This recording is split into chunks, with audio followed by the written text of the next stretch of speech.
Will it be on now, do you reckon? Hello. Sweet.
Good morning, everybody. Good morning, good morning. Hello, hello.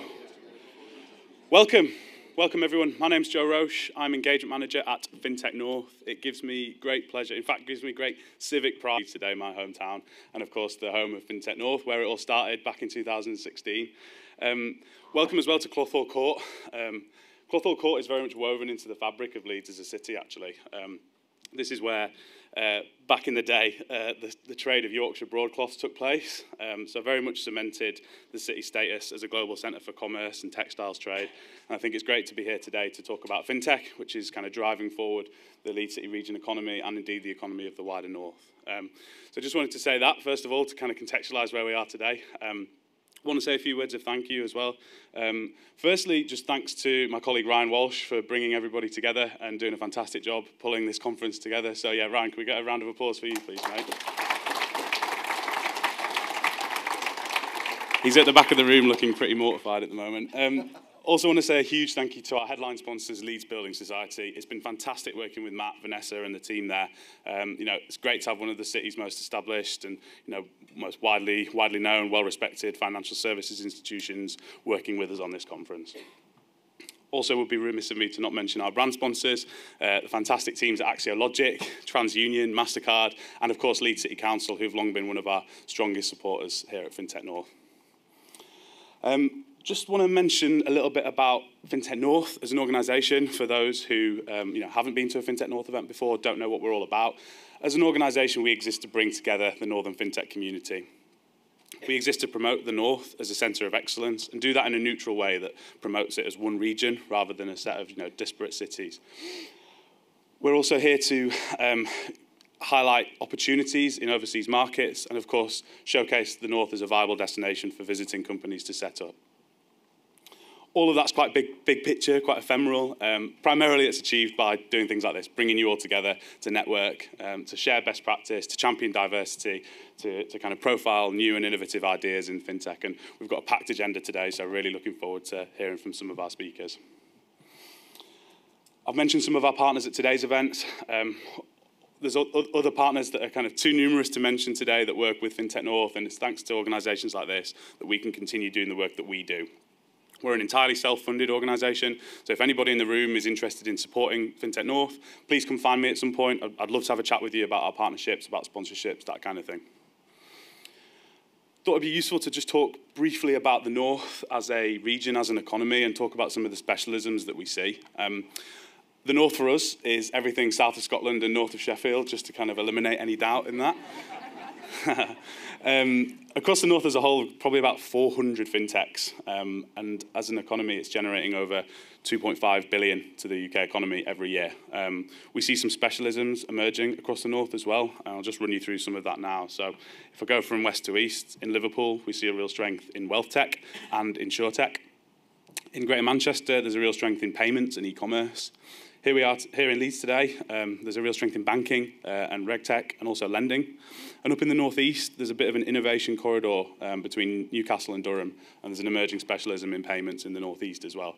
I could go into way more detail on all of this, but we've got such a good agenda that I don't want to take up too much time talking about that. So without further ado, I think I'll pass over to our chairman, Chris Sear, shortly for a welcome address.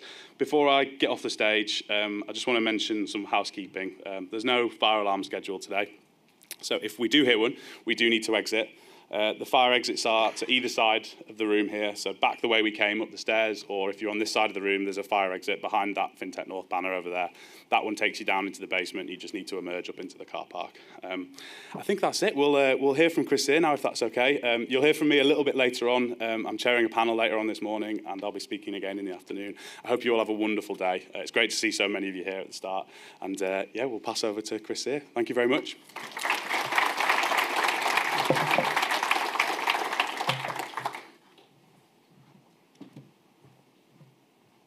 Well, good morning everybody to Clothall Court in Leeds. It's nice to be back here. We were here in 2019. I know in other years we've been down at the AQL headquarters down in the Salem Chapel, but this year we're back in Clothall Court.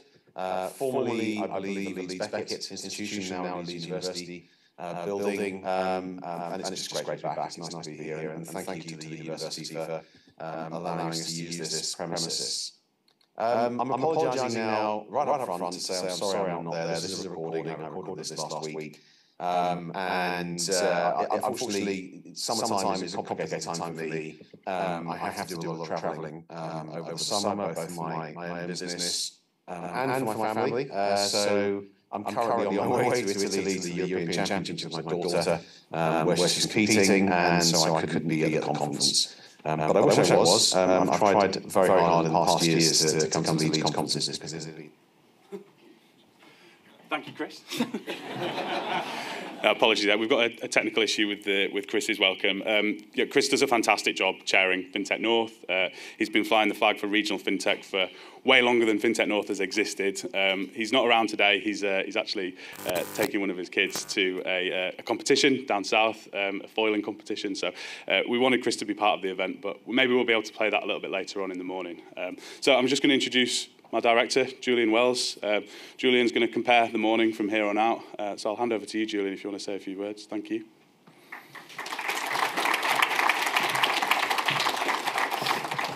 Thanks, Joe. Morning, everyone. Yeah, it's a real shame that we couldn't hear from Chris there because he was pretty gutted not to be able to be here. He's always been part of this conference every single year, and so we said we'd record him an address that he could deliver virtually, but we'll put it on the website afterwards. My name's Julian Wells. For those who don't know me, there's quite a few new faces in the crowd actually. It's great to always see new people at FinTech North as well as so many familiar faces. I'm a director at Whitecap Consulting, and we co-created FinTech North back in 2016 along with White Label Crowdfunding, which is run by Dan Rajkumar, who I know many of you will know. Interestingly, at that time, we held the planning meetings in this very building because Dan's office was here before this was converted into a conference venue. It was the Leeds Beckett University premises, and you could they incubated small businesses in this building. So yeah, we had some planning meetings here. It was part of Leeds Digital Festival. We're going to hear from Stuart in a bit, but it was part of the very first Leeds Digital Festival, there was a lot to do at that time. I remember sitting upstairs, cutting out the name badges, working everything out, printing out the agendas on the computer, figuring out who was going to talk, what the order was going to be, and to come to where we are now, where we've had over 400 people sign up today to either be here in the room or to take part virtually. And to have Joe and Ryan to pretty much do everything now. I'm not cutting out name badges. I was helping with the check-in earlier, which is always a nice thing to do because you get to say hello to everybody. But yeah, it's really been quite a journey. And I think over that time, the fintech sector has grown substantially. Well, beyond recognition, really. Back in 2016, we started FinTech North because we were spending a lot of our time going down to London to attend fintech events. And we kept seeing the same people on the trains, and we felt that there was enough of a community, enough of an interest to do something up here, and did that as a one-off event. And 100+ events later, here we are. We've got a conference in Newcastle next month. We'll do Manchester in November. We've got a Liverpool event coming up in a couple of weeks. So right across the north, fintech's really thriving. In my role at Whitecap, where I'm a director and I lead the financial services and fintech practice, I spend a lot of time analysing regional fintech ecosystems, not just in the north, but across the UK. And we've been publishing reports looking at those ecosystems for the last 5 or 6 years. The very first one we ever did was on the Leeds City Region.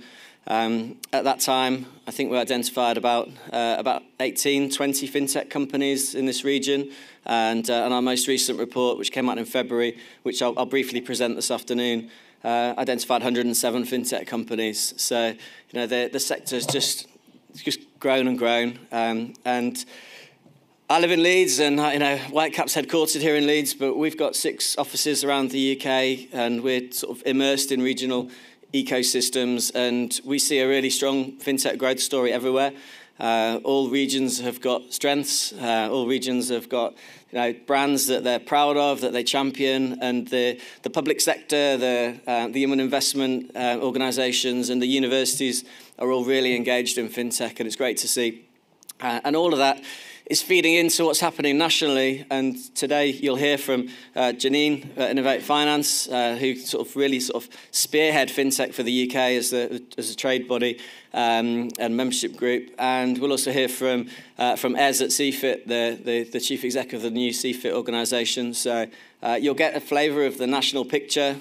We really just try and stay aligned to that and make sure that all the activity we're doing, although it makes a difference regionally, that it's part of that UK effort to build and maintain the UK's global competitive advantage in FinTech. Just the other reflection I had with Chris not being here was that back in 2016, when we had that first event, the first time I ever met Chris was the conference that we held in Leeds at AQL. He was involved in a project we were working on at the time that my colleague Stefan, who can't be here today because he's off on holiday, but my colleague Stefan was leading, and it was to explore the creation of a FinTech accelerator in Leeds, and that was going to be hosted at the White Rose Office Park. And we were working with David Aspin and a number of other colleagues from around the region, and unfortunately, that project never came to fruition. 7 years ago, we've still not had a FinTech accelerator in Leeds, although we've had some amazing initiatives in the region that have really helped the early stage community. But Stefan said to me, this event you're doing for Leeds Digital, I've got this guy who I think you should get talking. It's called Chris here. And I said, well, tell me a bit about him. And Stefan gave me a bit of background. He's done all this stuff down south. He's, seems to know a lot of people. Seems to be quite influential. And sounded all right. So we agreed to have him on. I mean, we didn't really have a vast network of people to bring at that time. And then Chris sent his slides through for the day, and it was like him doing karate, and it was these slides. I was a little bit nervous, but it turned out he was the absolute star of the day, and ever since then he's been involved in everything we do, whether he's here in person or just kind of guiding us somehow. And he's been the chairman of FinTech North for the last few years now. So I don't know if he'll ever watch this recording, but if he does, we're really grateful, Chris, and for everything you've done for Leeds, but also nationally as well for UK FinTech. Right, I'm gonna step aside now. I've taken a bit more time than I was going to, just because we've had that bit of window of time with Chris not being here. I'm going to introduce Eve Roodhouse. So Eve is Chief Officer for Culture and Economy in Leeds. Is going to be known to many of you in the room, but if you don't know her, then you will do shortly. Eve's been one of our biggest supporters as well at FinTech North over the years, and as Joe mentioned, Leeds City Council have really played a really pivotal role in helping grow and support the organisation. So Eve, come and share a few words of welcome on behalf of the council. Thank you.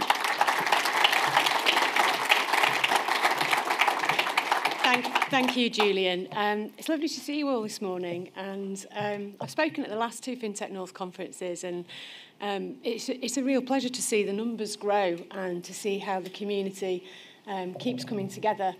I just wanted to really spend a little bit of time explaining about a little bit about the Leeds ecosystem and FinTech in that context.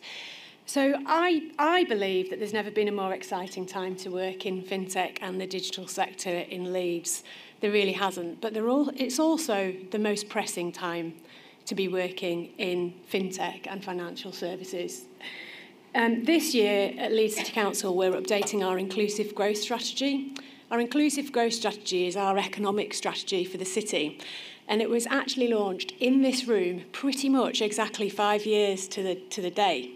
And the reason why we set out an inclusive growth strategy is because in Leeds, the economy recovered really well from the 2008-9 recession. But over the years, what happened was that inequality in the city grew. So certain sectors and individuals were thriving in the economy and others less so. So there was a wage gap growing health inequality was growing. So we set out the importance of addressing that inequality to really ensure that our economy can be productive and that we can be successful into the future in that inclusive growth strategy. But what we didn't anticipate 5 years ago is that we, in that period since then, that we were going to face a global pandemic, war in Europe, and inflation at the levels that we're seeing at the moment. So sadly, the need to focus on inclusive growth is probably more now than it was 5 years ago when we launched that strategy in this room. We know, for example, in Leeds that there are at least 170,000 people in this city, our population being 812,000, who live in the 10% most deprived neighbourhoods in the UK. And that's, I use the word deprived because that's indices of multiple deprivation, but I actually prefer disadvantaged because deprived implies that the people that live in those areas don't have talents and things to give, which they absolutely do. Also in Leeds, around almost a quarter of the children in this city live in poverty. That's quite staggering. And those children are the future of our city because we've actually got a growing demographic in this city, which is quite rare compared to the rest of Europe. And those young people will be your workforce of the future. And so we really need to make sure that we're supporting those young people as we go forward. So you'll hear kind of more about that later in the year for those of you that will follow what we say as a council. The second thing I wanted to say is that back in 2018 when we launched that strategy, we also set out our intent to back innovators and entrepreneurs and to make Leeds a digital city. But I think the incredible thing is how much we moved on since then and how the amount of progress we've made. So our vision, first of all, to stimulate innovation which drives and delivers measurable impact towards a healthier, a greener and a more inclusive world, that came out of some work that we did to benchmark our city's innovation ecosystem globally through the Massachusetts Institute of Technology's REAP programme, the Regional Entrepreneurship Accelerator programme. I swear to God they could have made that a more useful, easier thing to say. I say it so frequently, it's really challenging. But that process helped us recognise the strengths of Leeds, right? So Leeds has got a broad-based economy. We're small enough you can get your arms around, but we're big enough that you can scale, which makes this a great place to innovate and to solve the real challenges that we're facing. And through working through that vision, we established real kind of focus on the interventions that we needed to make to really accelerate our progress. And so we really focused even more on supporting our grassroots networks. So FinTech North were an early sign of some of the networks that we wanted to establish in the city, but have now been joined since then by Legal Tech in Leeds, also with a lot of support from Julian, but other networks like No Code Labs, Digital Sports North, and many others. And I am going to pause for a minute and just say what a role Julian has played in this. Because of the success of FinTech North, many have gone to Julian for advice and guidance as they've set up networks in the city. And he has given his time so generously to others and given them advice. And so he has been integral to some of that success that we've seen over the last few years. And I just want to say thank you to Julian for that.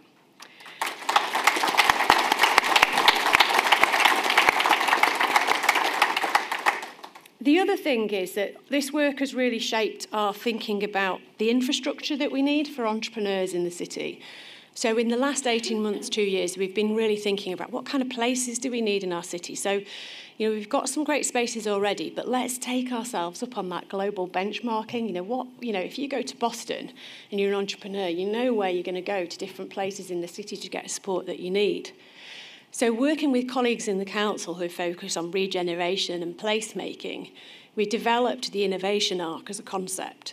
So the innovation arc essentially will spread pretty much just south of where we're sitting from a location called Temple Works, which is where we hope the British Library North will be located in a few years' time. Going through the West End, where some of you in this room may work, in the offices that have been created there in the last few years. Beyond then to where the Leeds City College have a campus and Leeds Teaching Hospital Trust site and up to the universities. And the Teaching Hospital Trust have an incredible plan to release land on their site when the new hospital is built for an innovation purpose. And so on that site, there'll be a specific focus on health innovation and spaces there. But we've actually identified 14 different sites where we would like to see innovation spaces and places brought forwards. And we're taking the opportunity that we've been given by government to secure some funding through the investment zone work to invest in that next stage of acceleration for the city. And whilst the timelines are really intense, it's really, really exciting about how that's coming together and what that will unlock for us in the next 5, 10 and 15 years in this city. So the other thing, of course, is that having done all that grafting together over the years, we've also started to attract some really fantastic businesses here and public sector organisations. So alongside the grafting that's happened around grassroots ecosystem, the work that's emerging about physical spaces and places, the Financial Conduct Authority are now building a digital team here in Leeds, headed up by the brilliant Phil Nixon, who used to work at NHS Digital. The Bank of England are building their digital currency team here in Leeds. They've chosen to do that here in Leeds. The UK Infrastructure Bank are driving the thinking about how you're going to finance the transition to net zero from here in Leeds. And all of this, signed alongside some of the capability in the University of Leeds, where they're looking at, through Professor Ian Clacker, where they're looking at things like, right, how are we going to use data to look at the mortgage market differently and think about, what types of houses should have mortgages in the future depending on climate. We're really at the cutting edge of some of this thinking, and we have so much opportunity to come together around the biggest challenges that we all face in the coming years. But I think the main thing is that key to our success in that will be not to lose sight of our shared desire to create opportunities for everyone in this city. So I'm really pleased that this afternoon and later in the day you're going to be focusing a bit more on inclusive growth. You're going to be focusing on financial inclusion.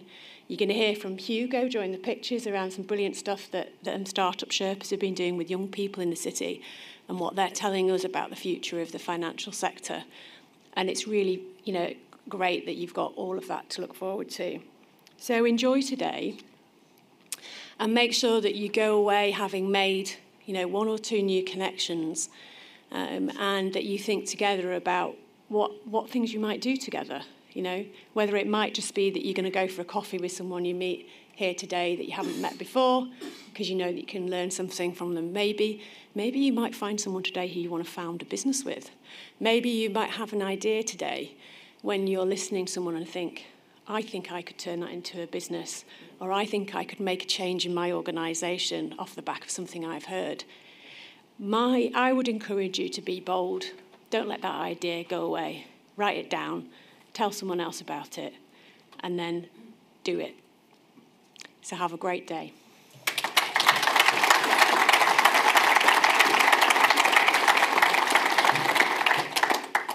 Thanks so much, Hugh. I love that last bit. I think that's one of my favourite things about the FinTech North events is hearing about all the follow-up meetings people have had, or the things that have happened, or where people have found new jobs, new contacts, new partners, new clients. That's where the value is really from things like this. It's great to sit and absorb all the content on the day. I was just reflecting on my diary yesterday. You mentioned a lot of the things that have come to Leeds. Like yesterday morning, and there's other people in the room that are at some or all of these events. I'm looking at you, Stuart, but you're a regular at a lot of events.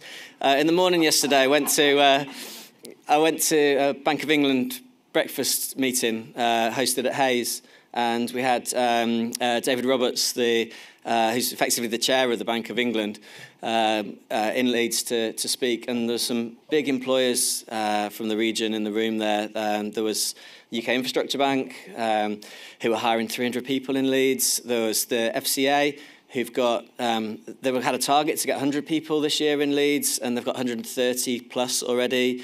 Cognizant, Sarah Tulip from Cognizant was there. They're hiring 1,000 people in Leeds. They've got to 150 at the moment. There were organisations like Link, like Yorkshire Building Society, Leeds Building Society, all kind of represented in the room. So it was a great way to start the day. After that, we went up to platform, and there was a CFIT session that Ez was hosting with the EY team. I don't know if Ez is here yet. I don't think I've seen him yet. Is he here, Ez? No? Anyway, he'll be here shortly. So CFIT, this big national body for helping build the drive innovation in FinTech, which you'll hear all about today. In the afternoon, I was at the FCA offices, and the chief exec of the FCA was visiting Leeds yesterday. So I had a session with him, and he wanted to know what do we do to make ourselves visible in Leeds? How do we kind of get embedded in the local community? We're having a great, they're by their own admission, having a great experience hiring people here. They sort of set out to create a sort of digital delivery hub here, but they've ended up hiring, people have wanted to come and base themselves in the region, so it's ended up multifunctional, and as I said, they're ahead of plan. I don't know if any of the FCA guys have made it along. Phil was going to try. Is he here? Yeah. Oh, some FCA people there. There we go. Welcome. So there's, I think we'll hopefully hear more and more from the FCA in future events.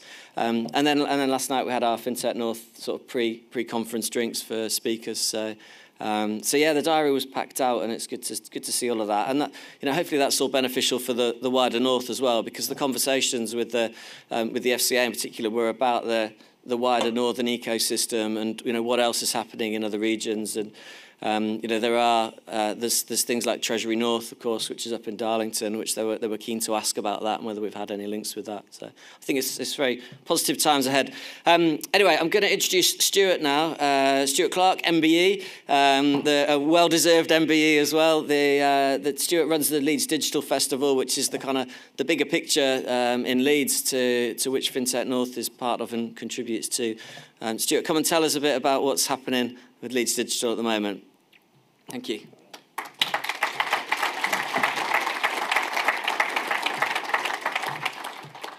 Thank you. Somebody told me there was an envelope being opened this morning, so I thought I'd turn up. But thank you. This is the first time I've spoken at FinTech North since 2017, and those were the days when they were, I think, they're more desperate for speakers, and they haven't invited me back since. So it's nice to be here. And as Julian said, our first ever festival in April 2016. FinTech North, that was their first ever event, so being sort of intertwined, we've both sort of grown alongside each other over those years, and we set up the FinTech North on the back of a Leeds City Council day. They had this digital strategy 5-year plan in July 2015, and I'd really love to see that 5-year plan now, because as we know, nothing lasts 5 years in digital. And on the back of that, a bunch of us got together in a pub to say, okay, it's not just down to the council or the combined authority or others. What can we do? And it was a sort of bunch of people who are running software companies, a couple of digital marketing agency owners, a lawyer and an accountant that specialised in working with tech companies, and myself and a few others. And we thought, let's put on a festival. Not a new idea, let's do that. So we planned it for April 2016. I volunteered to run the first one, and I thought we were going to take it in turns, but it turns out not to be. And that first year was interesting, because you're going up to people asking for sponsorship. You're saying, we're running this thing. We've never done one before. We don't know how big it's going to be. We don't know how many people are going to turn up, but could you give us some money, please? And the council were great, and they gave us a bit of seed funding, which gave us confidence to go on. And in that first year, we had 56 events over a week, and right from the off, we had a couple of guiding principles. One was about celebration. How do we make more noise? And I think back in 2015-16, there's probably less confidence in the Leeds tech sector than there is now. So it's like, then also that collaboration. How do we bring people together? All those people who should know each other but don't. How do we make sure that they come together and support each other and partner up? And right from the off, we've been really keen on the fact that it's an open platform event. We don't put any events on ourselves. We just go out there, twist a few arms, suggest to people that should get involved. It's free to take part. There are no organiser fees. And I think that's how we've grown over the years, to make it accessible for everybody, because we get the youngest, smallest startups taking part, some of the big international tech firms, and it's just grown and grown. So we used to be, first couple of years, 56 events first year, and then 110 events the second year, and that got a bit squashed over 1 week. So we thought, let's spread over 2 weeks. Then the following year it was 180 events, and after that it was 240. And of course 2020, that was the year everything went online, and we ended up with 2 festivals there. We had about, I think, 240 events in the April and 301 events in the September event. And we had people dialing in from all over the world, from over 60 countries, from Benin, Kazakhstan, Peru, the Philippines. So it really helps to push that sort of Leeds brand out globally, which was just great. And I think what we've done over the last 3 years, we've had a little mini-fest in April, just 3 days, 12 events. And that's really just to tell people that we're back in September. And we've settled down to about 240, 250 events each September the last few years, and we're expecting that many events this year. And it covers everything. It covers everything from FinTech to healthcare to data. We're a big healthcare and data and FinTech city, but just across everything, deep tech, AI, across the board. We've seen quite a few changes over the last few years. There's more events about careers, and I think going back to 2015-16, I think most of the tech firms in the city at the time, they were all chasing the mythical graduate with 2 years experience, and everyone's trying to do this, the same thing, poaching each other's staff. But what we've seen over the last few years is much more involvement in the universities, much more involvement in apprenticeships, and getting out to schools at 13, 14-year-olds and trying to inspire them about a tech sector, because hopefully we will still be growing over the next couple of decades, so we want that talent to come forward. And to Eve's point, we've seen a lot more initiatives about reaching out to some of those areas in the city that have been traditionally been ignored. So that that's quite exciting for the future. And I think what's changed over the years as well, I think in those first couple of years, it was very much techies talking to other techies about tech. But over the last few years, we still have loads of those because they're still important. But we also have lots of non-tech companies coming along and describing how they use tech in their organisations. And I always use 2 examples. One of them is Arup, the big engineering consultancy, and they talk about the tech that they use, from thermal imaging to drones and lots of stuff, and particularly lots of data. And then a couple of years ago, we had that very well-known tech company, Opera North, put on an event with 5 other arts and cultural organisations about how they're using tech. Because, it's gone are the days when you had 1 seat, 1 ticket, you need to be pushing out. So they had companies like, organisations like the Royal Shakespeare Company take part in that. And going back to that pub in 2015, I don't think we ever thought we'd have the Royal Shakespeare Company coming along and talking about tech. And also over the last few years, we've seen a real change in interaction with Whitehall and Westminster. We couldn't get arrested for those first 4 or 5 years, just totally ignored by what was going on in London. But over the last few years, we had lots of interaction with DCIT. You have to get used to calling it DCIT instead of DCMS. We've had ministers come up the last few years. FCA are regular here. We have organisations like Ofcom, the Centre for Data and Ethics and Innovation, and even the G7 a couple of years ago put an event on. So I think the festival's enabled us to bring lots of people together and make that sort of coherent argument for the sector and the city to say, look, there's some important stuff going on, and both Julian and Eve have mentioned, I was at that event with the Bank of England yesterday, and it was just really, really exciting about the plans they've got for the city, and it's not just about the growth in jobs, good high-skilled jobs, but also that profile it's going to continue to give Leeds. And of course, one of the things we every year we'd come along for the festival, we'd get all excited, and we'd talk about it for 6 weeks before, the 2 weeks, then we'd disappear. And we thought we need something else, need another vehicle to keep that conversation going. So in March this year, we launched something called Leeds Digital. So it's an all-year-round platform. It means everyone can get involved with it. It's not just about the festival event. So if you've got an event tonight, you can put it on Leeds Digital. You've got an event next week. So it's not just about those 2 weeks of the festival. And people are putting comment pieces on there and thought leadership pieces. And again, that's trying to bring people together. And it also gives us an opportunity to provide more value to our sponsors rather than just, talking about the sponsors for a short period. We can talk about our sponsors all year round, and I won't name the sponsors because I always miss out a few. But there are slots available for sponsorship if anybody's interested. And just keeping that conversation going is really important. And I'm going to finish. I'm just going to tell you about my day job. So I run a PR and marketing consultancy working with just tech firms and just tech firms in Leeds, because why would you go elsewhere? And we run things on the side. We run a program for startup founders called Pass, which is a peer-to-peer initiative. And also we put together something called the Leeds Tech Map, which I was hoping was going to be on the screen. So, but I'll bring some later. And it was just it's like a tube. People call it a tube map, but if you know anybody who works for the legal department at Transport for London, it's not a tube map. It's more a visual representation of the Leeds tech sector. And again, that's something that loads of people have been using to talk about Leeds and start those conversations, because tech sector in Leeds is really vibrant. It's I got a clicker. Oh, look! I didn't realise the clicker was there. Which one over there? Look at that. Yeah, I work in tech.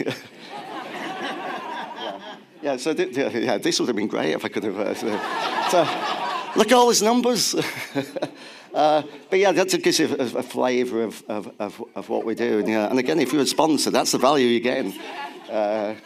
Flip through. So again, you'll see loads of these figures today from loads of people. So I'll just flick through, and it's the law that if you talk about Leeds, you have to mention Channel 4 moving their national headquarters up to Leeds, and they followed with loads of other organisations over the years. Leeds Digital, and that's Deb Hedrinson. Many of you will know Deb works for Bruntwood SciTech, and she's also a director of the festival. And yeah, Leeds Digital, that's all the stuff that's going on this week. And then that's the tech map. Yeah, so you can see it now. And again, it's just a great idea. So there's different lines of AI, FinTech, data, and in the bottom corner, you've got all these support organisations, which FinTech North are on there. So it's if anybody wants a physical copy, let me know, and I'll bring some round. I've still got hundreds left, trying to get them out of the bedroom. But again, it's just Leeds is vibrant. If you're not from Leeds, move to Leeds, bring your business to Leeds. There's a ton of stuff happening, and I always talk about Leeds is the most collaborative city in the UK. And that's about 5% PR hype and nonsense, but 95% it's true. There's so much more collaboration and partnership. With the festival each year, we get competitors coming together to put an event on together because they want to make the best event for Leeds and show off the city. And let's finish off that I mentioned earlier about confidence. And I think in the last 8 years, I think we've really grown as a confident city and can go out there and compete with the best in the world, not just the best in the UK. So move to Leeds.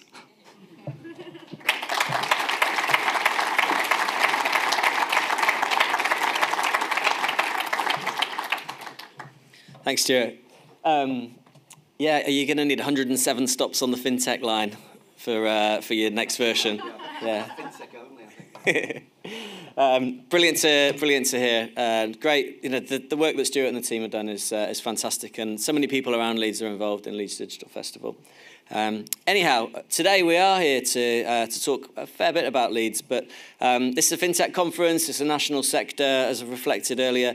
There's a lot going on, and I'd really like to extend a very warm welcome to Janine Hurt, Chief Exec of Innovate Finance, who will give us a flavour of what's happening in FinTech across the UK. So come and take over, Janine. Are you sure? You can walk around if you want. You can walk around. Okay, we'll do the walking around. I prefer. Leave it there. Yeah, go and do that. We'll do the walk around. I'm good. Hi, everyone. Well, is this working? Yeah? No, we're going to go over here now. Here we go. That's perfect. It was working. This is good. This is actually great. This is really good. What an awesome morning. It is fantastic to be here. And I just want to say, again, a huge thank you to Julian and to Joe and to Ryan and also to Chris for organizing this session. Feel the energy in the room. It is great. So thank you so much again, FinTech North, for putting this together. I have to say, I am based in London. I live in London. And every single time I come up to Leeds, I kind of question that decision because I am so bowled over by the kindness and the friendliness in this city and this area. And I have to say, when you saw the FinTech map that was just up here, the fact that it had a heart at the center of it really felt very truthful to me. Because I see the fact that there is so much warmth here in Leeds, paired with the phenomenal entrepreneurialism and that mindset. It's okay, don't worry about it. Thanks, Joe. I think that's one of the real reasons that this is such an incredible hub nationally for financial innovation and for financial technology. So I'm Janine Hurt. I'm the CEO of Innovate Finance, and we are essentially the industry body for UK FinTech.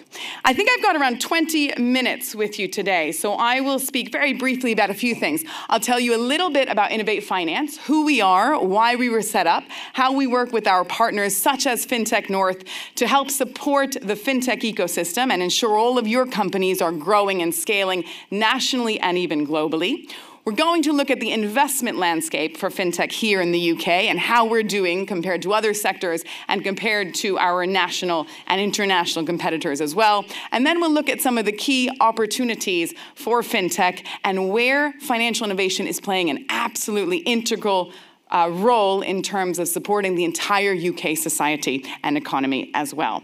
Innovate Finance, we're the industry body for UK FinTech. We launched in 2014. We came off the back of a government consultation, but we were set up to be completely independent. So we didn't take any money from government.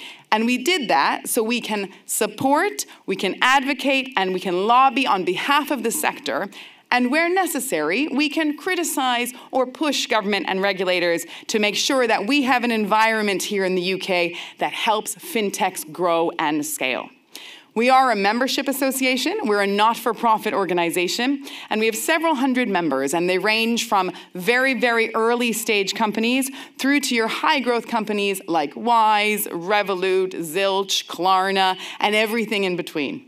We look at your more traditional plays, such as P2P, FX transfers, through to regulatory technology, artificial intelligence, cybersecurity, and again, all of the other key verticals within that space. And then in addition to our FinTech ecosystem, we also bring a number of the large established incumbent financial services to the table as members as well that are looking to partner with the FinTech community. So the likes of your JP Morgan, Deutsche Bank, Santander, Lloyds Bank, Barclays, Leeds Building Society as well, a number of which I know are here this morning. And we also bring some of the large tech firms as Google, AWS, Apple to the table in addition to look at how they can work with the ecosystem. But our core membership base is fintechs. We are the voice of UK fintech, and we lobby and we advocate on your behalf.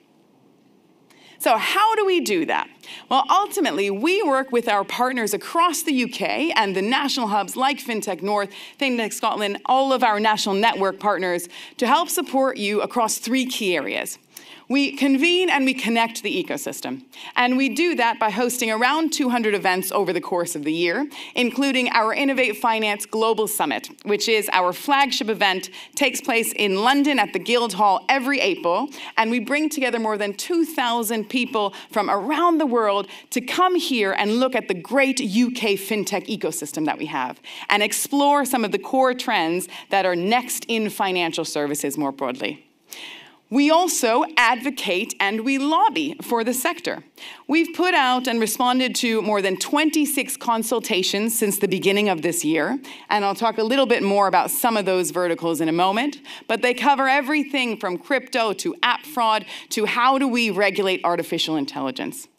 And then we support in connecting our FinTech ecosystem and our FinTech membership base directly into government and into regulators to make sure your voice is heard.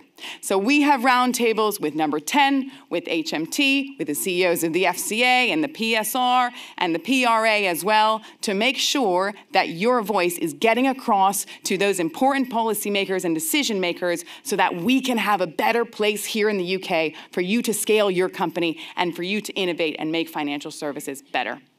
And then thirdly, we champion and we promote. And we champion and promote the UK as the best place in the world to start a fintech business, to build a fintech business, and to scale a fintech business. But we also champion and promote what every single one of you are doing to transform financial services for the better. Our mission at Innovate Finance is ultimately to support the next generation of technology-led innovators to create that more inclusive, that more democratic, and that more effective financial services system that works better for everyone. And your companies are playing such a critical part to moving us into that position. We look at Innovate Finance across 5 key priority areas. And we work with our partners such as FinTech North and the other regional hubs to ensure that we're supporting the community across these 5 pillars. And these are 5 areas that you, the FinTech community, have told us are critical for you as you grow and as you scale. The first of these, and this is in no particular order, the first of these is around skills, talent, and culture. How do we ensure that you have access to the right talent at the right time for you to grow your business? We're working very hard with government and with educational providers to ensure that we have a pipeline of domestic talent here in the UK for you to access. And equally, we're working with the likes of the Home Office to ensure that you can access international talent when you need it most and bring them here into the UK as well. Our second priority area is around investment, growth, and partnerships. And as I mentioned earlier, we have a number of the larger incumbent firms as members of Innovate Finance. We have a specific series that looks at how can we foster and facilitate greater collaboration between the startup community and the incumbent community. What are those obstacles? How can we overcome those challenges? But also, how can we foster even greater collaboration between the startup and the startup community? So that marketplace effect and focus on putting the customer at the center of the proposition. And then we look a lot at investment. We have startup investor speed dating sessions, and we do quite a bit of work around not only early stage investment, but gathering and garnering greater growth capital here in the UK. Some of you might know, and probably are aware in your own companies, that we've got a challenge here around driving institutional investment into later stage fintech. We're receiving a lot of money from international pension firms, but not domestic pension firms. So we are working very closely with our partners at the City of London and with the Lord Mayor Nick Lyons to change that structure and enable and facilitate UK pension firms, asset managers, and institutional investment to be invested into growth companies, including fintechs, because that benefits not only our ecosystem and our firms, but it benefits the pensioners down the road to be able to access these great growing companies as well. And then we look at fintech as a force for good, which I'll talk a bit more about in a moment, which is essentially saying financial technology firms are playing a massive role in driving greater financial inclusion and greater financial wellness across the entire UK. And they have a core role to play in pushing the ESG agenda forward as well. Regulation, policy, and thought leadership. I spoke a bit about this earlier. We connect the ecosystem into the regulators, into the policymakers. We also do a lot of thought leadership on different verticals and on different horizontal issues facing the sector as well. And then finally, international connectivity and scaling. We at Innovate Finance co-chair an international fintech group with our partners at the Department for Business and Trade, which many stakeholders across the UK are members, including FinTech North as well. This is about focusing on how can we support your firms to scale internationally, and how can we ensure we have more fintechs and more investment coming into the UK as well. So, how is investment into UK fintech looking at the moment? I think it probably comes as no surprise to many of you that 2022 was a tough year. And it wasn't just a tough year for fintech, it was a tough year for all of business. However, we still saw globally in 2022 more than $90 billion invested into fintech. That is around a 30% drop from 2022, but it's still more than we've seen in any year prior, with the exception of 2021. And many will say 2021 is pretty much an anomaly of a year. The valuations, the money flowing was a little bit crazy. So 2022, despite economic challenges, despite economic difficulties, we're still seeing investment pouring in to the financial technology sector. And the story for the UK is actually even better. Because from 2021 to 2022, we saw globally around a 30% decrease in investment. The UK only saw around an 8% decrease in investment. And that is a testament to the strength and resilience of our UK fintech sector. We had $12.5 billion of investment pouring into UK fintech last year. We are second in the world only to the United States, and we are ahead of the next 13 European countries combined behind us. We are the European leader, and we are a global leader in financial technology and fintech, and it's because of all of the incredible entrepreneurs that are here in the room today and the amazing companies that you are creating. So let's make sure that we're all working together to support you and continue to cement our position in this space.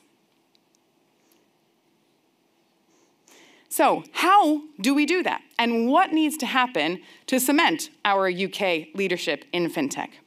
Now, there's a couple key areas, but one of the most important things is that we are continuing to see regulation, effective regulation, happen at pace for these new technologies that are coming out and existing today. One of the reasons I would argue that the UK has been historically such a leader in fintech is because we have had incredibly proactive regulators. And to this day, the appetite to work with the ecosystem is incredibly strong.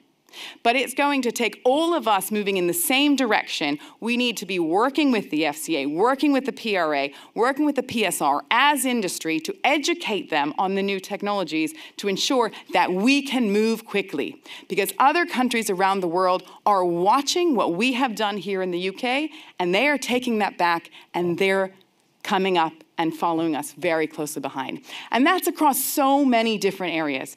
It's across how are we going to regulate new technologies like artificial intelligence? How are we going to look at crypto? What can we do to ensure that the consumer is protected, but also at the end of the day, the consumer is able to actually benefit from some of these new products and these new technologies that are coming into the market? We know that fintech is so much about putting the customer back at the center of the proposition and creating a better system that works for them. So let's help to unlock that power of technology, and let's do that through effective regulation and fit-for-purpose regulation and regulation at speed. And I've got one aspect on here. I talked a little bit about financial crime, around the Consumer Credit Act, around app fraud.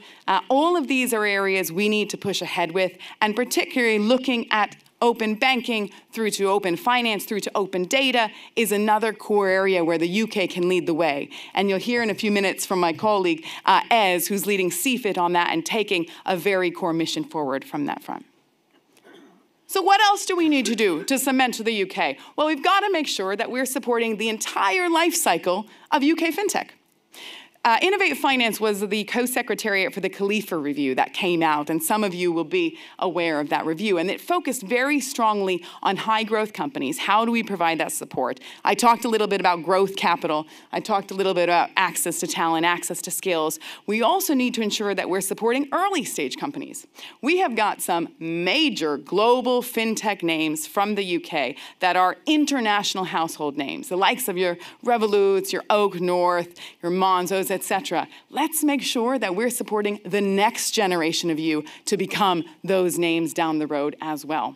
We have a program at Innovate Finance. It's called our FinTech Academy for Startups and Scale-Ups, and it is about supporting early stage founders to bring the right people in to help them grow, to create the right boards, providing them with guidance and support in terms of engaging with journalists and PR and newspapers to make sure you get that promotion you need. And it also gives advice in terms of how to develop and create the right board and ensure you have the proper governance structures in place to keep the proper culture and positive culture as you scale as well. And then this is a real passionate area for me. If we are going to make the next generation of financial services, because we are the ones that are making this next generation, we need to make sure it is diverse and it is inclusive. And we are very focused on ensuring we have all levels of diversity in the UK FinTech ecosystem. And I've put here something around the gender diversity, but it is about socioeconomic diversity. It's about driving greater ethnic diversity, racial diversity, looking at pride as well. I love this slide, and I love to share this, because we did a report last year with EY on changing the face of UK FinTech, and it was focused on gender diversity and driving gender diversity. We went out to the ecosystem, and we said, okay, how many of you think the FinTech industry is diverse? So 58% of senior men said it was, compared to 26% of senior women. And we asked, how many of you think the FinTech industry is inclusive? And 70% of senior men said it was inclusive, and 35% of senior women said it was inclusive. So changing that dynamic is really important for us. It is also critical on the investment side, because of that $12.5 billion I mentioned earlier, less than 5% of that went to female-founded or female-led FinTech firms, and that's an atrocity. So we need to change that, and we need to drive up that investment into diverse founders and diverse companies too. So just a final note, in the last 2 or 3 minutes I have, is on the impact of UK FinTech. So the UK has 10% of global market share in FinTech. 8 out of every 10 adults in the UK today are using at least one FinTech tool on a regular basis. And more than 60% of all SME lending being done across the entire United Kingdom today is being done by FinTechs, by challenger banks or alternative lenders. The FinTech ecosystem, if anyone ever challenges, is FinTech really having an impact? Listen to those numbers. It has been transformed financial services thanks to the innovators that are driving this positive change. And I would argue that this is potentially now more important than ever before, that we continue to support those of you that are creating a better financial services sector. We are sitting on one of the most difficult cost of living crises that we've seen in over 70 years since records began. And so many FinTechs have the solutions to support individuals and SMEs through this cost of living crisis. Whether those are around switching tools or budgeting tools or new technologies that are helping individuals better understand their money and save their money, whether we're talking about helping people to build their credit ratings, helping people to ultimately look at managing their mortgages, managing housing, buying and selling and letting. There are so many ways that FinTechs are supporting through this cost of living crisis. And we've been working very closely with government and with regulators to help unleash the power of FinTech to continue to do so as well. On that note, we have just kicked off a series with BBC Two, which is actually interviewing so many of our FinTechs, BBC Story, so many of our FinTechs that are changing financial services for the better. And equally, our next flagship conference is coming up in October, on the 5th of October in London, that is focused specifically on FinTech as a force for good. And this will be diving into the great companies that are truly bringing greater financial inclusion, greater financial wellness to the UK and globally, and are pushing ahead on the ESG agenda. So in conclusion, what I really want to say, firstly, thanks so much for having me here. What I want to say is, this ecosystem, the community and the room that you're sitting in right now, it is one of the best ecosystems in the world for financial innovation, financial technology. We are all going to work together to make sure that you have the framework, that you've got the environment in place to keep innovating and do what you do so that financial services is going to be better for everyone. So thank you so much. Enjoy the rest of your day.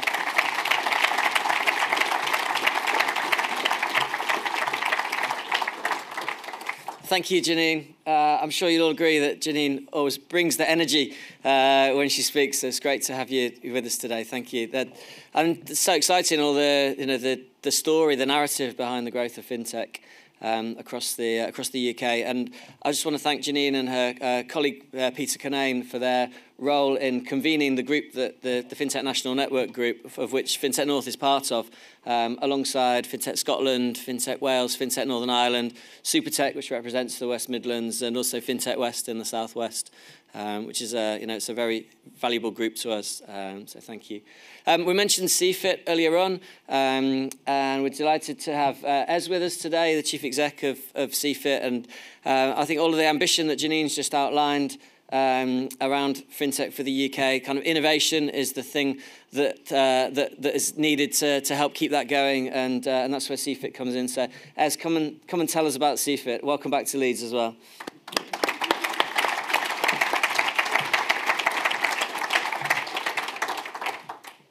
Oh man, it's always so hard following Janine because she brings so much energy, and look, it's early in the morning, but we'll see what I can do.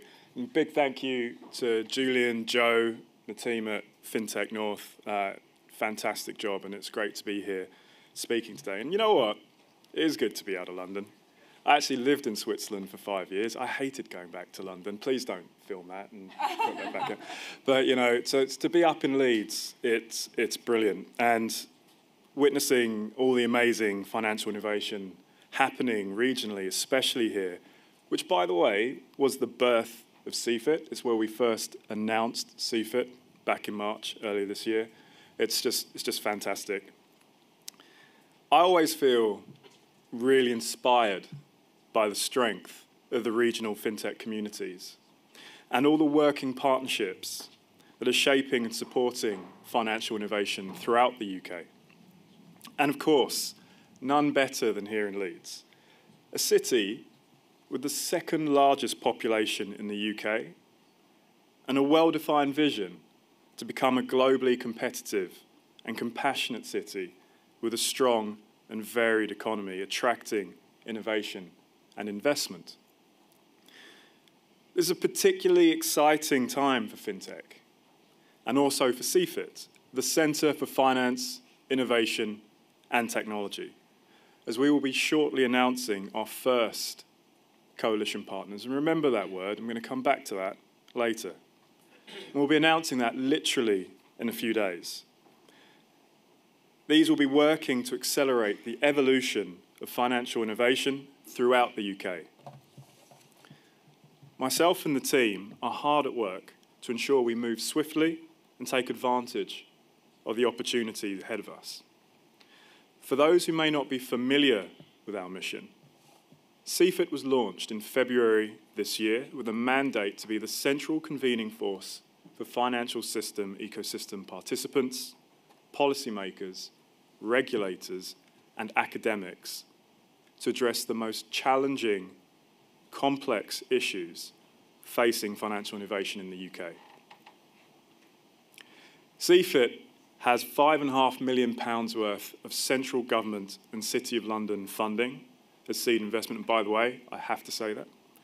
And our central purpose is to bring together the best minds from across the UK to unblock barriers for growth for financial technology in order to drive better outcomes for SMEs and consumers and help the sector scale. As mentioned earlier, CFIT is a direct recommendation that came out of the Khalifa report, which made a strong and ongoing case for fostering partnerships across the UK. As you will all be very aware, Leeds was also called out in the Khalifa FinTech review, alongside Manchester as part of the Trans-Pennine FinTech cluster, for its large and established community, with specialisms in regtech, lending and payments. Growth has been strong since the 2021 report, and this has embedded your position as one of the most important clusters in the UK. Underlying the Khalifa report was its recommendation and obligation to collaborate in a way that has not been possible before. And I cannot stress how important that word, collaboration, is to the CFIT mission. CFIT supports collaboration of the private and public sectors, as well as the national coordination of our regional FinTech clusters, bringing them together to learn from each other's experiences and to evolve each other's growth clusters. What CFIT is not is just another voice or community network facilitator. You guys absolutely don't need this. You already excel in ways we definitely do not need to replicate.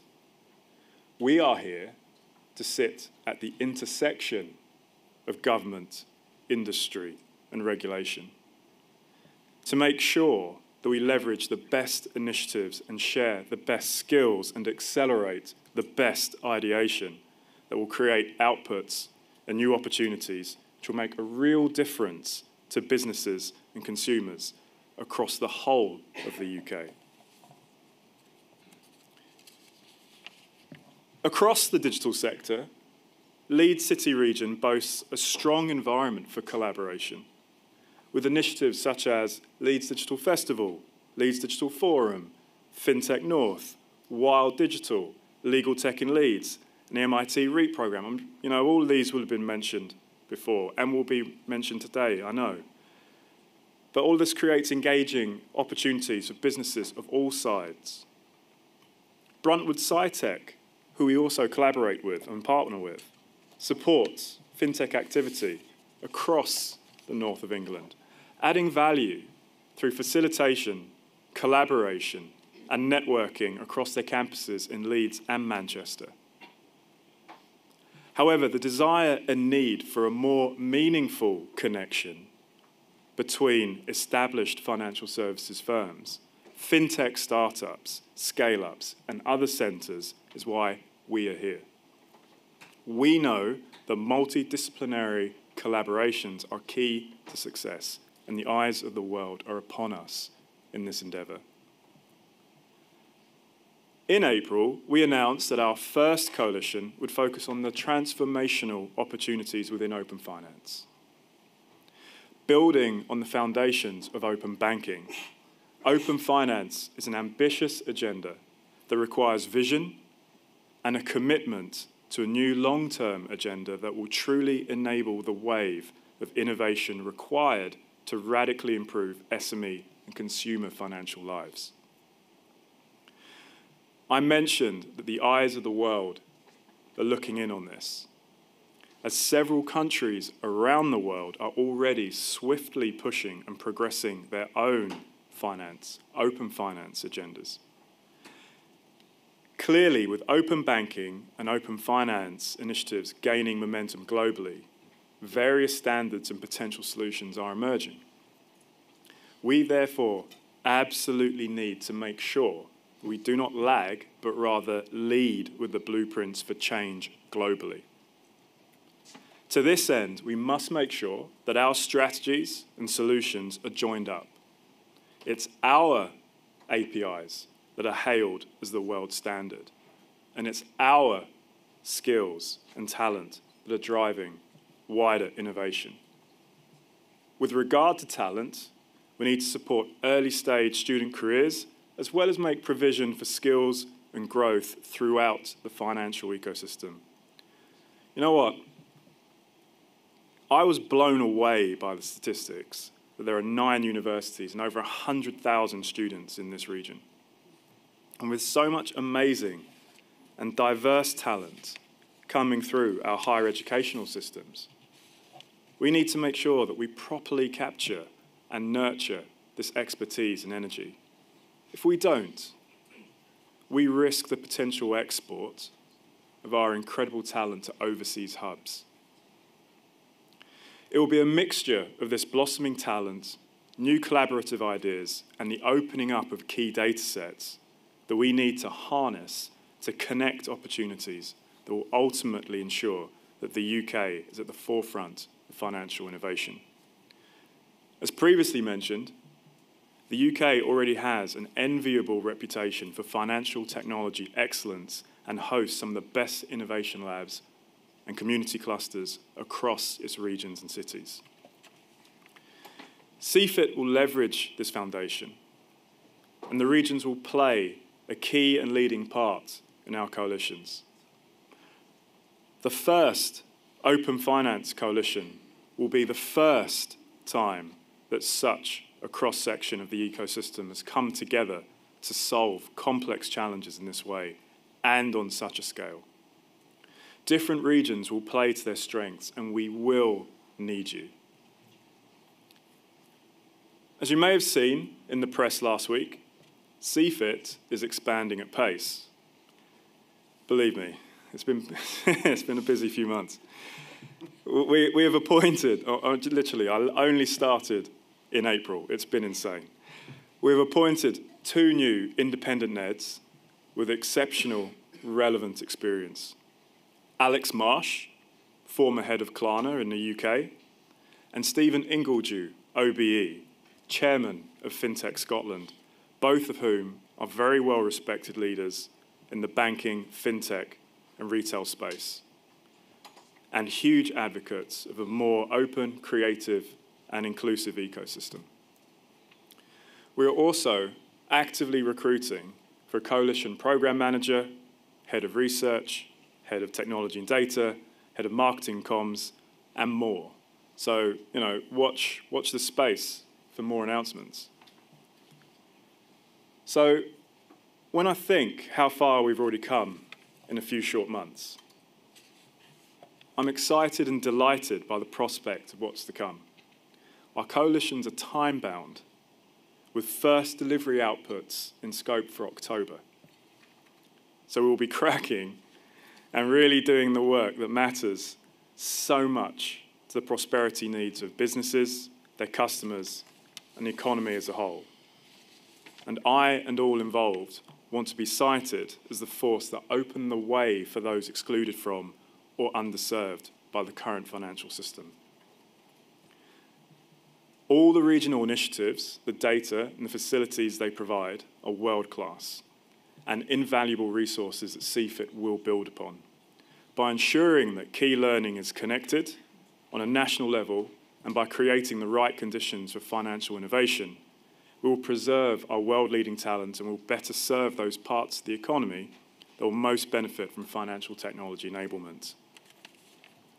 Looking beyond open finance, CFIT will look to new coalitions to unlock the capabilities of the UK's FinTech ecosystem, and we are committed to modernising the financial system.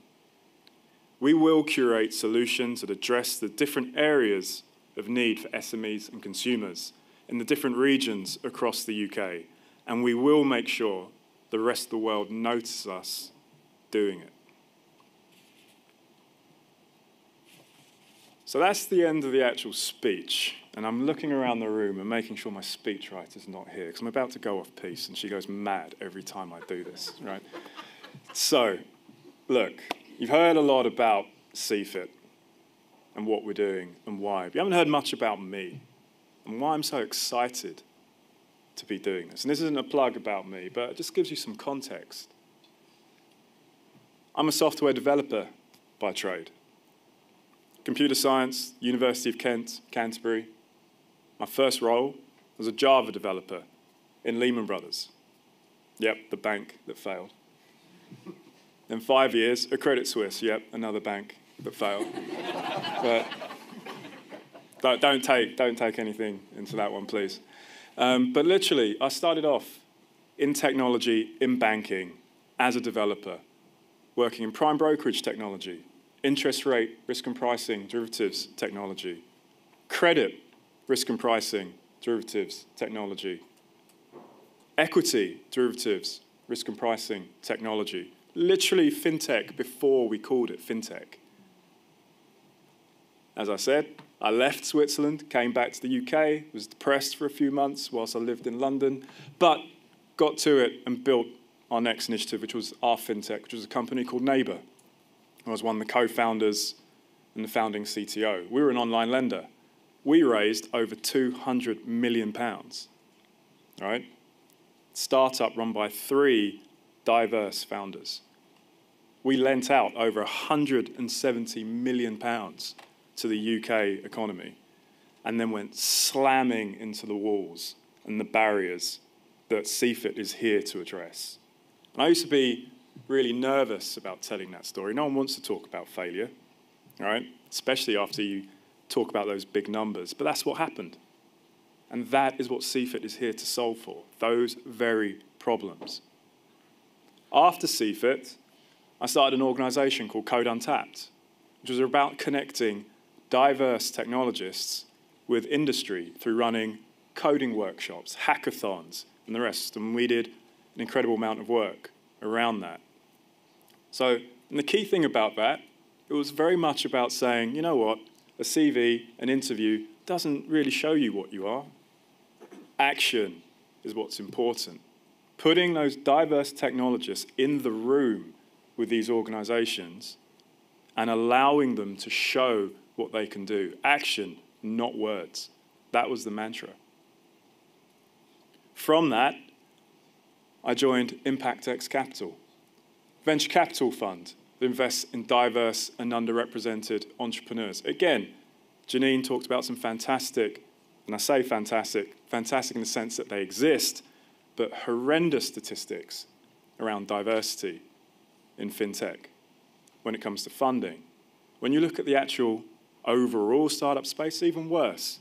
Less than 2% of VC-backed funding goes to female-founded teams. If you're black, 0.24% of VC funding goes to founding teams. And I'm sorry to say, if you're a black woman, less than 0.02% of funding goes to black founded teams with black women in them. So again, ImpactX, and by the way, I love this statistic because it really brings that into light. If I had 1,000 startups, all backed by VC, less than 2 of them would have black founders, right? Those are the stats. So ImpactX was founded to say, you know what, we're going to demonstrate what happens if you put money behind these people. And within that time, we've already got an investment in a company that is now only the 2nd black-run unicorn to come out of the UK, and that was Marshmallow. That's run by Alex and Oliver Kent-Braham. They raised over $1 billion valuation last year. Those 2 boys are now on the Times Rich list. Okay? Action, not words. That's what we were there for. So, when CFIT or the team came and said, look, Ez, we'd really like you to apply for this role, I had to. I had to, right? I was already on a pathway to become a partner in a VC fund that was looking to raise 100 million, and there will be announcements this year around that. You've heard the rest of the numbers I've played with. I've also been an advisor to the water sector under the Ofwat £200 million Water Innovation Fund. The numbers keep rolling, right? But when I had the opportunity to be at the forefront of an organization that is literally working to unblock the barriers to scale, the very barriers that I faced and every other FinTech and startup in this country faces, I had to do it. And there's another reason for this, right? People often look at me, my name, Ezechi, Britain. Ezechi, Nigerian, right? I am half Nigerian, half British. I'm like Blade, Daywalker. Strengths both and weaknesses of none, you know? That's the way I like to see myself, right? Ezechi means God is king. People look at me, and I do these types of talks all the time, and they go, how does it feel being the only one in the room? That must be really tough. And I know a lot of you feel the same way. And I go, I love it. Right? They look at me like I'm mad. And they go, what do you mean you love it? I go, I love it. It's the best thing about being the only person in the room is that everyone knows you. Everyone recognizes you. Everyone remembers you. There's another thing about being the only one in the room. You're often the first in the room. There's nothing quite like being the first, right? Everyone remembers Neil Armstrong. Some of us remember Buzz Aldrin because he self-promotes a lot. No one remembers who was third. You know what? I've been told who was third multiple times. My brain just won't hold on to the information. It just doesn't think it's important. There will be other black presidents of the USA. There will only ever be one Barack Obama because he was the first. And we're about to launch the first FinTech coalition in the UK under CFIT, focusing on open finance, solving problems for SMEs and consumers in a way that has never been done before. So my final call to action to all of you is if you want to get involved in some of those working groups and use cases, if you want to be in that first coalition, reach out to me. So with that, big thank you to everyone and have a great day.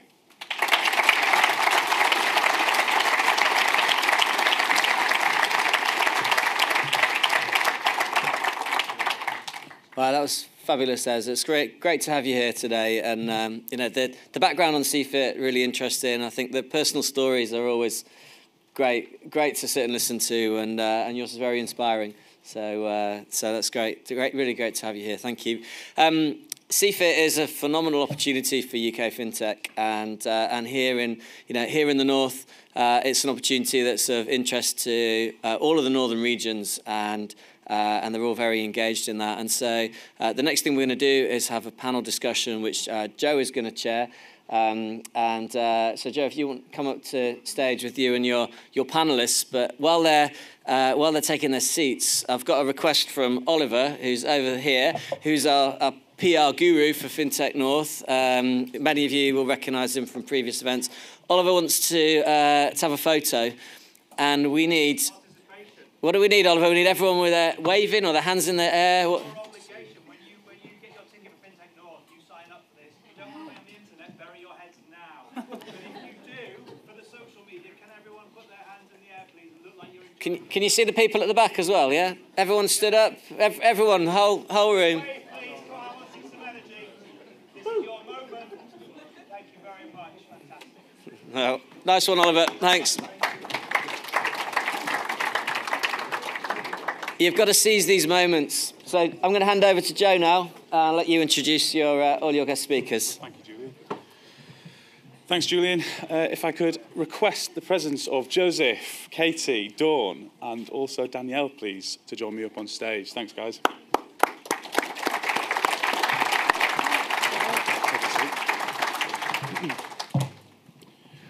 We've got a couple of microphones for you to pass around. Yeah, that was brilliant, Ez. Thanks so much for being part of the event. You know, so much of what you said was inspiring and really resonated with me and our community. I think the skills point as well, you know, we often have students coming along to FinTech North events. I know we've got quite a few from universities all across the north here with us today. So hopefully we've inspired some future FinTech founders, which would be really brilliant. So this next panel is actually in partnership with some of our inward investment colleagues from across the north of England, with whom we work really closely, you know, trying to attract companies into the north. Sometimes we feature them at FinTech North events. Recently, we actually all collaborated together. We all went out to Money 2020 over in Amsterdam and exhibited as part of that conference as the North, which I think was really powerful. So I'm just going to get you guys to introduce yourselves, please, and just say a few words about your organisations. Dawn, I'll start with you down at the end, if you don't mind. Yeah. I'm Dawn Dellen, I'm Tech Sector Lead for the North Town Combined Authority, which includes Newcastle, Leeds City Region. Thank you very much, Dawn. Yeah, Joseph, do us the honours. Yeah, hi everyone. Good to see you all. My name is Joseph Beeden. I work for Midas. Midas is Greater Manchester's inward investment agency. We are funded through the Greater Manchester Combined Authority to promote Manchester and the wider region as an investment location, and then to help companies to set up there. Fantastic. Over to you, Danielle. Hey everyone, I'm Danielle Carrington and I work at Growth Platform, which is the Liverpool City Region's growth company. For the next 2 days, I'm the sector manager for financial, professional and business services. And then as of next week, I'm an internationalisation manager for digital and creative, which is a slightly snappier title. My family now will think I'm a spy. Not quite that exciting. But really looking forward to being able to continue on the journey of bringing FinTech forward and continue to work with it in a new sector. And Katie, please. First of all, congrats on the new role. So I'm Katie Rafe. I work for the West Yorkshire Combined Authority, so home territory for me. And I'm sector manager for creative, digital and tech. Brilliant. So obviously we're all here to talk about FinTech. I know some of you have got a slightly broader focus when it comes to your particular role. But Katie, I'll start with you, seeing as we're here in Leeds. How is FinTech viewed in your region? I think I've got an advantage for all the awesome things that have already been said today. And obviously I couldn't possibly say it's not important. It's incredibly important. So finance in Leeds and West Yorkshire has always been key. And FinTech is the next evolution of that. So it's super exciting for us. We launched CFIT here. We've got the UK Infrastructure Bank, the digital delivery team at the Financial Conduct Authority, and some awesome businesses coming through as well. So yeah, incredibly important, incredibly exciting, and something we're really keen to push. Yeah, brilliant. It'd be good to get a flavour from some of the other regions as well. Danielle, what about you? Is it a key focus for you at the minute? So we're in a slightly different position ourselves within the Liverpool City region in that we have just kind of started focusing on FinTech. Probably within the past kind of 6 to 9 months, we've decided it's a key area for us going forward to look into because it is cross-sectoral.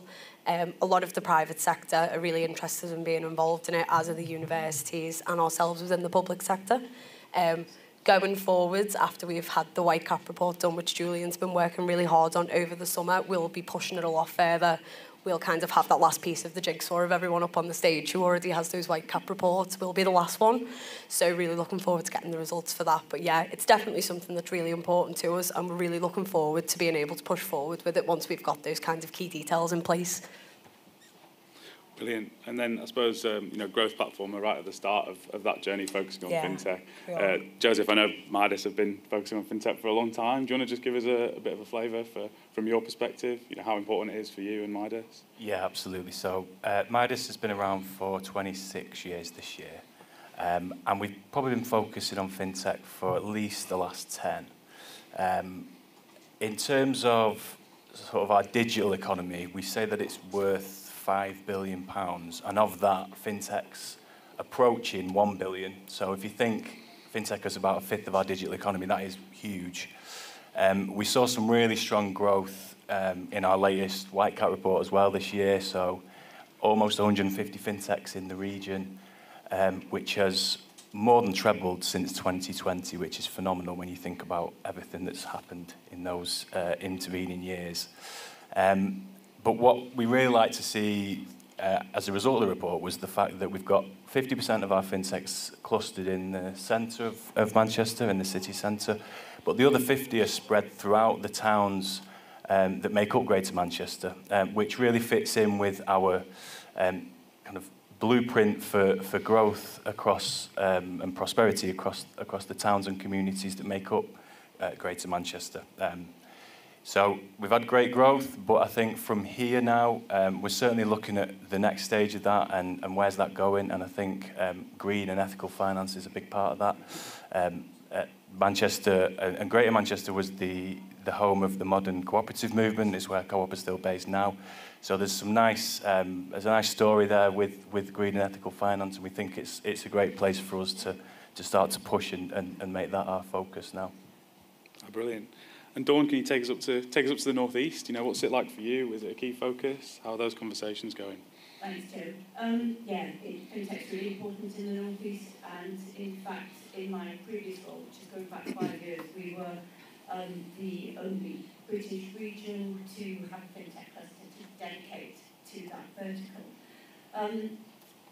Obviously, Whitecap went on and they mapped the sector in 2019, and then we moved forward with Whitecap to devise a FinTech strategy for the northeast, which actually identified some KPIs. And the question is, how do we actually make things happen following on from that, so that to echo the words of Ez, it's kind of actions, not just words.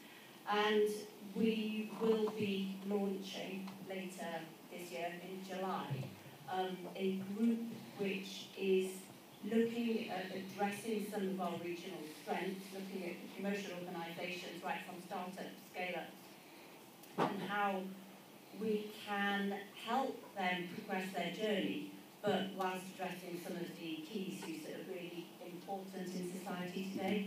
And again, to echo some of the things that he said, looking at those structural inequalities that I think we're all seeing are a really major issue at the moment. We'll be looking at how we help organisations come together across the public sector, the private sector and academia to help that and really see an impact on the region and the wider region through FinTech North as well. You mentioned higher education institutions there, Dawn, and this is just a question for anyone on the panel really who wants to take it. What role do the universities play in your regions? I know we've got the University of Leeds and a few other academics here with us today, so yeah, we see them as being quite important. Does anyone else want to expand on that? Yeah, sure, I can start there. So yeah, universities in Greater Manchester are massively important for us. If you look at Starling, who is one of our latest large entrances into the city, they cited unis as one of their main reasons for coming into Greater Manchester and the strengths that we've got there. Manchester Met was one of the first unis in the country to offer a postgraduate in FinTech. And we've also got really strong assets in things like the Centre for Financial Technology Studies at the Alliance Manchester Business School, which is a knowledge and research hub, which some of you might have come across before, that's looking at sort of digital advancement in some emerging areas of tech and FinTech, things like open finance, which you've heard, and green finance as well. And then finally, it's worth just calling out things like knowledge transfer partnerships, with KTPs, which again is a really fundamental part of the way that the academia can collaborate with businesses. And businesses can leverage the academic expertise of the universities themselves and also receive grant funding of up to 75%, I think, to do that. So not only do you get a dedicated researcher, but it's also mostly funded as well for certain, for specific research projects in FinTech. So yeah, huge part of our FinTech sector in the region. Katie, Danielle, what about this end of the panel? Any comments on Yeah, unis? definitely. So we're really lucky within the Liverpool City region to have 4 incredible universities, and throughout this process, I think we've definitely flushed out the fact that University of Liverpool specifically have been really instrumental in pushing it forward. They also have a FinTech Masters, but the professors that we have there have been really encouraging as we've created a bit of a network and ecosystem. It's been really useful to have them there. They've been taking a lot of time out of their diaries, and as we know, academics are the busiest people in the whole entire world. They've still been coming to us, pushing forward, always wanting to get involved, no matter what it is that we're up to, whether it's kind of steering groups for the Whitecap paper that's being written, whether it's events that we're hosting, anything that they can potentially host. The other universities are excellent as well because they've also got FinTech embedded within a lot of their modules. That's been really important to us. John Moores are often really good with anything that kind of drills down into a sector. They're always really useful for things that are a bit more vocational or a specific kind of path. They've hosted in the past kind of conferences relating to FinTech and also law tech. So yeah, we've found it really useful. We're really grateful to have the support that we do from the academics that we have within the region. And hopefully going forward, we'll be able to continue that on, yeah. Katie, what about you? Yeah, I'd really echo that, and I don't think unis are just active. I think often they can be a driving force in the region, and it's really interesting to hear what happens in other regions as well. So I think in Leeds, we've got the Consumer Data Research Centre up at the Uni of Leeds who do awesome work in terms of collaboration and research opportunities with businesses, which is incredibly important. But at the same time, we look at them for our talent pool for FinTech. We look at them sometimes to house our FinTech businesses as well. The University of Bradford has just announced recently they've got the largest cohort of AI students of anywhere in the UK, which is fantastic. And it's these things that link into FinTech that I think as a region we're really strong in. And yeah, the universities are absolutely crucial to that. Dawn, what about yourself in Newcastle? Well, I think we couldn't mention the universities without mentioning the National Innovation Centre for Data that we've got in Newcastle, because data, as we know, underpins all financial technology. But I think as well as we're seeing FinTech move towards becoming more of a horizontal, that actually the National Innovation Centre for Data is able to look at how it pulls in financial services into all the other sectors as well. And as you know, Joe, it works very closely with the National Innovation Centre for Ageing, and financial well-being and the application of technology is really important to that as well. So it's clear that the universities are kind of an integral part of the FinTech ecosystem. If we're talking about, talent, we've got to mention skills as well. Are there any interesting sort of skills initiatives that are going on in your region that'd be good to talk about? Again, open this one out to the panel. Anyone wanted to pick that one up? We have the, sorry, I'm going again. We'll go in reverse order. Yeah. We've got the tech talent engine in the Northeast. And we also have the One Digital Collective, which is actually launched with the further education colleges with Newcastle College. And this is to augment the work of the universities, because I think it's important to recognise that actually that FinTech isn't just for those people who have got a degree or who have been on a FinTech Masters. It really is inclusive, and it will take people from all skills and all backgrounds, and that's exactly what we're trying to encourage. Because without that, there is just going to be, there's not going to be the pipeline of talent that we need to see come through to fuel future growth. Anyone else want to pick that one up? Joseph? Yeah, sure, I can pick that up. So, on a slightly different track for us, if you're anywhere within Greater Manchester in the sort of public sector, as I am, you can't get away from the fact that of our devolution agenda. So Greater Manchester is probably further down the road than any other English region on its devolution agenda. We recently had our 7th iteration of that this year. There's a number of things that'll help us with across infrastructure and transport, but in terms of skills, why that's really crucial is that we are aiming as a region to be the UK's first technical education city region. So what that means is that we can work with industry to outline where are the gaps, what do we need to be teaching the next generation of our FinTech talent and community.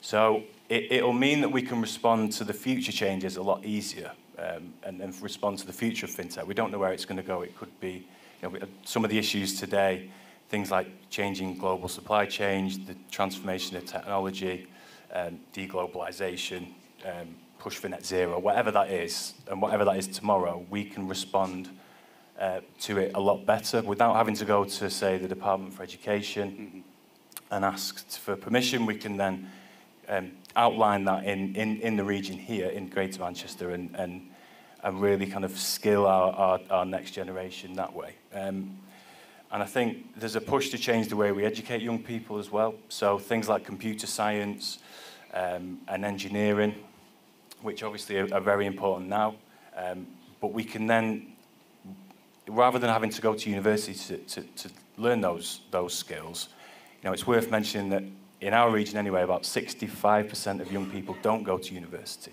So it's not, if we're going to be an inclusive region, we really need to work on that other 65%. It's not just about having a degree. You don't need a degree to be great at coding or to be great at design or to work in FinTech. Yeah, it's about being able to respond to that rapidly changing job market, being able to upskill the next generation and being able to kind of prepare ourselves and our future talent to be ready for tomorrow's challenges, I suppose. Yeah, couldn't agree more. It's about, again, profiling those opportunities and kind of raising awareness across as many different people, demographics as possible, really, isn't it? Danielle, do you want to jump in on this? Yeah, sure. So we've had a couple of new organisations that have opened up within the past year or so with the support of the Liverpool City Region's Combined Authority. The first of which is Live Labs, so that was set up specifically for investment into innovation.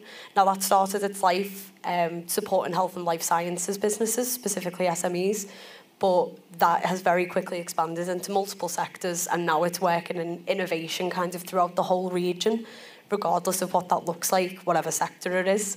They've been set up for about a year now, and they're kind of coming on in leaps and bounds all the time. The way that they're taking on staff is incredible, and the amount of support that they can now give is brilliant.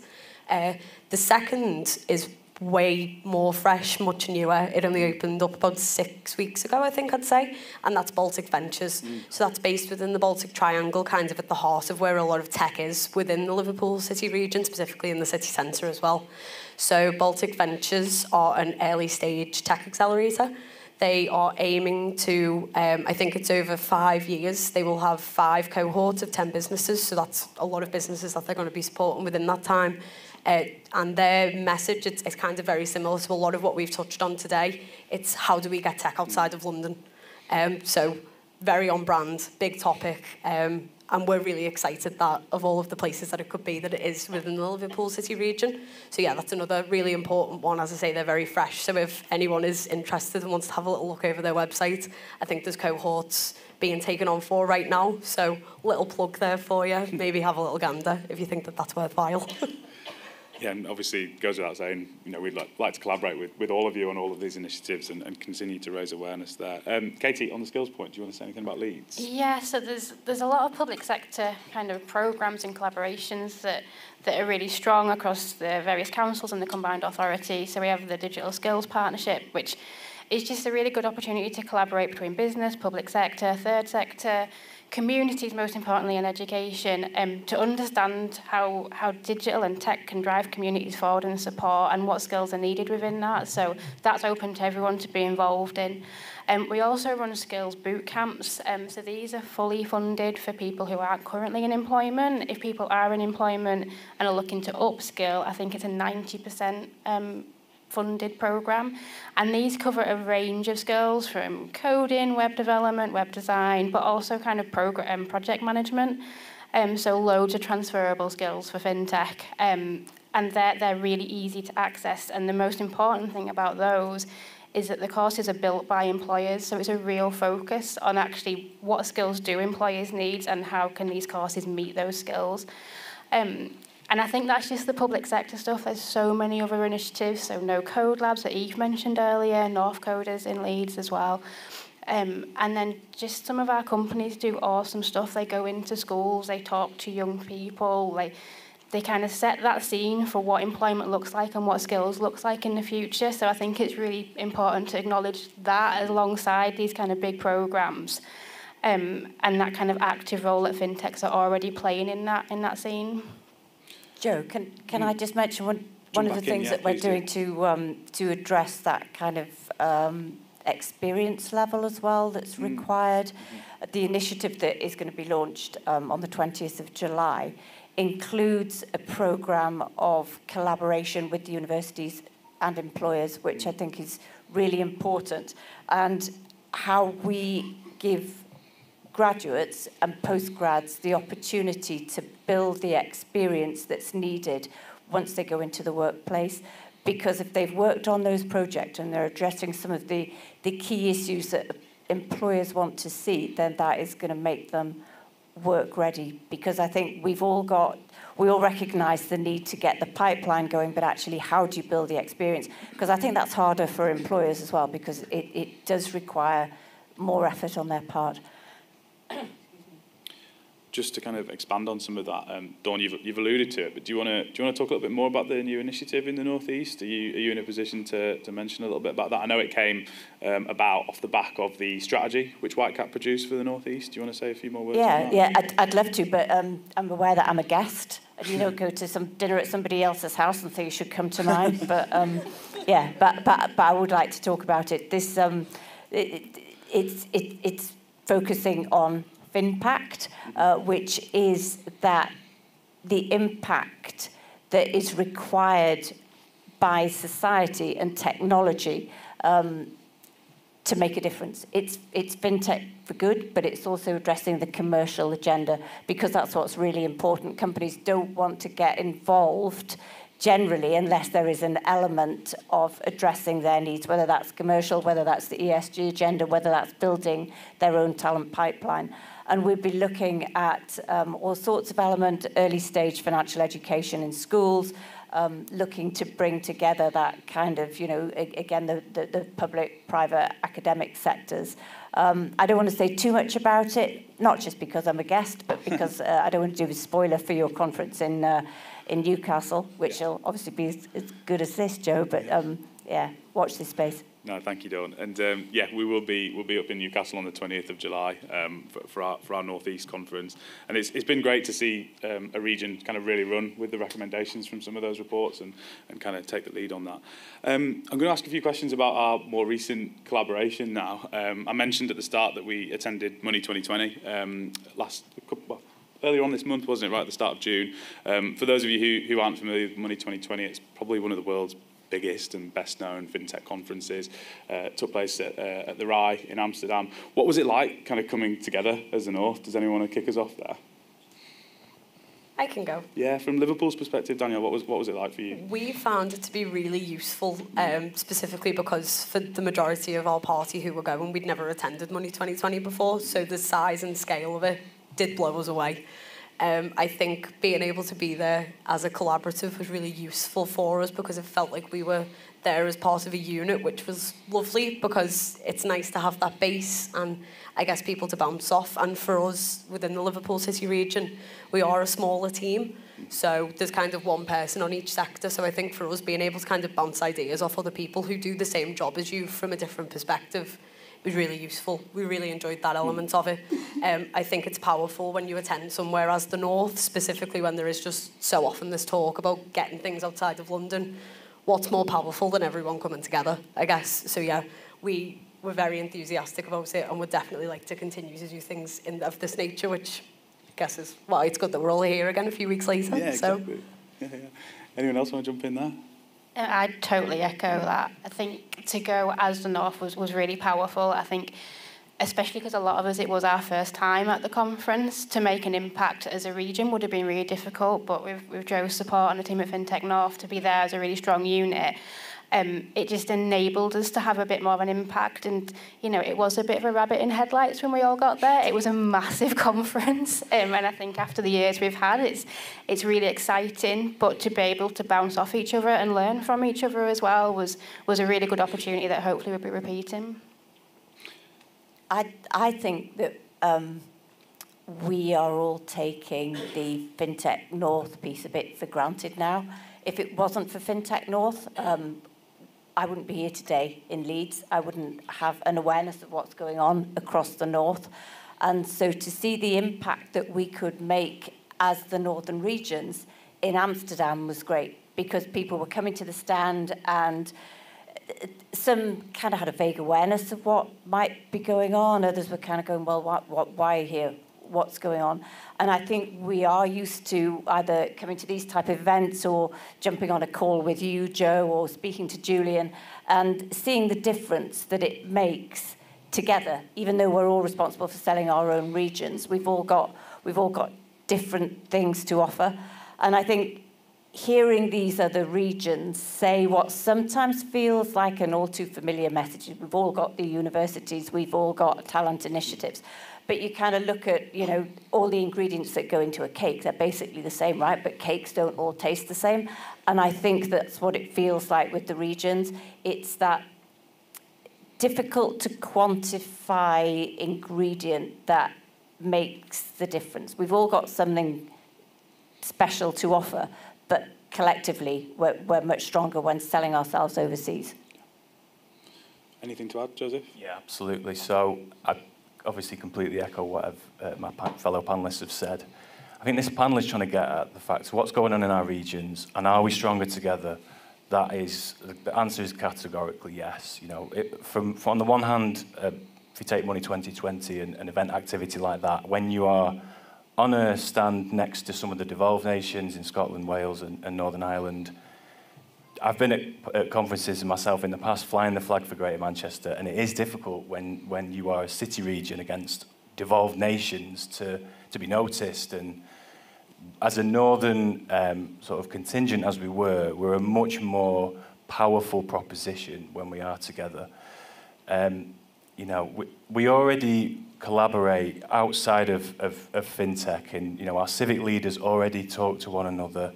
Andy Burnham does talk to other northern leaders around issues like transport to push infrastructure. I mean, it can't be understated how important something like that is for our region to progress, and that's why you probably hear a lot about some of the pitfalls of travelling around the north. It's probably not, as we all know, as good as it could be, but it needs to be.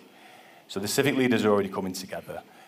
We also already come together under things like the Northern Powerhouse Partnership. So they are the voice for civic leaders and business leaders in the north, and also promoting the north as a destination for investment. So under that banner, in Greater Manchester, we take a UK-first approach, firstly, because if a company's looking at expanding, we want them to land in the UK. Yeah. If they like the UK, then we take a northern approach then, if the north is right for them, and then we take a Greater Manchester approach. So that is a nice way to approach it, rather than competing individually. If Leeds is the right place for Newcastle, Liverpool, then fine. As long as that investment comes into one of our regions, that's the main thing. And I think FinTech North is a great example of us coming together and having that one voice that is way more powerful. I think yourself, Julian, Ryan, and Daniel, and the rest of the team need a really big hand to how you've really helped to amplify some of the really exciting stuff that's going on in our region. There is some really great stuff going on here, and you've been a really good advocate to shout about that and to celebrate it. The North is a tribal region, we know it is, and there's no getting away from that, but I think that then comes in, things like our individual specialisms then come into their own, whether it's payments in Manchester, whether it's InsurTech in Liverpool, and all our individual kind of specialisms then come to the fray, come to the fore, and then we can really start celebrating that we are strong together, but we also have little kind of unique aspects of why we are so special as a region and why the different city regions excel as well. I think it's also worth just flagging the Expand Your FinTech North campaign. So a couple of years ago, I think now, we wanted to really push that message of if companies are looking to land in the UK and they want to know more about the North, we had the idea, Joe had the idea, and Julian, to have a landing page and a knowledge platform where companies can come, see what the North's about, what's happening in FinTech, and what are the different flavours in Newcastle, Liverpool, Leeds, Manchester. So that's something that's still ongoing. I think Money 2020 was probably the first step in that direction. I think you probably agree. And then we're going to look at how can we use that, take it forward under a Northern banner. I think one final thing from me, it's worth calling out that there are actually great examples of us coming together already. So after the Khalifa review, as we've mentioned already, Manchester and Leeds were grouped together as part of a Pennine cluster.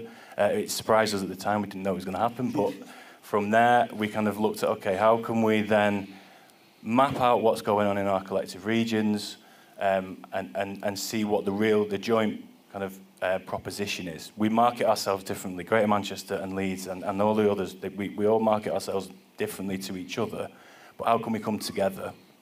So Leeds and West Yorkshire, Megan Noble sitting there in the audience, some of you may know, worked long and hard with Rachel, my colleague at Midas, and Deloitte to put together this FinTech Trailblazers report that really looked at what is the Pennine cluster, how is it made up, which companies are there, and how large is it. It was a labour of love, I think Megan will probably agree. It wasn't straightforward, let's be honest. Megan and Rachel are no longer in their respective roles now. Since then, I'm not saying that was anything to do with the report, but it was really nice for us to come together with different regions that we don't normally work with different, kind of political sort of aims and leaders, and really share and celebrate what's good about our joint, or two separate regions. So if any of you want to see the report after, I've got a copy of it. I'm happy to send that out, and you can really see what the Pennine cluster is in a bit more detail. No, thank you, Joseph. Your 5 is in the post, by the way, for all those kind words. Yeah, I think I'm really glad you mentioned the Expand Your FinTech North initiative as well, because that really came about on the back of coming together, a little bit like we did at Money 2020, way back in 2019 for FinTech Connect. And we kind of realised at this conference, you know, actually, like if we're there as the North, you know, you've got more interest, first of all, because, you know, you potentially have connections to way more people, but also that those regional specialisms that we've mentioned, you know, inquiries kind of naturally funnel down to different cities, basically, which kind of works really well, and it's just sort of, you know, illustrates the power of collaboration more than competition. Danielle, did you want to come in on any of this, or shall I move us on? Yeah, no, sure. I can add a little bit more. So I think something kind of taken away from Money 2020, just one last final thought, is that if you're going to a conference of that size where everybody there has paid a substantial amount of money for a ticket, and they are open and willing to collaboration and want to have conversations with you, if you're not coming away with good leads, I don't really think that you can blame the regions around you anyway. I think that's probably a little bit of a you problem. So for us, I think, yeah, it was definitely great to be able to have those conversations and kind of all be there as one. And long may it continue. Mm-hmm. No, absolutely. I think that, just to jump in finally, I think what the ultimate aim, I think you might have said it, Dawn, the other day, that what would be nice for a future event is that if we do this again, as we will do again as a northern contingent, if one of the regions wasn't there, the rest of us could represent that region and not be competitive and not say, oh, well, Leeds isn't here, let's, you know, think about Manchester, and vice versa. You know, we could say, well, this is what's going on in Leeds, this is what Leeds is great about Leeds, Newcastle, Liverpool, the same. They might not be here, but we can all celebrate and show the strengths of that region and the opportunities for companies to invest there. Well, just to pick up on that then, you know, you kind of touched on some of it there, but what more could we be doing together then? You know, what does the future look like for, you know, the North, I guess? Again, I think it's just about kind of looking at what our proposition is separately and how it comes together as a jigsaw of the North, you know, as what are our kind of ambitions individually, and how is that going to shape up over the next few years? And you know, it's nice that we're not all the same. I think, you know, it's good that Newcastle and Liverpool have different flavours to one another and different assets there as well. So it's looking at what is important, how do they fit together, and what are they really looking for in a region and in a new investment location. And how can we then put that into a joint proposition, I guess. Mm-hmm. So the work's still ongoing, and this is just the first step, I guess, in that direction. Anyone else want to jump in? I think, yeah, like it'll always be an ongoing piece, and I think there's already examples of that are quite hidden, so I'm sure you guys have this where you'll be speaking to an investor and they'll very, very quietly mention that they're speaking to another region, and I think they think they're going to really offend you at this point, but actually that's what we want to hear. We want to hear that businesses are looking to come to the UK. We want to hear they're looking to come to the North. And we want to make sure they get the best fit as well. So actually, I think we do collaborate. We maybe do it quite quietly sometimes, and stuff like this and Money 2020 is a great example of actually how we can work together really, really well for the benefit of the North as a whole. And I think it's great that FinTech North kind of has that banner and brings us together in a really natural way and a really good way to collaborate.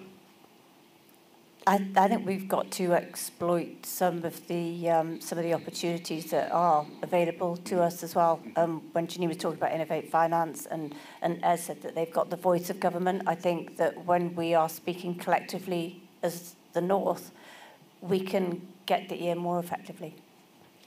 Definitely, and I also think Dawn touched on it earlier. I do think it's quite a unique situation that we're in right now. I don't think there are many sectors where people gather around in different regions on a regular basis and sit together and talk through these things and meet new people. And I think it goes to show, we were in a call earlier this week and Joe suggested, should we have a meeting every quarter? And we were like, no, we don't want to do them quarterly. We want them at least every 6 weeks. I think it's just capitalising on the fact that we do actually really want to talk to each other. We wouldn't always have this opportunity, so it's capitalising on it, whether it's just we're keeping in touch with each other over emails, whether it's keeping in a loop with exciting things that are going on within the region and saying, would you be interested in something that's happening in ours? It's just, we've already got the pieces together, so it's just continuing on really, isn't it, with events, whether they're in the UK, whether they're overseas. whether we're even just online, as long as we're all talking. Just finally to mention that in Greater Manchester, we say that we ultimately want a greener, a fairer, and more prosperous region for the people who live there. But Liverpool wants that as well. Newcastle, Leeds want that as well. We've all got the same goal and the same objective. So it's important not to forget that however we go about it, we've all got the same aim to drive prosperity, to create a fairer region, to create opportunity in our region. We're not competing. We're there to push the north and to make the north a better place for our residents ultimately. And as I mentioned at the start, fintech across all these regions generates 2.5 billion for the UK economy every year. Over 400 fintechs in the north. This does genuinely dwarf a lot of the other, UK ecosystems, and we should be proud of that, shouldn't we? We should be celebrating that. When an Atom Bank goes into Durham or a Starling goes into Manchester, that's raising the profile of opportunities that are right here on our doorstep. And people do not need to go to London or go to overseas markets to have a great career in fintech, which is ultimately what we're here to profile and celebrate. I'm going to bring things to a close there, I think, guys. Thank you so much. Can I have a round of applause for our panelists, please?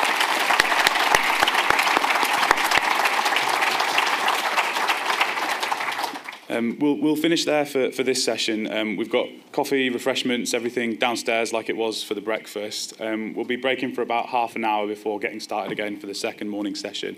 We've had a really good sort of national and big picture focus for the start of today, and we're going to progress to a more regional focus now and hear from some of the region's most well-known and exciting financial services brands and fintechs as well. So yeah, looking forward to the next session, guys. See you back here in about half an hour. Thank you.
Well, good morning, everybody, to Clothall Court in Leeds.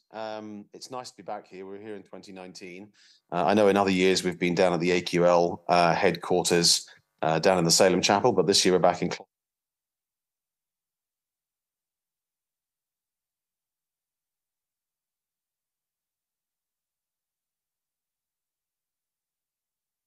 Allowing us to use this premises. I'm apologising now right up front to say I'm sorry I'm not there. This is a recording. I recorded this last week. Unfortunately, summertime is a complicated time for me. I have to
No.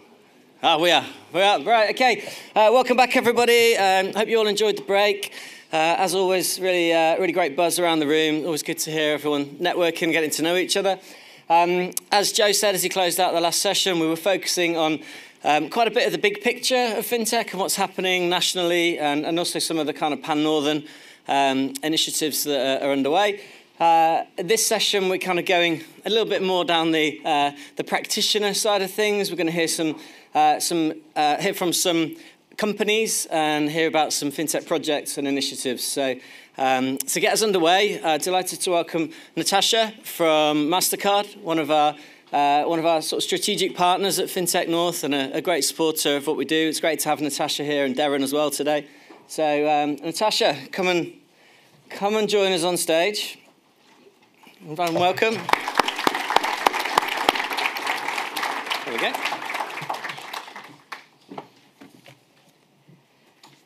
Good morning, ladies and gentlemen. I guess it's still morning, right? Just about. Let me start by saying a huge thank you to the team at FinTech North for pulling together a great event. For the fantastic speakers this morning, I think you'll agree they have set the bar quite high for the rest of the day.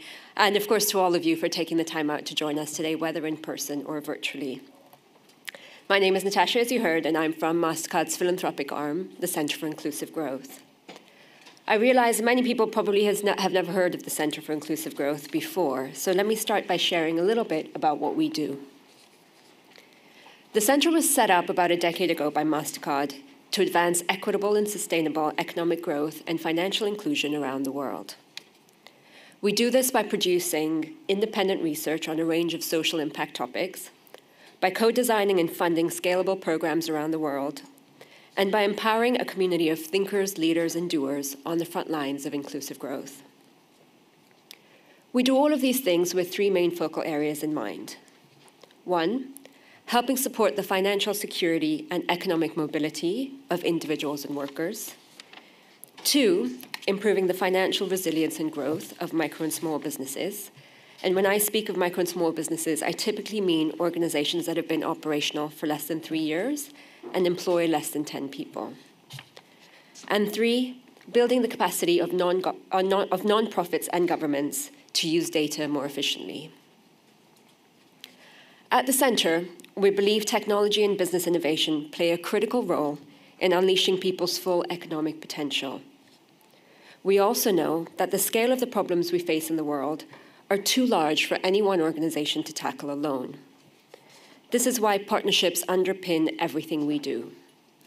Partnerships with private sector organizations, the civil sector, and governments. The private sector brings speed and innovation, government brings reach, and civil society comes with trust and connection to local communities. So coming together enables us to drive impact at scale. But beyond that, the Centre sees our role in these partnerships a little differently than most. We want to leverage the full arsenal of Mastercard resources, not just our philanthropic funding. So when we have a social impact project, we not only provide financial support, but we see how we can deploy our human capital, our employees, our technology, our partnerships, and our aggregated and anonymized data. The best example of this is a program we've been running in Kenya for a number of years now in partnership with Unilever. The program targets underserved, largely informal shopkeepers who, like most small businesses, face significant barriers when it comes to accessing credit. The program is called Jazaduka, which means fill up your shop in English. Very few of these shopkeepers have access to formal credit and often turn to expensive moneylenders to borrow for their business. So we're using their historic purchasing data, supplied via Unilever's distributors, to assess their creditworthiness, and then offering them credit via a formal financial institution in a closed-loop fashion so that the credit can only be used digitally to purchase stock for their shops. And we're underpinning that program with training for the small merchants on how to use that credit responsibly to grow their business. By combining Mastercard's partnerships, data and technology, and philanthropic funding, we've been able to design a program that's a win-win for everyone. We've helped the financial service provider access a new and previously underserved market. Unilever has seen sales at its distributors jump by up to 20%. And the small business owners has access to supply chain financing so that he or she can make better purchasing decisions based on their customer needs and not based on their day-to-day cash flow. The challenges that these Kenyan shopkeepers face in accessing credit are not too far off from what entrepreneurs around the world face. In most countries, including the UK, small businesses serve as the backbone of the economy. But they've also been amongst the hardest hit by the pandemic and now continue to struggle to survive given the current economic landscape. Fintechs are key to supporting these small businesses and stepping in when larger financial institutions and organizations are stepping back. You play a critical role in developing relevant solutions and providing innovative, technologically enabled financial services, applications, processes, and products that fit the unique needs of consumers and small businesses. For example, Mastercard is currently working with the value-focused fintech platform Algebra. The company is helping to address gaps in the financial service industry and serve communities that wish to bank in accordance with their personal ethical principles. By operating in a way that is Sharia compliant, Algebra has its eyes on supporting a global market of 2 billion Muslims, 800 million of whom are still unbanked. Mastercard is also working with Yonder, who are using open banking to use banking data, income, and expenses instead of a credit score, which, as you can imagine, would be particularly helpful for anyone who is new into the country. Many of you may know this already, but a recent report by BBA highlighted the challenger and specialist bank lending reached a record high at the end of 2022. £35.5 billion were lent by these banks in what they called a record year, exceeding lending by the major UK banks. But there was a sharp decrease in success rate for small businesses seeking loans, 64% compared to 80% the year before. Credit aside, we know that female entrepreneurs and those from minority ethnic communities face even greater barriers to growth. Here in the UK, the Centre has funded Strive UK, a 3-year initiative that so far has supported over 1 million small businesses with wraparound services, access to resources, and access to support that they need to thrive in the digital economy. Our program was designed to tackle a few specific issues facing small businesses. The first was to help small businesses access the resources that are already out there and available to them. There exists a plethora of support services for small businesses, cutting across grant and funding programs, capacity building, training, mentorships, financial services, and so much more.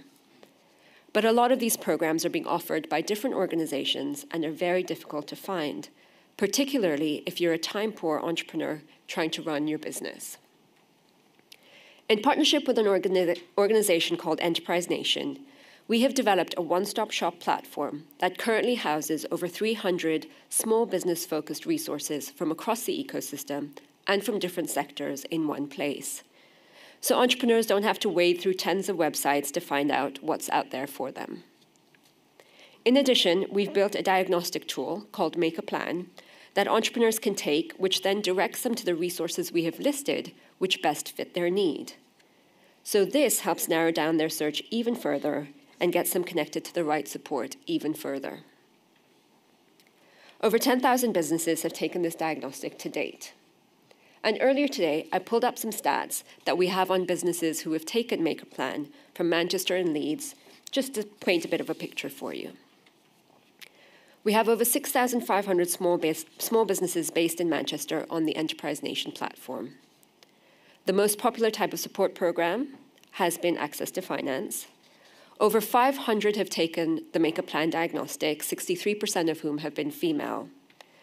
50% of the MAP users would rate themselves as average for their capability in finance, people, products, and markets for managing and growing their businesses.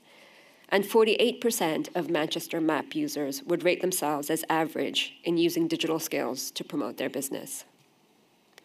For Leeds-based businesses, the most popular type of support has been marketing, sales, and digital.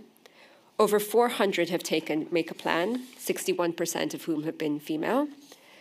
less than 40% of MAP businesses in Leeds who classify themselves as starting stages say that they're set up to selling online and say that they know how to sell their products on a marketplace. And only 33% who classify themselves as being in growth stage can confidently say that they have the cash they need to survive and grow their business. Through Strive UK, we've also partnered with another organisation, Be the Business, to provide more relevant support to minority ethnic business owners.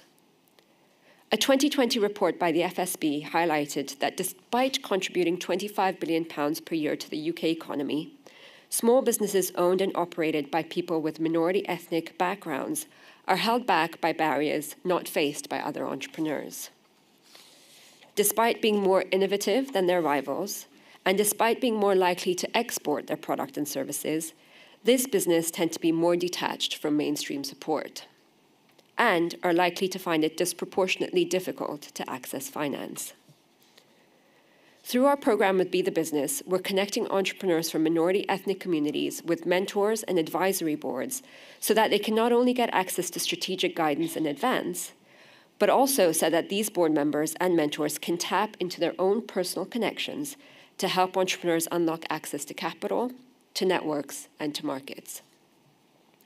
I'll give you a quick example from one of our program participants, Amanda. Amanda launched a new business, Smart Freeze, in 2021. Her concept is simple: silicone food storage containers with a QR code to help you track what food is inside and how long you want to store it for in the freezer. As a first-time business owner, Amanda was aware there was a lot about running a business she still had to master. So she joined our mentorship program and was matched up with Ashley. After just 12 weeks on her mentorship program with Ashley, Amanda successfully located and applied for £100,000 worth of funding for her small business and was able to hire a full-time employee to support her with marketing efforts. Identifying and addressing inequalities is critical to drive impact that is both equitable and sustainable. And although there's been a lot of positive outcomes from the mass digitalization that COVID brought, we also know that this has deepened the digital divide. Those with access and who are digitally savvy were able to survive the pandemic. Individuals were able to transition from physical shops to shopping online. Small businesses created digital doors, and individuals who were part of the digital economy could work from home. But those who didn't have the access and the skills suffered. In this rapidly changing landscape, the reality for most small businesses is that they must digitalize if they want to build their resilience to ongoing shocks. They need new and organic communications with customers and suppliers, digitization of internal processes, as well as participation in digital platform marketplaces, just to name a few.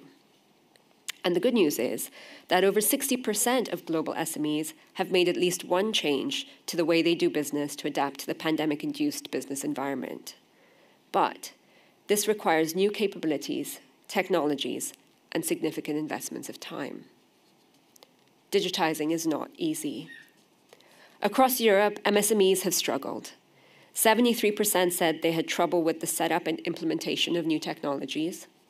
51% said they had struggled to identify the right technology to use or the right supplier. And 38% of SMEs said that they needed support with training. In order to enable small businesses and others to capitalize on the promise of technology, the promise we're all benefiting from and appreciate, we need to ensure, all of us, that the right products and services are in place that meet the various needs of different segments. That the right wraparound support is in place to drive adoption, and the right mechanisms are in place so this adoption leads to greater financial health.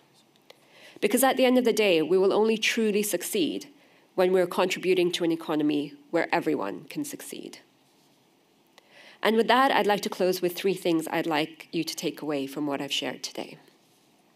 1, digitalization is a key driver of growth, but it is critical that we're connecting people to the right products and services for them and helping to drive adoption of these through wraparound services and other support mechanisms. 2, we need to build products and services with inclusion in mind And we have to be deliberate about addressing inequalities that prevent people from accessing the tools and resources that they need to thrive. And finally, true sustainable impact will only come when we can harness the power of partnerships. To quote the Centre for Inclusive Growth's founder, Shamina Singh, if you want to go wide, go with governments. If you want to go deep, go with NGOs and academic institutions. If you want to go fast, go with the private sector. But if you want to go far, we must go together.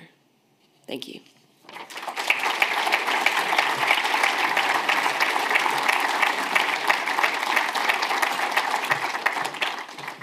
That was fascinating. Thank you, Natasha. And great to see a big global brand like Mastercard putting so much focus on some of the sort of societal related issues that FinTech can help address, and the SME community so often overlooked, as you've highlighted really well there. So it's something we've been doing a bit of work on ourselves recently at Whitecap, and some of the stats are quite frightening around how difficult it is for SMEs to be able to operate efficiently and competitively. I'll just flag as well, you mentioned partnerships at the end, and we've got Darren here from Mastercard. Darren, can you give us a wave? But Darren's the tallest person here, so if you can't see him, don't worry, just look for the tallest person later. If there's anyone that's interested in talking to Mastercard about partnerships, whether you're a FinTech or some other kind of organisation, I'm sure Darren will be happy to grab a chat with you. And following on the theme of partnerships, we are now going to hear from Matt at Leeds Building Society, headline sponsors of the conference today, and a really prominent partner of FinTech North over recent months, which we're really grateful for. So Matt, come and take to the stage and talk to us about what Leeds Building Society is doing around FinTech partnerships.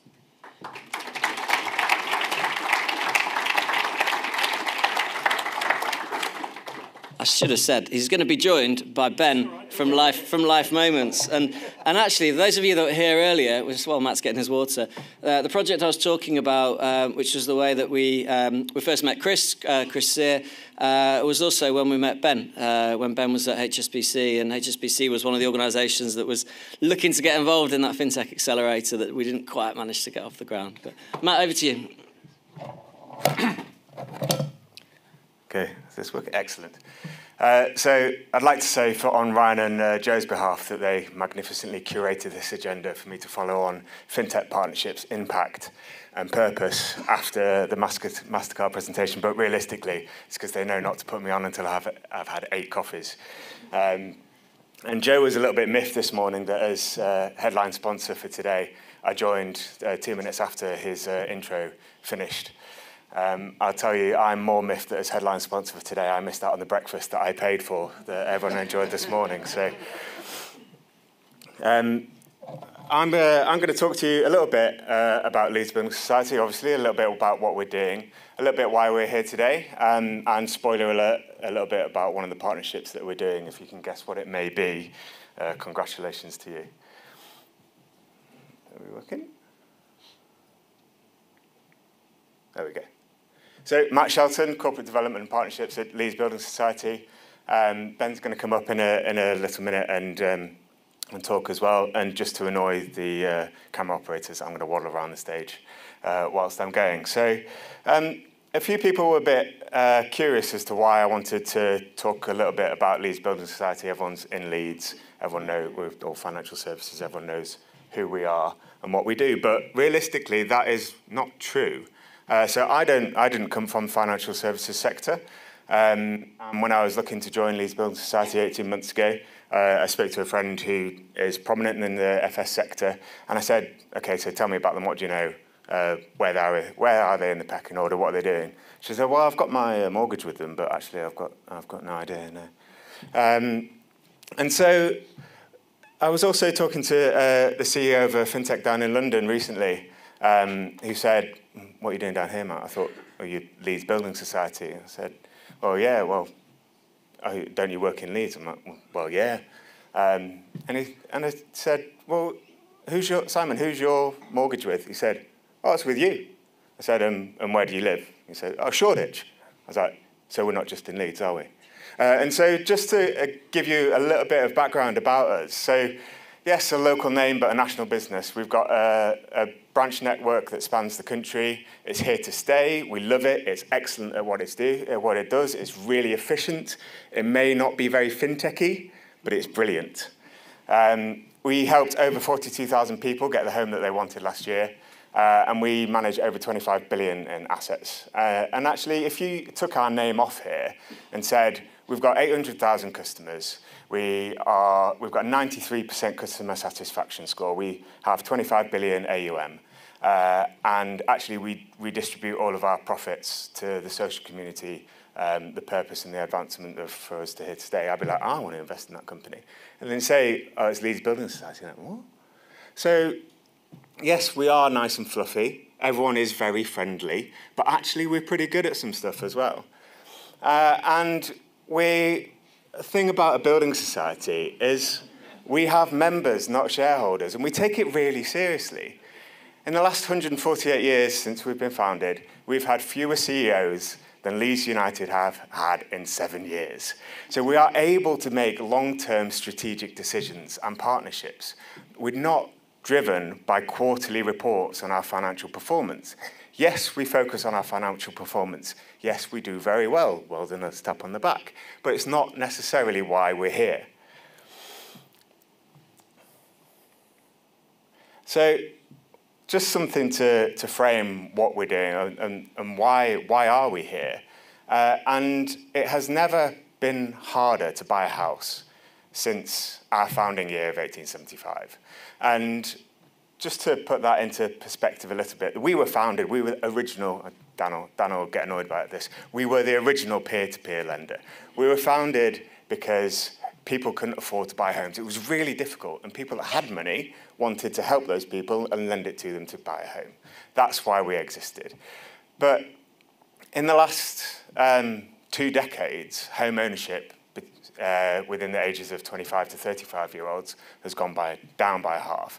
And house prices in the last 40 years have gone up 974%. And so to the Stop Eating Avocados crew, and I include my family members in this as well, no, okay, yeah, I eat avocados, and yeah, I buy them from M&S, and I don't need to, it is expensive. But drinking fewer coffees in a day won't help me buy a house. It is really difficult. It is genuinely a real problem. And so when my father-in-law, I wasn't going to say his name, but I've said who he is now. So when he says, well, in 1980, my mortgage was at 15%, it was, I only ate beans on toast. Well, congratulations. But that was a 15% mortgage on a £20,000 house. So yes, a 6% mortgage today is less, for the mathematicians in the room, is lower than a 15%, well done, but it's on a £280,000 house for the average home in the UK. And so if you put that into perspective, that's a 6% mortgage today is equivalent to what would have been over a 23% interest rate in 1980. So it is a problem. It is genuinely, and eating fewer avocados won't help. Despite what you read in certain newspaper articles, or despite what you see in the replies to Martin Lewis's tweets, it is genuinely a problem. And so that's why we're here. 18 months ago, we launched a new purpose, and it's putting home ownership within reach of more people, generation after generation. And I've worked, as I say, I've worked in other places. We've had North Stars, we've had blueprints, we've had pyramids, we've had purposes. And they change every 3 years, so it's obviously not that important. But it is genuinely, at Leeds, it is genuinely driving our business decisions. And it is genuinely what we get out of bed for on a Monday morning. So, there we go. So last year, 1 in 3 of our mortgages was to a first-time buyer. And as I say, it's not just a segment that we target, it's something that we really genuinely care about. And it's driving our commercial decisions as well in terms of our purpose. We're genuinely stopping making money on things because it doesn't align to our purpose. So we stopped lending on second homes because that is actively taking houses out of the market that people want to try and buy. And as I say, we're not stopping there. And if my mid-year's next next week. And if Richard sees this photo, my rating is going to go terribly down. So I hope he's not watching. That's our CEO, by the way, and our COO. So 1 in 5 of our colleagues works in tech or change at LBS. And since 2016, we've gone from an average application to offer time of 30 days to 30 seconds. And we've also reduced the application duration it takes to open an account with us by 50%, and in doing so, doubling our conversion rate. And so we're on a technical digital journey. We've got a new core banking platform, which is really at the cutting edge of what is possible being implemented, which will enable us to be much more flexible in the future. And we're on a hardware and software digital transformation.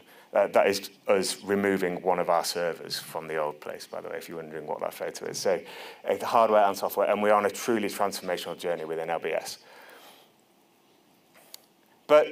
And the point that I'm here today is we can't do this on our own, and we shouldn't do this on our own. The landscape is changing drastically. As Janine mentioned earlier, the regulatory landscape is at the forefront in the UK and developing rapidly. Technology is developing rapidly. Customer expectations are developing even faster.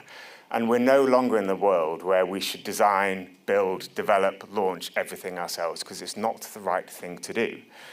As I say, I worked in the automotive industry for a decade before I joined here, and Dan at the back is smirking because I saw him over the break. He said, "You're not going to mention you worked at JLR, are you?" I said, "Well, I have now."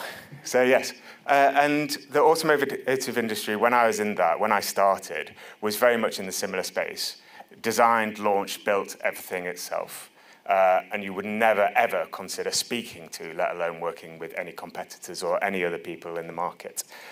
But that's already been through its shift, and it was driven by regulation around electrification. It was driven by consumer demand. It was driven by technological change, and it was driven by disruptors and startups. A certain Mr. Musk gave me a headache on a daily basis.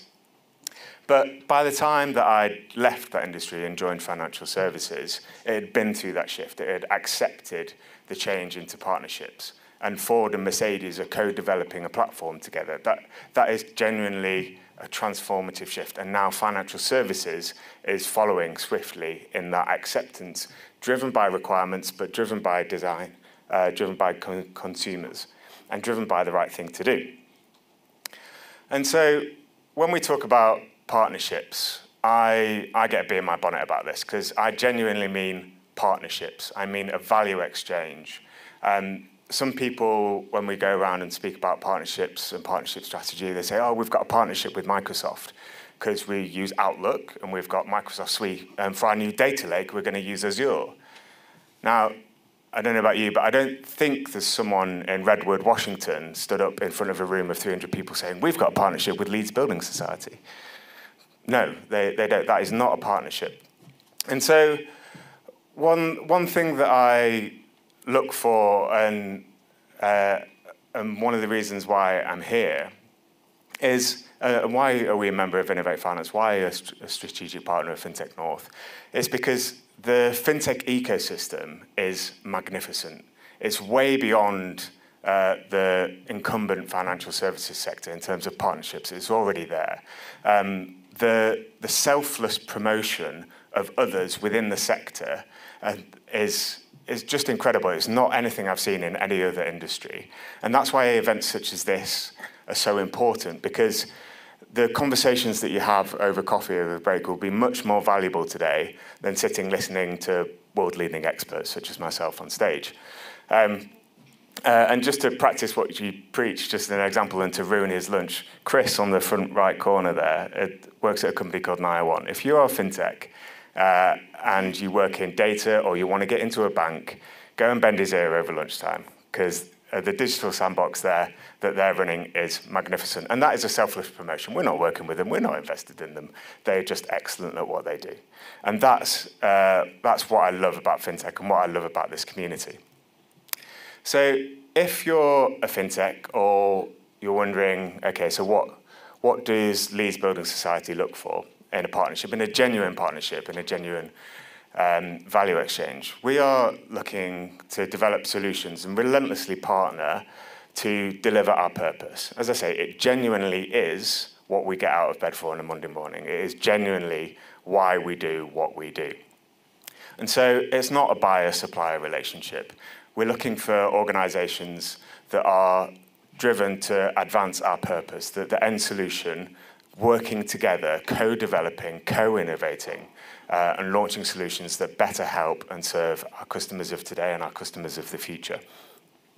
And so just to give you a couple of examples of some of those. Actually, before I do, one thing that I also wanted to say is I speak to fintechs every day of the week. I love it, it's brilliant. And I go around and speak to a lot of different companies in a lot of different spaces. And they ask me what I'm looking for, and they ask me, what am I doing? Where am I going? Why can't I come and partner with you? And one thing that we love and hate in our industry is regulation.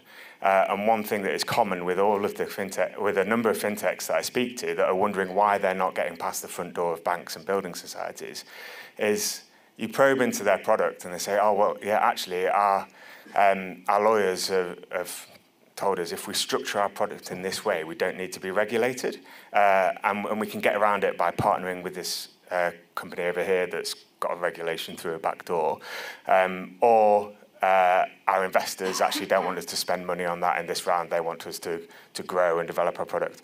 If you're not developing with regulation in mind at the start, go away. I'm not interested. I don't want to speak to you. Financial services is regulated. It's regulated for a very good reason, and it's regulated very well.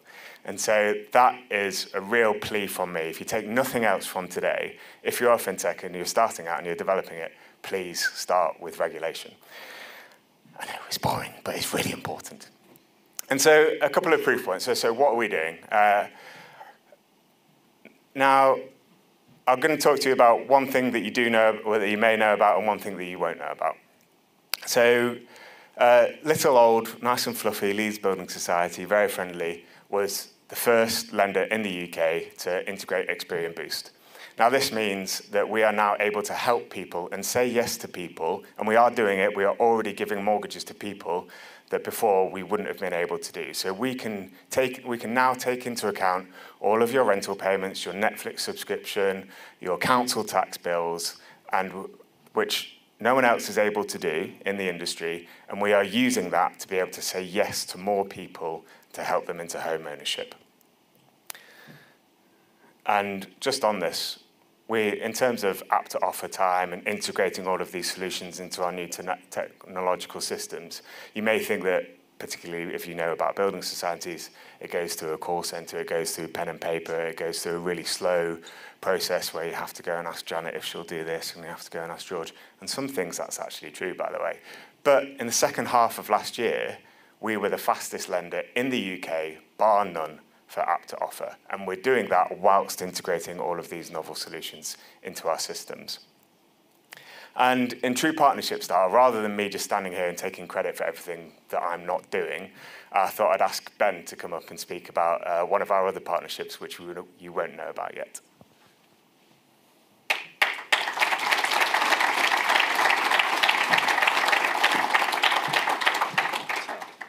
Thank you very much. Hi, everyone. I am so excited to be here because, as Julian mentioned, in 2016, I came to FinTech North, and it was at this conference I decided to jack in 18 years of investment banking and go and do something better. So I'm a southerner, as you can probably tell, but I went to uni in Manchester, and I'm married to a Scouser, and Leeds is our spiritual second home. So thanks for having me here. Thank you. Delighted to be here.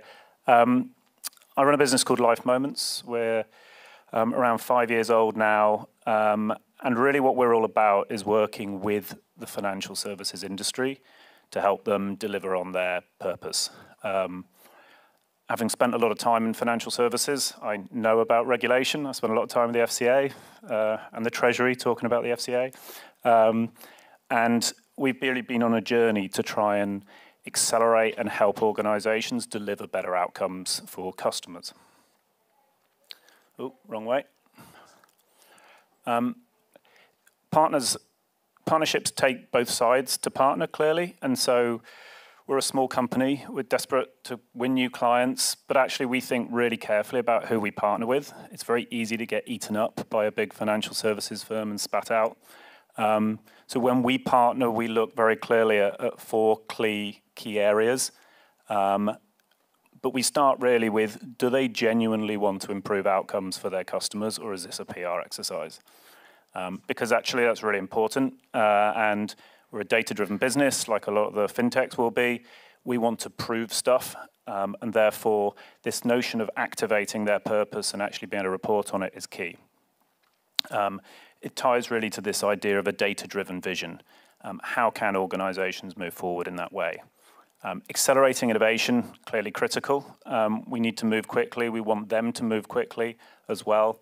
And the last one, which actually relates a little bit to what the FCA is on about with consumer duty, is it's about culture. A culture of data-driven customer obsession. And that's really what we look for when we partner. The work we've been doing together with LBS has been fun. It's been rapid. We've done innovation workshops. We've done lots of customer needs, sessions, prototyping, and ultimately building a product. And to do that, and the work we've done really over the last 5 years has been to build a platform that can enable clients like LBS to get out quickly. And we build a platform to be able to deliver in a number of different ways. We help people learn, because education's important. We help people plan. We help people find products and services. And perhaps the thing that we're trying to specialize at Life Moments is this idea of play. How do we make the process of educating yourself about things that are going to make a difference to your life, to one of your life moments, a bit more fun? We know it works because we see it in social media all the time. And for any of you who've got teenage kids like I have, we know how addicted they are to that engagement. So why can't we take some of that and bring it into something like financial services to help people actually to achieve things in life that they're trying to do? So to finish off, because I know we're 15 seconds left, we've been working with LBS to build something. It's purpose-driven. I'd like to think it showcases the ability and the potential of innovation within a firm that's committed to it. It's been rapid. It's very much a modern digital offering. And by that I mean it takes all of the stuff that we all expect every day now when we pick up our phone. We don't want to pick something up and it looks like it's from the 1980s. So it's a modern digital offering. And I think coming back to Matt's point on regulation, it's entirely aligned to the spirit as well as the law of consumer duty. Thank you.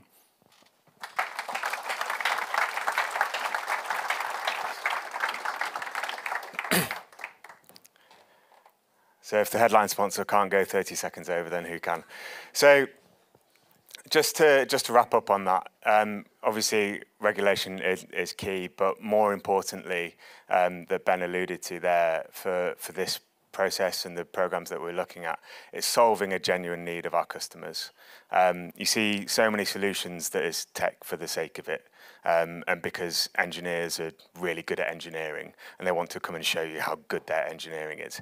And they've developed a solution which is actually, yeah, really cool, but doesn't solve any problems. It's not better than what's there today. And so as I say, we are relentless in finding opportunities that help further our purpose, that help solve problems for our consumers, and help put home ownership within reach of more people, generation after generation. Thank you.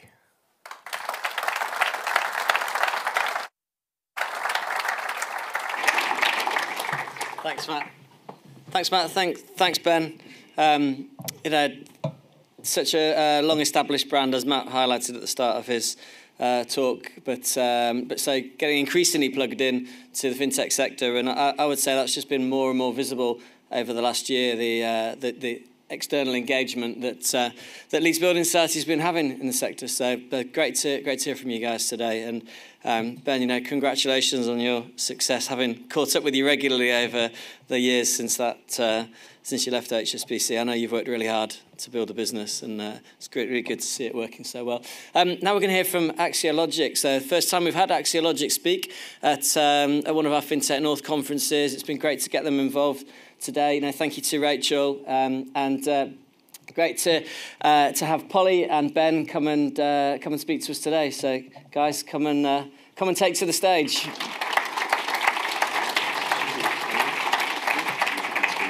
There are two, yeah. I'll grab the other one.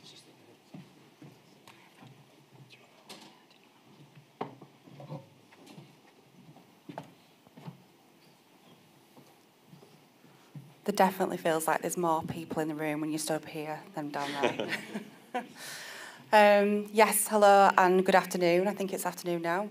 We're here today, and our talk is called A Blueprint for a Better Society, or How COVID, Monkeypox and Avian Flu Can Help Transform Financial Services. So sorry we've got you here under false pretenses, because we're not actually talking about financial services, but I suppose we are a little bit, because we're looking at it through the lens through other industries. But what we're specifically talking about today is flow, and how flow can work in all different types of organisations, particularly big, complex, large organisations which are highly regulated. And some of that good thinking and that fast flow work has contributed to a book called Team Topologies, and we'll touch on that a little bit more later. But more significantly, fast flow was fundamental to the fight against COVID and some other nasty health threats. And they share very similar barriers to adopting fast flow within their organisations as what financial services do. So a bit crazy out there, but actually when you kind of look at it in a bit more detail, they have similar themes, so extensive regulations. So just as Ben was discussing there from Leeds Building Society, it's a good thing, but it's there, it's something that needs to happen, something that you have to work with. Lots of highly sensitive data, so lots of information governance risks. Risk intensive with quite a low tolerance, and big complex estates as well. So, Ben. So, Polly's talked a lot, I think we've lost some slides actually. So Polly's talked a lot about flow, but for those of you that aren't familiar with the concept, so flow is a topic from Lean, and what it really looks at is the speed and efficiency with which work, high quality work, flows through your organisation. And fast flow is really the holy grail of business agility. So it allows you to respond faster to all these kind of things here, some of which are good, some of which are bad. But the killer is it allows you to do it while spending less time and effort in doing so. So I think it's important, but don't trust me, let's trust the science behind it, and this is the science. So there is a book called Accelerate, which is about the science of DevOps. Sounds kind of quite technical, but in reality, it's a scientific study that correlates digital delivery effectiveness with business performance. And what the science says is that those organisations that consciously are good at delivering software and put investment into it and focus on it are twice as likely as organisations that don't put that level of investment in to exceed their goals around profitability, market share, number of customers, etc. So those are all things that tend to sit in kind of senior executive kind of balanced scorecards, but there's a number of other things too that they tend to outperform on. So the quantity of products and services they have, their operating efficiency, customer satisfaction, the quality of their products, and all of which rolls up to them achieving their organisation goals and missions.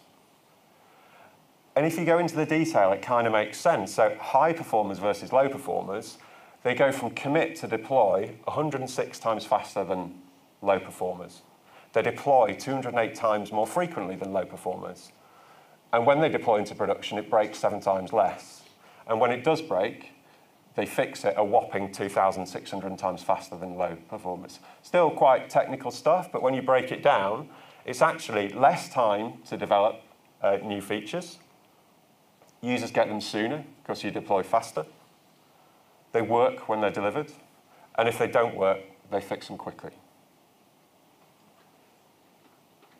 And there's lots of technical complexity under the bonnet, and we're not going into that today. There's lots of buzzwords there. team topologies, DevOps, observability, etc., trunk-based development. We're not talking about that today. And in a nutshell, high performance really comes down to these things. So one is aligning your teams as efficiently as possible to how value is created in your organisation. Optimizing these value streams to be as efficient as possible locally within the context of a team. The third element is then optimizing all the surrounding structures that contribute and enable those value streams. So in a nutshell, you're structuring the organisation around the work and you're not bringing the work to the organisation. And the fourth element is taking a relentless approach to continuous improvement over time. Polly. So that all sounds great, but there's probably lots of people here who are sat there thinking, well, that doesn't really work in our organisation because we're too big, we're too complex, it's just difficult for us to enact change. But in reality, there's lots of naysayers and there's lots of organisations that do think in that way. But it is possible, and we have seen it work in our experience with lots of organisations. And our goal today is to convince you that all this amazing stuff is possible in every context. And I think everybody here already would probably agree to that, and we just must really start from that premise. And if it's been done in healthcare in an extreme way, we do feel like it can translate to all other industries and sectors. So our key things that we want to share with you today. So number one, so key things we've learned that are most important factors for fast flow transformation, some techniques that we've used to help achieve that. And we've also got some case studies which we'll talk about and also kind of highlight what really made the difference in those studies as well. So hopefully we've got you kind of invested now in the talk, so we'll do some introductions. So we are Axiologik. It's a really hard word to say, so I've put my attempt at some kind of pidgin phonetics at the bottom there, so you can all pronounce it yourselves. So in terms of what we do, we shape, design and deliver large-scale digital agendas, and in particular for organisations who've got big aspirations but also big problems to overcome in doing so. We've delivered some of the UK's most complex and challenging programmes, some of which we'll kind of go through in a bit more detail today, but the way that we've done that is by helping organisations to focus on what really matters and by extension not focus on the stuff that doesn't. And the second element is helping them to focus relentlessly on improving flow through their organisations, if you remember that definition that we had earlier. And like we've introduced the organisation, we've introduced the topic, so we probably should just introduce ourselves. So I'm Ben Davis and I'm one of the founders of Axiologik. This is me and my gang. You can probably tell from the photo, it's taken a few years ago, but it's not been possible to get Captain America and his arch nemesis in the same place without fighting since. So we've had to use a slightly old photo. And to my left is the award-winning Polly Price, nominated as Yorkshire's Rising Star across all industries, not just the digital industry, at the Lean In Awards last year, this year? This year. Polly. Yes, Polly got a bit red now. Yes, so my name's Polly. So I'm a Principal Product Manager at Axiologik. And this is me and this is my gang when we're not winning awards or talking at FinTech conferences. So this is our last holiday in Scotland. So this is at the Isle of Skye at the ferry pools. So if you've been, you'll appreciate how beautiful it is. If you've not been, I'd recommend going. But one thing I'll say is that the smiles that the kids are showing there were just for the camera. They are very much definitely beach holiday, all-inclusive holiday people. So they're going to be excited to learn we're going back next year. So we mentioned healthcare previously, so let's get back to it. So healthcare IT is not traditionally known for its IT change and speed. And this word cloud here was taken from a research which was done by Deloitte, and it was the top 3 words associated with healthcare IT. So you can see things there like slow, challenging, disjointed, complex. Is this ringing any bells of anybody? Yes. So interestingly enough, this was taken at the beginning or published early 2019, so before the pandemic. But actually during the pandemic, some really amazing things were achieved in healthcare. And I know sometimes it's difficult to kind of look at that because there's lots of politics around it. You know, talk about the cheese and wine parties, or should I say the business meetings with the cheese and wine that happened to be there. But underneath all that, if you take away like the politics and the politicians, there was some really amazing work done by people to help deliver in the response to COVID-19 itself, working to tight deadlines, highly regulated industry. So we're going to go through a couple of examples and case studies for that. So the first one is 111 Online. So you may or may not have used this before. I use it quite a lot. But essentially, it allows you to enter your symptoms and it will look to signpost you to the next care pathway where you need to be. And it's really just trying to triage who needs emergency care and who could just be followed up with a GP appointment or even with a pharmacist. So if you remember back to the early days of the pandemic, when we were all sat there at 5 p.m. listening to Boris Johnson and Professor Chris Whitty and his slides, and there was lots of information, lots of new things emerging, things changing rapidly on a day-to-day basis. And inevitably, all the kind of health structure that sits in and around that had to respond in the same way. So this had to have daily updates to it. And it's massive algorithms that sit and underpin this. So the NHS found a way to repeatedly iterate the clinical triage algorithms, which typically took 3 months in less than 24 hours.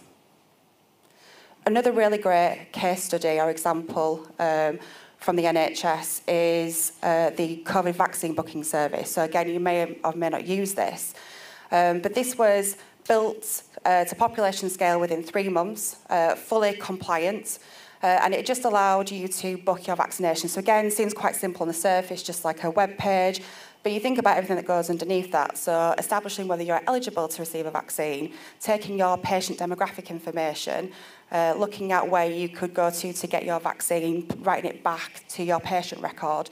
So lots of things going on there, and that was built up and live and running within 3 months. And then it scaled massively within 9. So within 9 months, there was 86 million vaccination events processed, and you can see lots of other really good big figures there as well. So why did so much stuff, so you think about that word cloud, beginning of 2019, why did so much stuff get delivered during COVID? And the main reason for that is that there was a clear and compelling need to operate differently. So I can't remember a time where I worked for an organisation where every single body, every single person in that organisation was all aligned around one goal, one priority, let alone a whole country, let alone the world. So that need to operate differently to respond to that crisis was more forceful than the inertia to just stay as is. So let's go back and try and look at some kind of parallels, and we've got a couple of examples that we'll talk you through, one of which worked really well, one of which kind of worked not so well. And we'll try and look at those and try and understand what's the difference, and then what can we kind of learn from that. So the first one that we're going to talk about is the UK Home Office, immigration. I'm pretty sure everybody in the room knows what the Home Office does, but the particular context we're talking about today is immigration.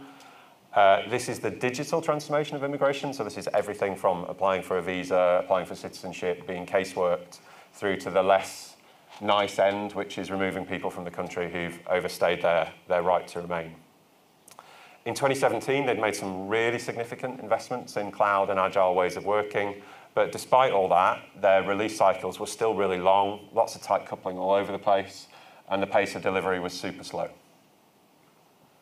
And there was a great team there, like us included, lots of other household name kind of consultancies. There was lots of kind of cutting edge kind of thinking going on about full stack, decoupled, product-centric operating models underpinned by continuous delivery and kind of lean product flow, a lot of which actually became that kind of team topologies book. So the author was part of our team there.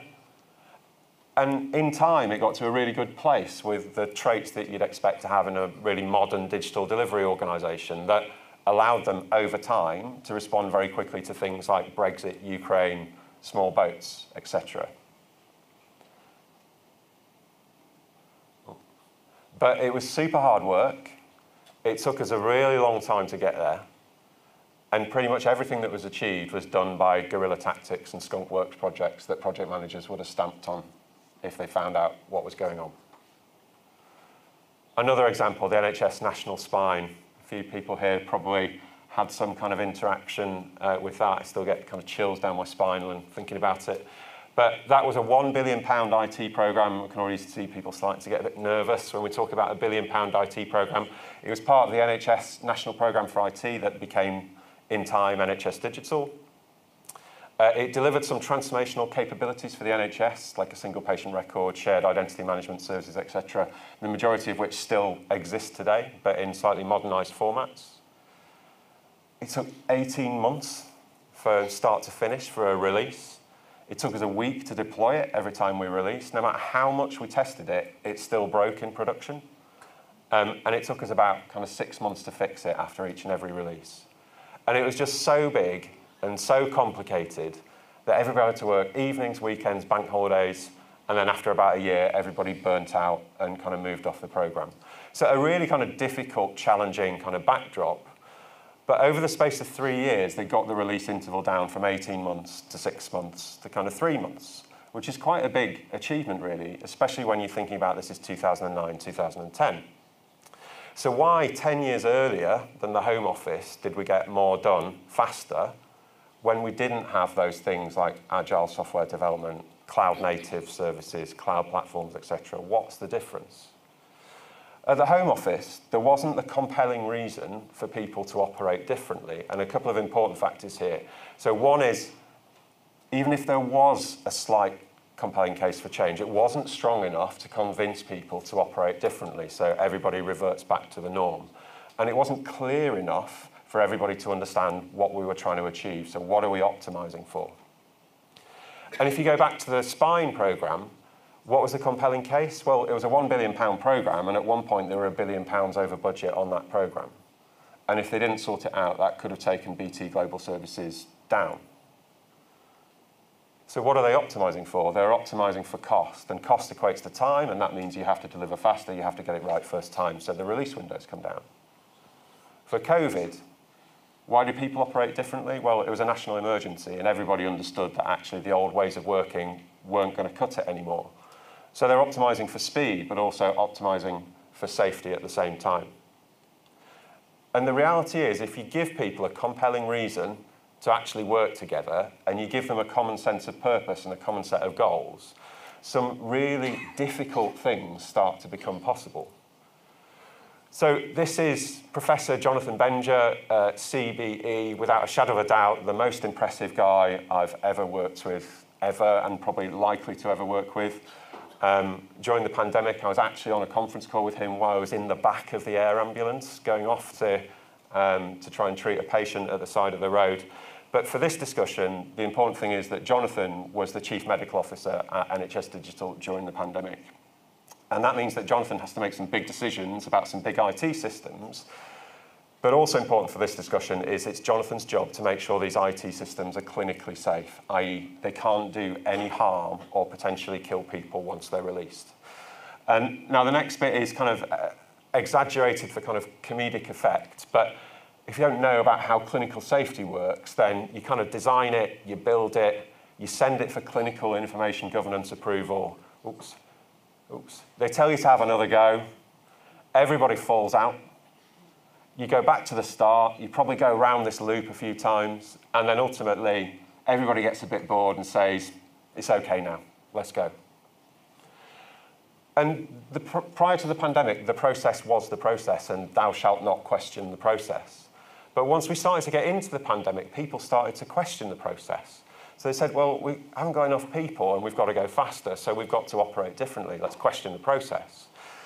They started to think about, well, how do we shift some of that stuff to the left so that we can actually get stuff done quicker and spend less time approving stuff when it comes to us?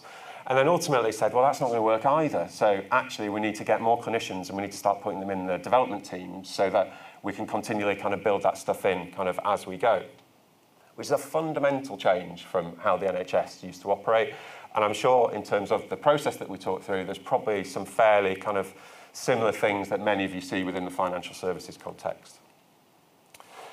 And it's that change in the ways of working and the ability to attack problems in a different way that allowed the COVID testing programme at the peak of the pandemic to get up to nearly 70 releases a month, which is pretty good for any IT system, but it's especially good when you start to think about the fact that this is heavily regulated, it's safety critical, and there's a whole bag of legacy kind of technologies in here too.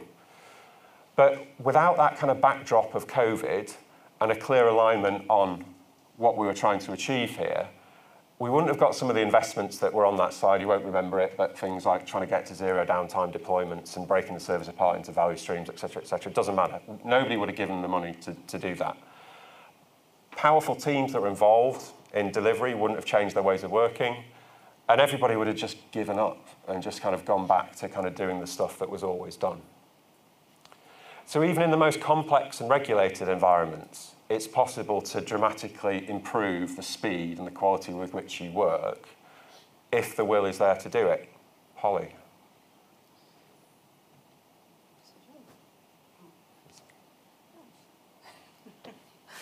Okay, so there are 14 key practices to establish in high-performing tech organisations, and we've got a QR code here which provides a bit more information there.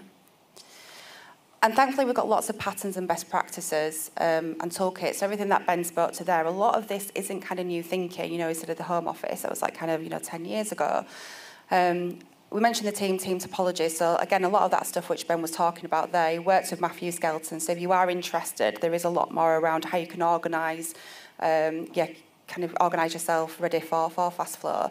But we think about, kind of continuous delivery. That book was published, I think, in August 2010, and it's still, seen as the benchmark for operating in a continuous way.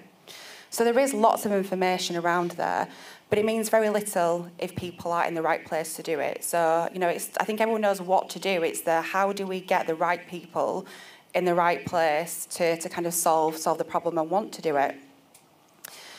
And the examples that we gave when we was looking at the pandemic, they're not typical situations. So how do you get organisations to look at fast flow and the way in which they're working when you're working in a more BAU? So you haven't got kind of crumbling projects which are worth £1 billion, or a pandemic's not in the frame. It's just the project's been going a little long, or you got products and the tyres are warm, but you just need to kind of kick them a little bit. So in our experience, organisations perform better by telling them what practices not to adopt. So if you think about, if we was to say, let's use SAFE. So by taking, some fundamental things around roles and calling somebody a release train engineer, it doesn't actually fundamentally solve the underlying organisation problems. And running a big agile and transformation programme is pretty scary as well. You don't want to do that. So it is more about overcoming that inertia. We've got a little bit of a formula here on how you can potentially do that. So the first thing you need to do is establish a pressure for change, and then you have to align everyone's interests around that, and then get all interested stakeholders together. And what you can do then is you can support that with some really meaningful and actionable data, which will help to catalyse that change and overcome that inertia in a bit more detail. So a lot of organisations and lots of IT teams are now using DORA metrics, but they're typically not enough to make that case for change. If you're a CIO or a CEO, that tends to kind of fall into that's an IT problem, that's something that IT need to solve, why are we interested? So you really have to put it in a way in which it's in business terms and it resonates with them and gives that compulsion to change. So things you can do to do this, so you can do volume stream mapping, you can do some things around working out how much time is spent in waiting, so like rework, flow efficiency, and you can start to express a problem in terms that really matter. So you can do it in brass tacks, pounds and pence. You can say that you could have got that product to market earlier and quicker for half the price, and then what that cost of delays as well. So potentially you can have a competitor that's come out with something, much faster. It's kind of, then steamed ahead with that. But if the problem that you've got is more around the quality of service that you give to your customers, you have to find a way to express that in terms of the impact on those customers. So here's an example from where we were working with a Fortune 500 company. You'll see GSF up there. For GSF, just read it's a production outage. It's a severity 1 or severity 2. And here we're trying to illustrate to them the severity of the service issue that they have. So 96% of outages reported first time by customers. The system's down, you don't know, customers report it. 395 hours of customer downtime, all caused by broken releases kind of in production. 157 hours on average to fix a production outage. Kind of not great. So these things are often kind of strong enough in their own right, but you can even go further and start to say, well, the customer sentiment deteriorated by this amount over the period, you lost this amount of license revenue due to those outages, or we think that this % of customers aren't going to renew as a result of these issues. But the point is you need to try and create a compulsion for change that resonates with the people that control the purse strings and the pound and pennies and do the prioritisation. Just talking about tech stuff isn't going to work. And once you've got that kind of mandate for change, you need to get everybody together to attack the problem space. And if you don't get everybody together, you're just going to shift the problem round the system. And we've got a little kind of mini case study here. It's a really complex graph. Don't worry about the lines. Just focus on the black one. Don't worry about the fact it goes up and down. Just look at the peaks. And this is a product that in January has its peak season. And every year this product breaks down in January. So year 1 it broke down. Year 2 it broke down. Year 3 it went through plain sailing, no issues at all. And like, what was the difference? Well, there was just one additional set of stakeholders in the room. And because they were in the room, the problem couldn't be punted in their direction and say, well, it would have been fine, but you know, it's their fault. And once you've got people talking, you need to give them a way to kind of really understand what's happening. And hearsay and opinion isn't going to cut it there. It needs to be objective data so that you can take the emotion out of the room. But you can't just focus on one parameter. If you're optimizing for speed and you go faster, but you break stuff more, then you're not actually achieving the goals that you're setting out for. So you've got to give people a broad set of data so that they can attack the problem space in a holistic manner. And by giving them that broad set of data, you're inviting them to take accountability for all the outcomes of their products. And that's ultimately one of the key things that high performance is based on. Now, there are multiple lenses that you can focus on when you're looking at that holistic performance. So you can look at your customer outcomes, so things like adoption, conversion, net promoter score. You can look at your service outcomes, things like how many support calls did we have, availability, mean time to detect, mean time to repair. You can look at your effectiveness outcomes. So like, what's our kind of cost per transaction? What's the cost of the failure demand that we're injecting around the system when these things don't work? And you can also look at some of the effectiveness and sustainability of your services. So your cycle time, your deployment frequency, some of the more kind of DORA type metrics that talk about how effective and sustainable are your processes. But the highest performing teams, and where we all need to try and get to, are never static and they adapt.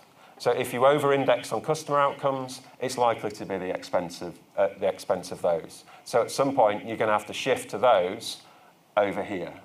And lots of organisations get stuck in a mode where we're just going to index on this and they don't invest in the others. And at some point, the tank is dry. And that's what we're really talking about when we talk about product-led full-stack kind of operating models, which is the paradigm that's been proven to work in most industries with the highest performing teams.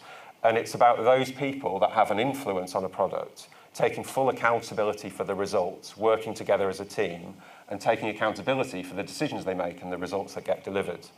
And they're balancing investments over the short and long term to maximise the economic value and the results from that product over the long term, but whilst heading towards a set of optimisation goals that are important for the organisation, but doing it in a sustainable way. I won't go through that. So if you, just to kind of summarise then, if you align stakeholders around a shared outcome, you bring stakeholders together and you give them some actionable information, change is naturally going to happen in an organisation.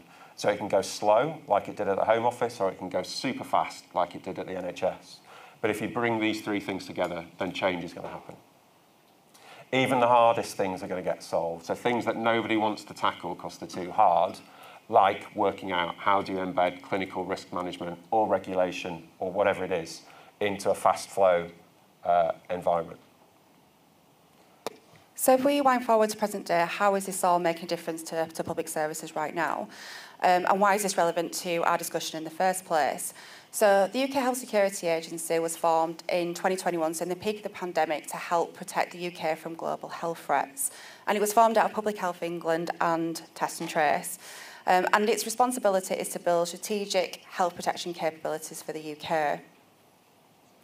And it has a really inevitable task of protecting the UK while building IT systems in purely novel situations. So what's the next pandemic? What's the next thing that we're going to have to protect ourselves against?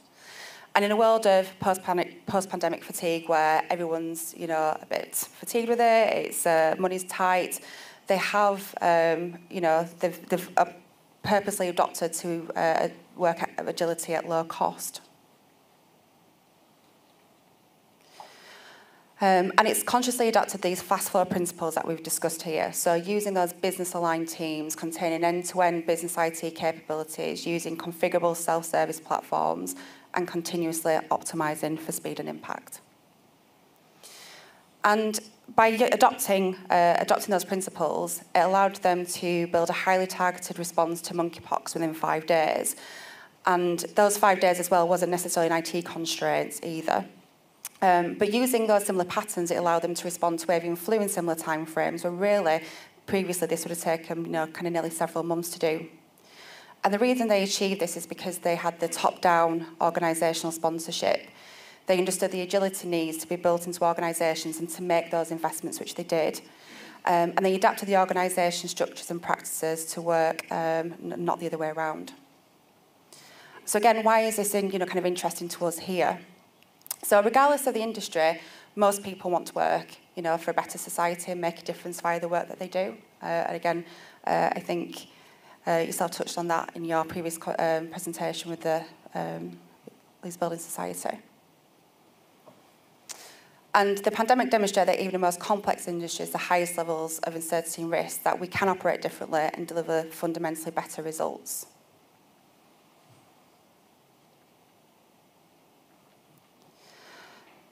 So if we proved it in healthcare, we know that it can work across other sectors, and it's really set a blueprint for us all to kind of look to. So I suppose our call for action today is for us to refuse to take no for an answer, learn from each other, and push for change together. We hope you enjoyed that talk. We're around for a few minutes after the presentation if you want to come and talk to us, and we also have some colleagues with us from Axiologik as well. So thank you.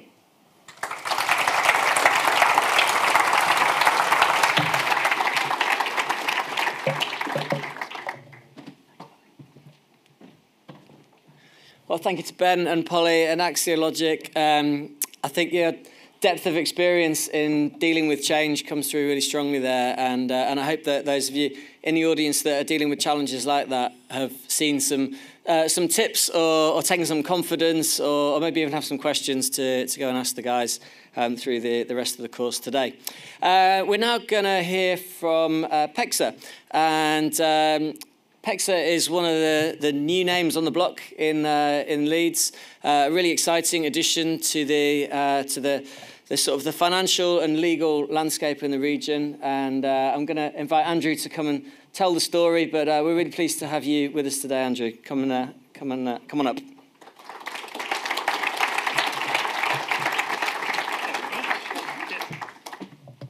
And thanks, everyone. Look, it's a real pleasure to be here today and see a thriving fintech community here in the north of England. I think what's really exciting for me and PEXA, and what you might have seen just recently in the news, is that PEXA's actually taken the decision to base its UK headquarters here in Leeds on the back of this fintech community and the real thriving ecosystem that we've built here. And I know, obviously, it's an exciting time for everyone, and obviously we're in between up to lunch, so I'll try and keep things moving at a reasonable pace. So I want everyone to cast their mind back to 2013. Obviously, we had this little guy singing about, "Do you want to build a snowman?" Kids throughout the land singing it. But also, this is an artist's impression of me trying to buy my first house. It was a horrendous experience. It took months and months and months. I worked in the industry at the time, so I was a strategy consultant working for the UK's largest bank. And I thought I knew what was going on, so I went execution-only route, got the offer pretty quickly in actually 7 days. But then I spent the next 4 months chasing the conveyancer, figuring out what was happening, challenging, saying, why are things taking so slow? What's going on? Why are things not moving quickly? And it even got to the point on the day of completion, I got a phone call from the estate agent. Sorry, Mr. Lloyd, we can't release the keys to you today. I'm there with my wife, moving van full of things. The conveyancer's actually transferred the wrong funds to the buyer. To the seller. It was a horrendous experience. And at the time I said, I want to do something better and do something about it. Obviously, my career took some twists and turns in the interim, but actually, even a decade later, buying a property is still a really painful experience. So this is a piece of research that we commissioned looking at 11,000 borrowers here in the UK, and you can see that buying a property is actually the second most stressful experience for people after getting divorced. That's just not a good enough stat, right? It's something that we need to work better to change and to take friction out of the experience. And just to give you a flavour of it, so 80% of buyers and sellers actually experienced an issue during their property transactions. 31% of transactions fell through. Transaction timelines, I know we talk about app to offer now taking minutes, days, but actually offer to completion timelines are longer than ever. It now takes upwards of 4 to 6 months to actually complete on a property transaction in 2023. And we're really seeing people face unexpected costs as well. So 63% of buyers and sellers actually face unexpected costs through the transaction. Some of that can be upwards of £1,000. And when we talk about the cost of living crisis and what's happening, that really needs to be thought about. So what are we doing about it? It's very easy to point the finger and say, oh, guys, this ecosystem and what's the challenges in it? Well, actually, we're committed to help build an ecosystem to address some of this friction and take the journey to a better place. What we've been able to do is do that in Australia. So we originated in Australia in 2008 as a quasi-government initiative. So we brought together a number of state governments, a number of land registries, and some of the UK's largest banks to say, let's build a better way of doing digital conveyancing.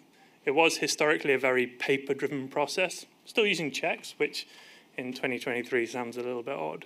But actually, what we've been able to do is move to 100% digital transactions.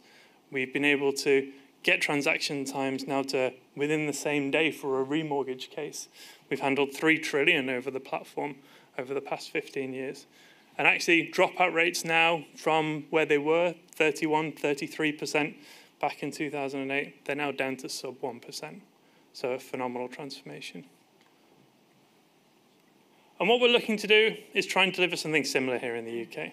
So we've built a proposition for the UK from the ground up, starting with a brand new set of payment rails. And I know we talk about the Bank of England being based here in Leeds as well as their Threadneedle Street, but we built a brand new PEXA Pay settlement scheme to enable lenders, borrowers, and organisations to settle directly in central bank money and not over existing rails like CHAPS or BACS or FPS that cause delays in the process. We built connectivity in with the land registry, being able to move documents, move deeds, register charges directly. And then we've built a workflow wrapper that sits around it. Really, that's your orchestration layer. That enables the movement, the integration into the origination platforms, into the case management systems, and it enables the logic to be built, and it enables that seamless experience and the movement of the security. And I think it's really similar, and obviously, I think this is probably reasonably similar to Matt's slide, which is, we can't do this alone, right? It's not about PEXA being able to do it unilaterally. I don't think anyone can move a complex ecosystem like the UK housing market on their own. So what we need to do is fundamentally come together with an ecosystem, bring together borrowers, bring together the brokers and the intermediary community, the Bank of England, the land registry, the lenders, the conveyancing community, the law firms, the regulators, and say, how can we do it differently? And that's what we're on a journey to do. We're almost 2 years in now into the UK, so we started the journey back in the beginning of 2021, building out the UK team and taking some of the learnings from Australia. We created a set of foundational partnerships with the likes of Clearbank, with the Bank of England, with ThoughtWorks, with the Land Registry. We created a set of reference sites, get our first transactions up and running with Hinckley and Rugby Building Society, with Shawbrook Bank. We took the decision to acquire Optima Legal, so a high-volume conveyancing organisation based here in Leeds, to say, how can we lift the hood on the existing community and say, how can we do it better? What can we do differently? How do we enable that seamless transaction? And then, as it shows, we agreed our Leeds headquarter just recently as well. So starting on the journey, it's probably fair to say we are at the end of the beginning of the PEXA journey here in the UK, and that journey towards the frictionless property transaction. And we're just really starting to see the benefits of it as well. So an improved experience, increased efficiency, and a reduction in the risk associated with it. I actually had the pleasure of talking to the borrower for our very first transaction, and it's not something that I do very often, which is talk to end consumers. We work primarily in the B2B space, and so we had him on the phone just after his first transaction was settled, and he said, this is fundamentally different to what it was historically. It took them 9 days to go from initial application through to completion. He had full transparency as he went throughout, and he said it was night and day versus his existing experience, which I think, it brought a little tear to my eye, having worked on it for a couple of years. But it's just exciting. It shows the potential. And actually, we need to change. We need to do things better. We need to think about how do we improve the customer experience in the home buying, selling, and remortgage experience.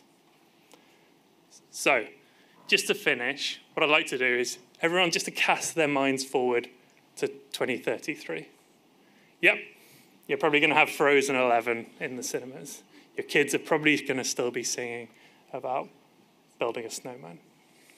But actually, what I'm really hopeful for is that my nieces and nephews, who are currently 16, when they look to buy their first homes, that they have a really joyous experience, right? That it can be a week, it can be a month, but actually that they don't have the pain, heartache, and stress that I had, and come out of it and say, you know what?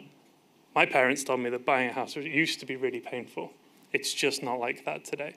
And that's what we're really hopeful that we can help the UK to move towards and what we can deliver. Thank you.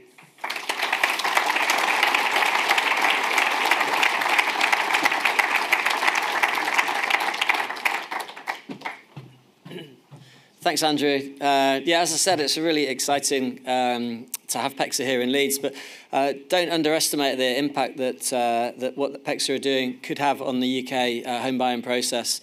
I know we had Glenn King, who's the MD, over from, I think he might be the chief exec actually, from Australia last week, and I noticed on his LinkedIn he was at Downing Street talking about this. So yeah, they're a definite organisation to keep an eye on. I'll just do a shameless plug actually. Eve Reedhouse mentioned earlier on that we've been running Legal Tech in Leeds as well, as another sort of group, a little bit like FinTech North, but more focused on the legal sector. Next Tuesday, we're hosting an event which is focused on the property market, and it's focused on the legal technology side of property. But if that's your field, if you're in that, then it's free to attend. It's on Tuesday morning, and if you Google Legal Tech in Leeds, then you'll find a way to sign up for it. So just before we break for lunch, we're going to hear from Jane at Substar.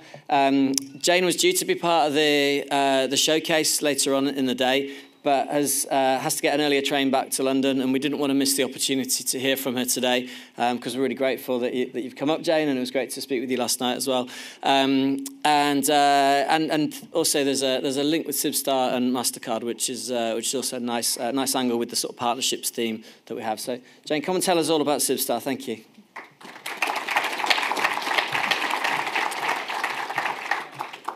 Hi everyone, it's really good to be here today. I have a strict 7 minutes. I'm going to do this I'm going to do it in 5 minutes.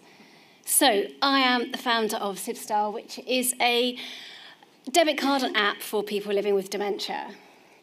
This whole journey started 3 years ago with my mum and dad.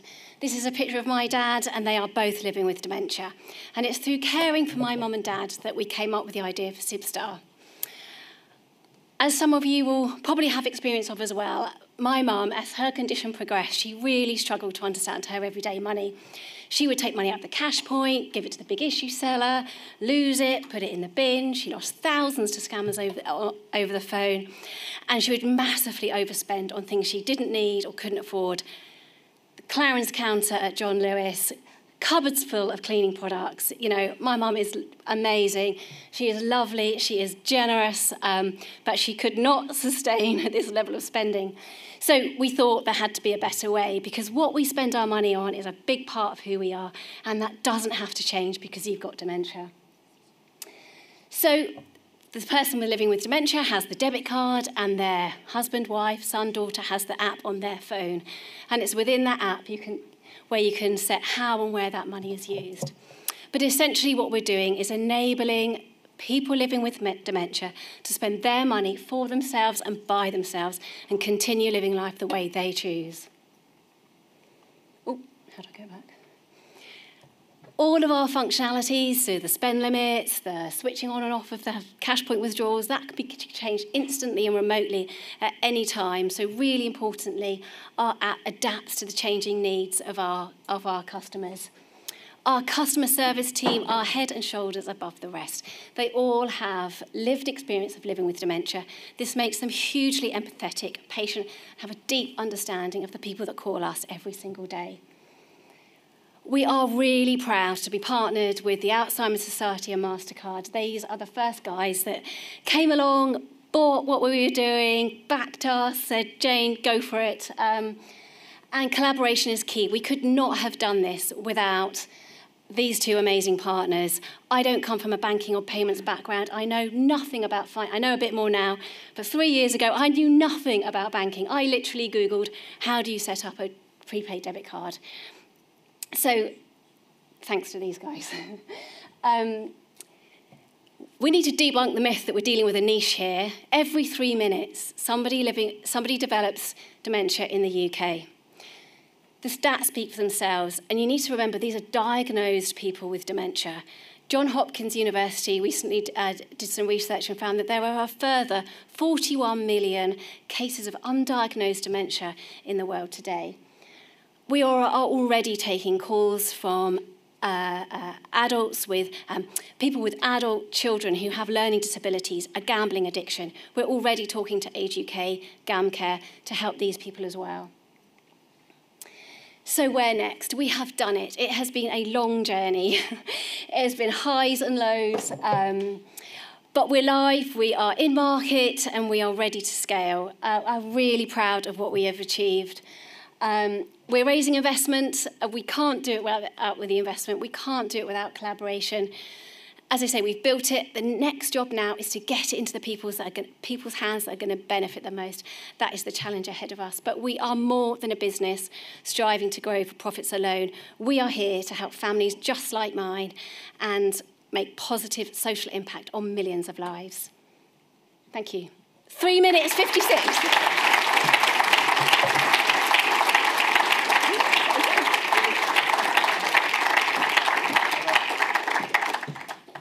Well, it's a great skill for an entrepreneur to be able to pitch their proposition within time. So well done, and all of you taking part in the showcase later, you can learn from James' timekeeping there. But that's brilliant. That brings us pretty much on time for lunch. Thank you to everybody who's spoken this morning, take part. We've had a really sort of wide range of perspectives, which is what we always like to have at these events. Lunch will be downstairs. Hope you enjoy that and make the most of the networking time as well. We'll give you a shout when it's time to come back up, but that'll be 2 o'clock. Okay, thanks very much.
and finding ways to finance building a tech prototype.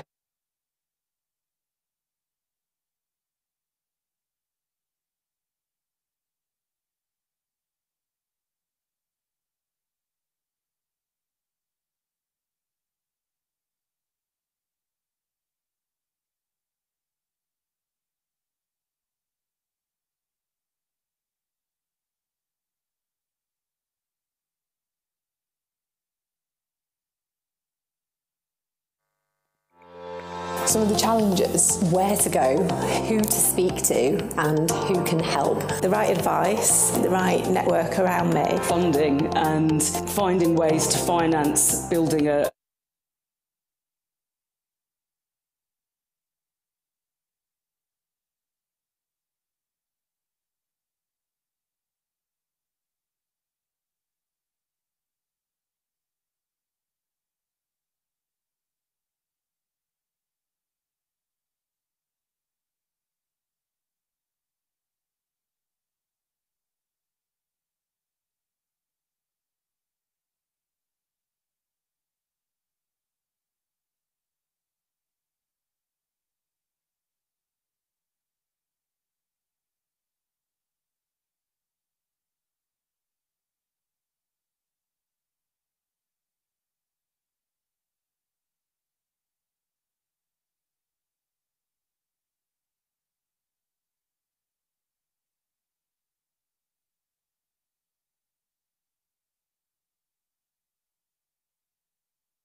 Okay.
Good afternoon, everybody.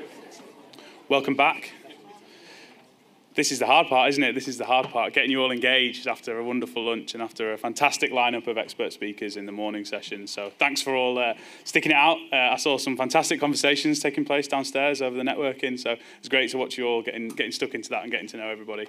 I'm going to hand over immediately now to Neil, good friend of FinTech North, good friend of mine.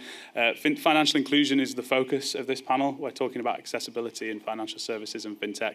It's a topic really really close to our heart at FinTech North. We've hosted several events focusing on financial inclusion in the past. So really excited to hear from Neil. If you would take the stage, sir. Thank you very much.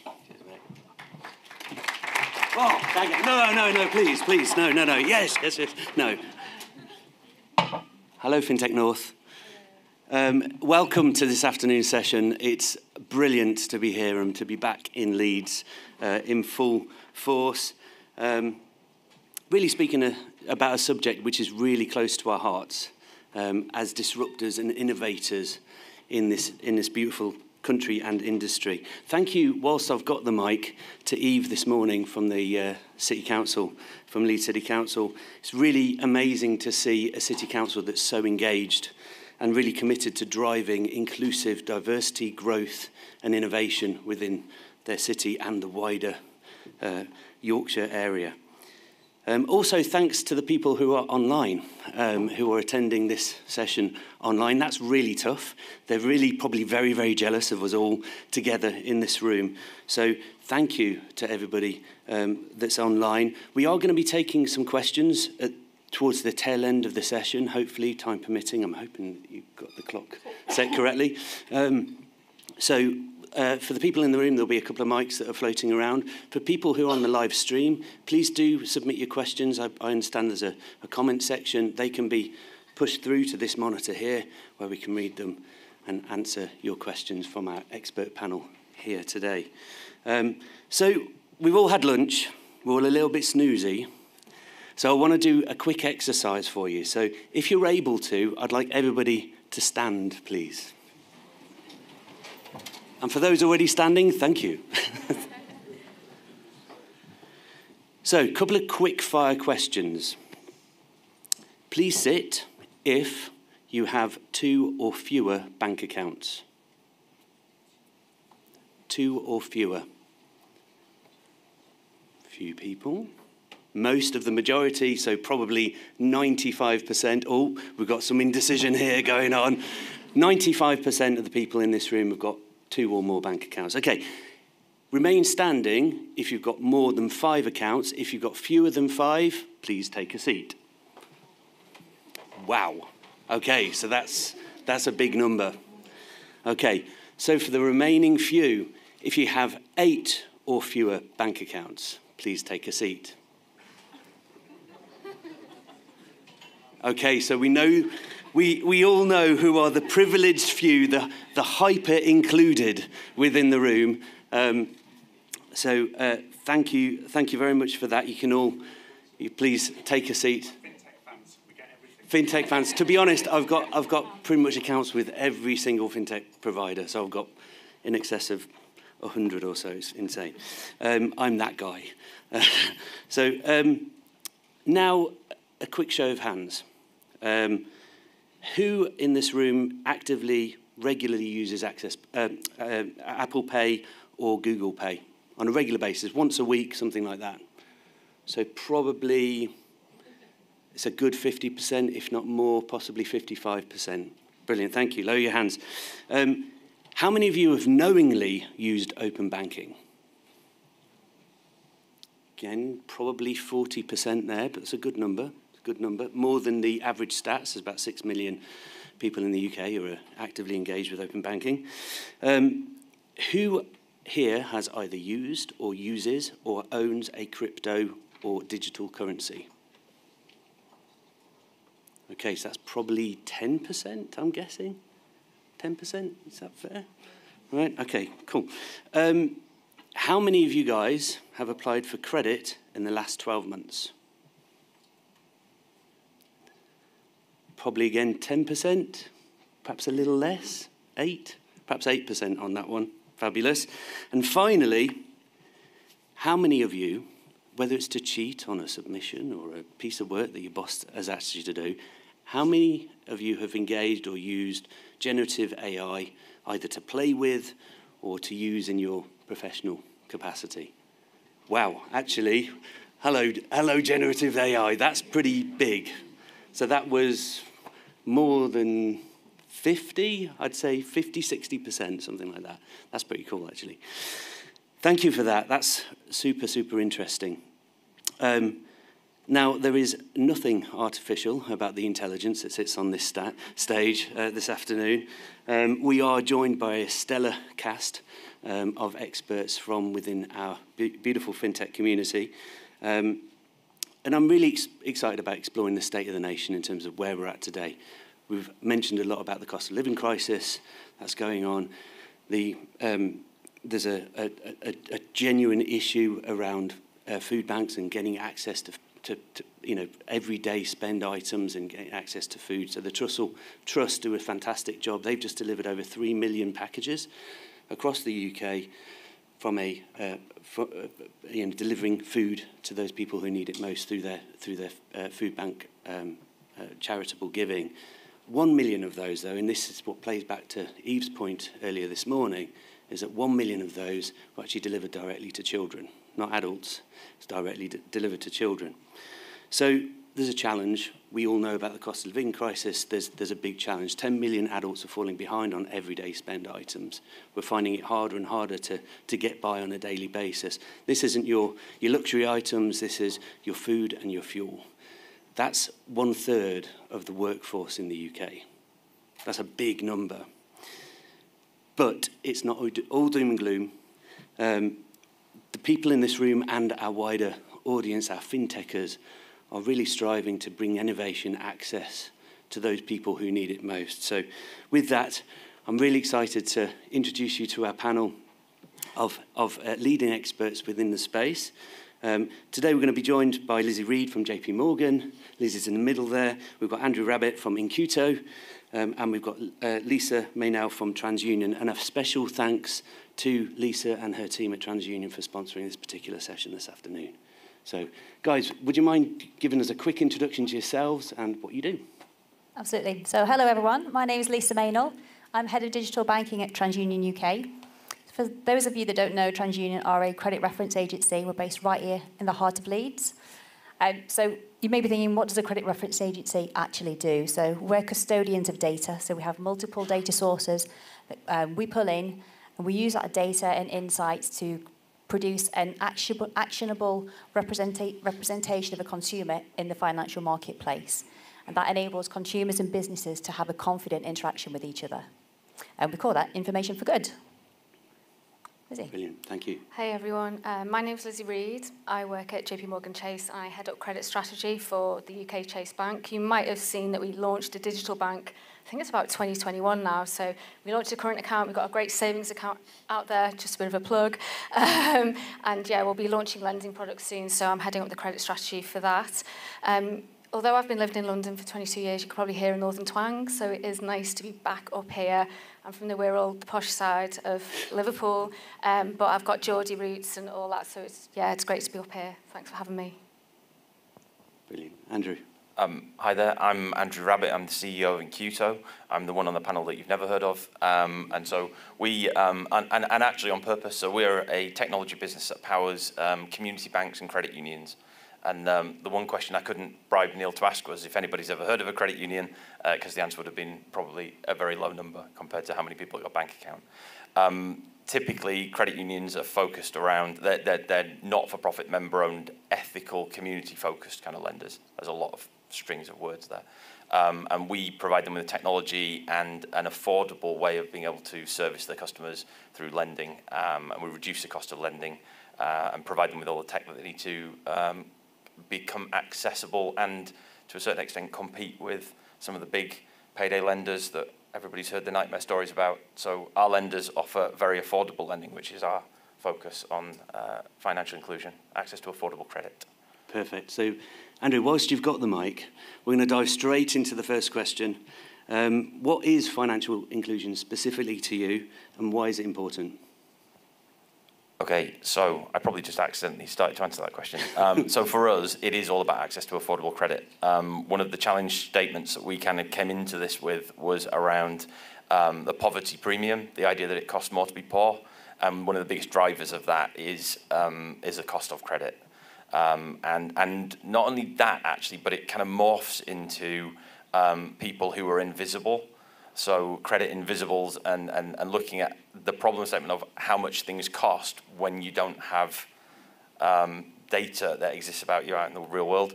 So credit unions will very often deal with people who are very thin file, very small amounts of information that are available, and make a more human decision. So our focus on financial inclusion is all about allowing a greater range of people to be able to access affordable credit. Perfect. Thank you, mate. Lizzie? Yeah, so, I mean, what I did when I was kind of like obviously asked to come onto this panel, for me, I kind of thought I'd research what the meaning of financial inclusion was. So if you don't mind, I will just read it out, because I think it would help to really define. It's a complex issue and there's a lot of different moving parts in there. So the World Bank has a definition for financial inclusion, and it is the condition when individuals and businesses have access to useful and affordable financial products and services that meet their need, but be they transactions, payments, savings, credit and insurance, and they're delivered in a reasonable and sustainable way. So I thought that was really helpful just to help set the scene for the session. As I sort of step back, I think it's really a basic kind of human right to have financial inclusion. And I think one of the things that this definition doesn't cover is the fact that without digital inclusion, we wouldn't have financial inclusion. So I think we really need to be thoughtful about the importance of broadband data, all that kind of stuff, because otherwise we can't interact and drive that financial inclusion. Perfect. Thank you, Lizzie. Lisa? So everyone, regardless of your age or where you come from or how much you earn, should have fair access to financial products. And that comes in an array of situations. Everybody should be able to have somewhere to store their money safely, i.e. in a bank account, be able to move money around easily through digital payments, and access affordable lending, to Andrew's point. Exclusion from mainstream credit, and you will have seen this has been on the news quite a lot just recently about the cost of living crisis, forcing people to access illegal lending, which is something that we really don't want to happen in the marketplace. But yeah, essentially reducing financial exclusion helps to reduce financial vulnerability. We know that people on lower incomes are disproportionately affected by financial exclusion. There are 13 million people in the UK that covers. There are 1.3 million people in the UK that don't have access to a simple e-money or current account. So yeah, it's a huge problem, and from a TransUnion perspective, I'm going to talk a lot about education and financial education today and how we can close that gap. Perfect. Thank you, Lisa. Yeah, staggering figures, and it looks pretty bleak, but there are opportunities there, as we all know.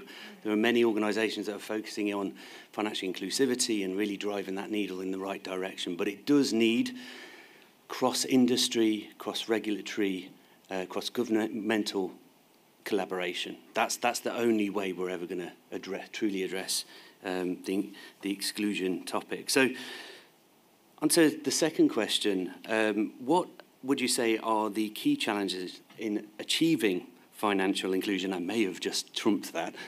I may have answered that question.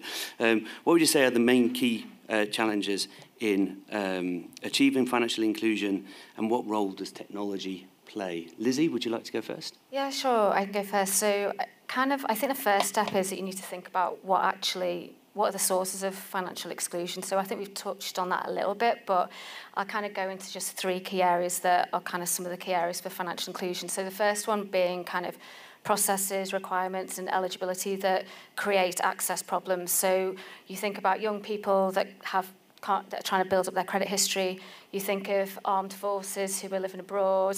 You think of people who, actually, we were talking earlier at lunch, people who don't have a passport or a driving licence to get through, ID and V checks, people that have recently separated, divorced, who don't have their own financial products. I mean, the list is endless, or people that just don't meet lenders' underwriting criteria, be it they've got a lower credit score. So that's the first one where there's a lot of, that creates a lot of financial exclusion. I think the other one is really about a lot of, I suppose, like product jargon. When you go out and look for products, and it can be very difficult to understand products, so that creates a lot of exclusion. And then the final one, which I think we're probably all aware of as well, is just the physical and digital barriers as well that are out there that create access problems. So, those folks that live out in rural areas, they have difficulty with getting onto broadband, all the bank branches that are shutting down, and really a lot of some of the older generation, bar my dad, who is we call him iDave because he's always on his iPad. But there's a lot of people with digital literacy issues as well. So, there's a lot of exclusion things out there that we need to think about. So once we've figured out that, the second step is really where can tech play a point and help with this. So I think the key thing for us, at Chase, and I suppose for the whole wider industry, is that you kind of got to look beyond cost and really think about the franchise value that you're going to get by investing in technology and driving, trying to close the gaps from financial exclusion. At Chase, we've built a digital-first bank that has been is a good success. We are focused on accessibility needs, and we have a whole bunch of every single customer interaction is designed very carefully by product designers. I've never seen so many product designers in a bank before, and it's all backed by consumer research, tested, so that we're totally refining the app experience day in and day out. And again, backed by a very nimble platform that allows us to be a lot more nimble and respond to customer needs, such as the savings account as well, and changing the savings rates, another plug. But as soon as the interest rate changes, we're there changing the savings rate straight away for our customers. Fantastic. Andrew, would you like to respond to that question? Sure. So I agree with all of that.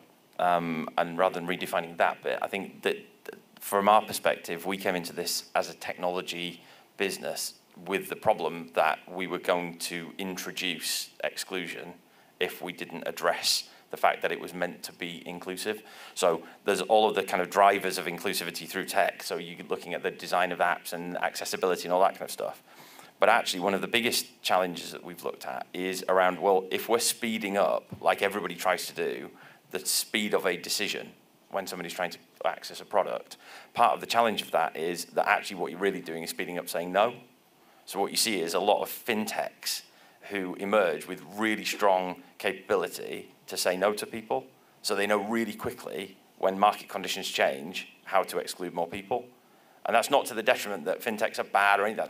Everything in this industry is driving forward change. But what we were really conscious of is that the drivers that make a lot of those really clever organizations work don't work in the sector that we represent because the data points don't exist.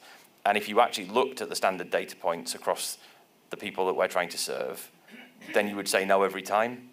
And actually, our guys buck the trend because our lenders will look at people, so we don't lend money, so it's really easy for me to talk about risk and all that kind of stuff. It's not our risk, but the reality is that in our sector, the default rate's really low against a bunch of people that a high street bank will say no to.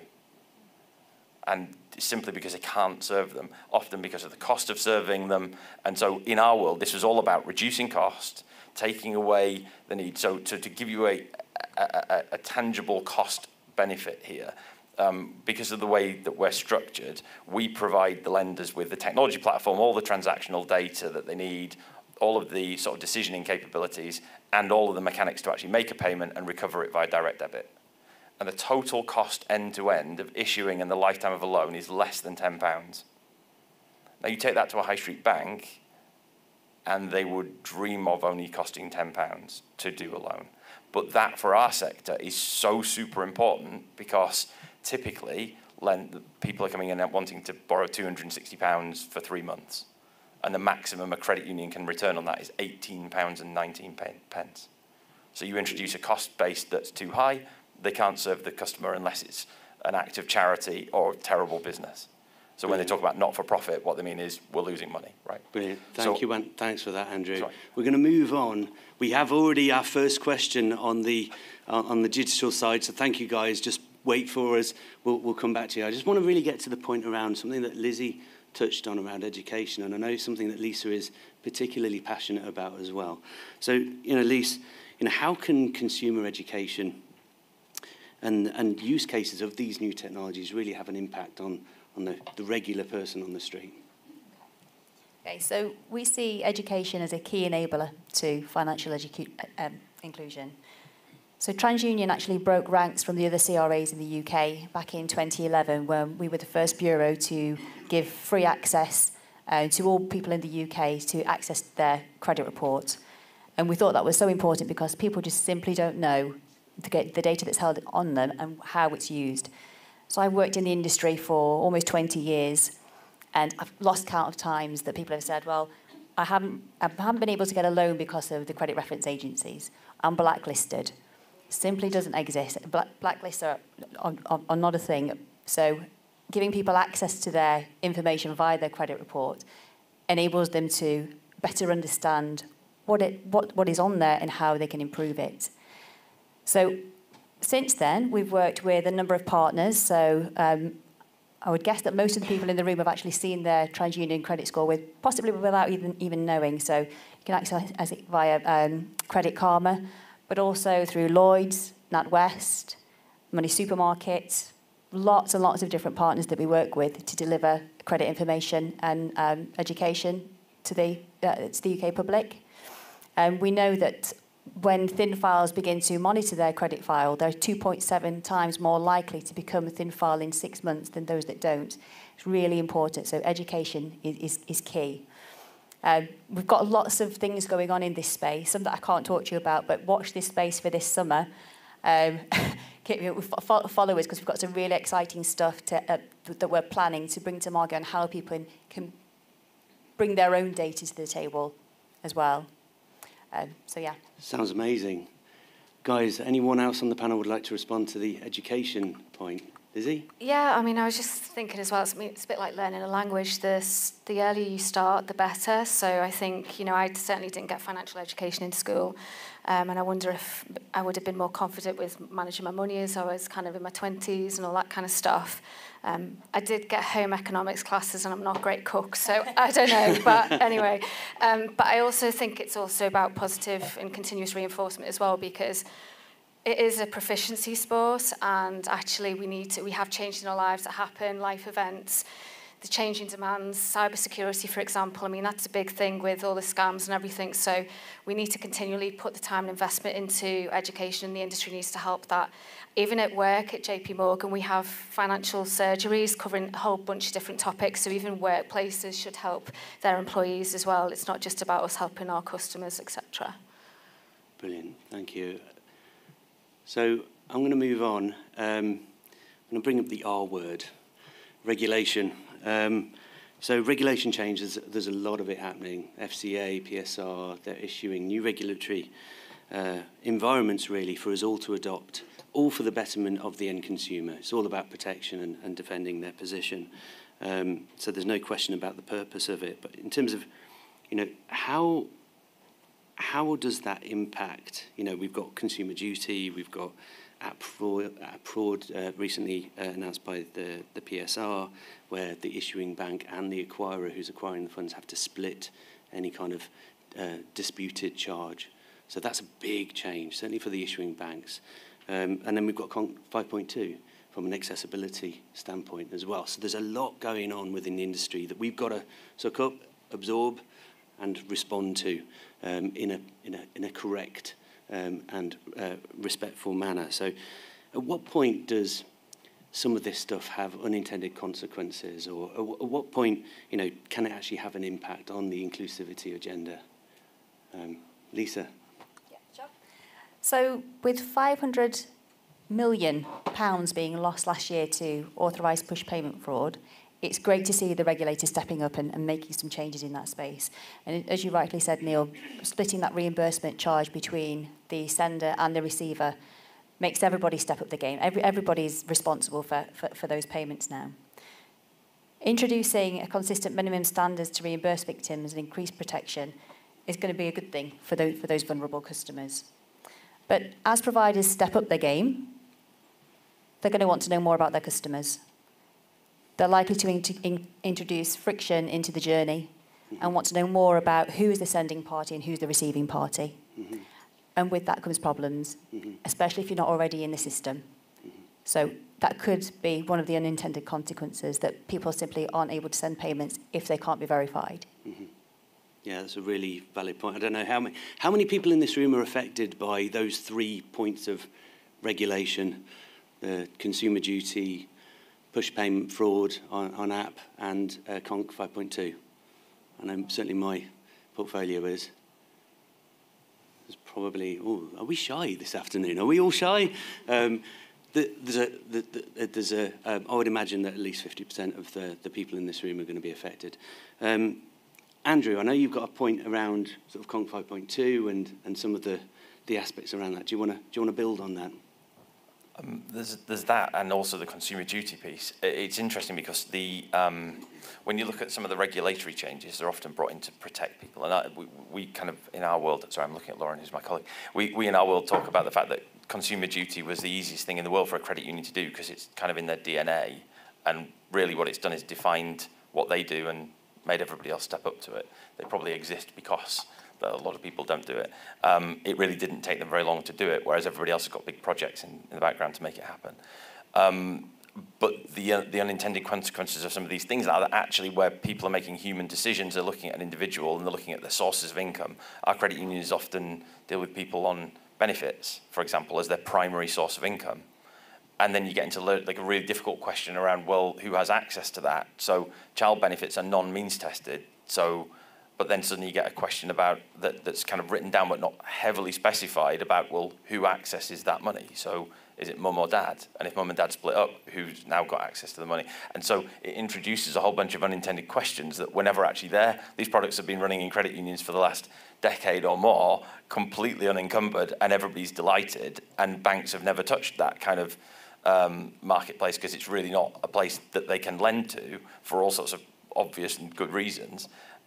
And now the lenders are having to take different steps to try and make a slightly different analysis on the basis of the same data they would have used yesterday, and with really low default rates and really low risk. Suddenly, the regulation's kind of kicked in behind it to go, well, now you need to know more things, and it's a difficult one to kind of measure the impact of right now, but it certainly is there, and I think it's regulation tends to be set to the highest bar.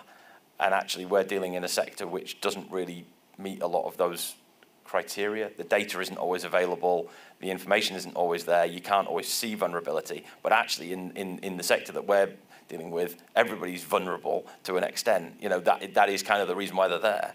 And so it's very difficult then to introduce consumer duty regulations where you're looking and saying, well, you've got to check whether this is going to impact somebody in the long term. You go, well, it really is. But good or bad is difficult to know. So I think there are definitely unintended consequences. I hope that won't play out into more exclusion, but our lenders are certainly putting in place all the things they need to do to mitigate it now, but hopefully the regulation will kind of bed in. But like I said, I think it's more focused on the big banks and bigger lenders at this point. Well, that's a beautiful segue to Lizzie.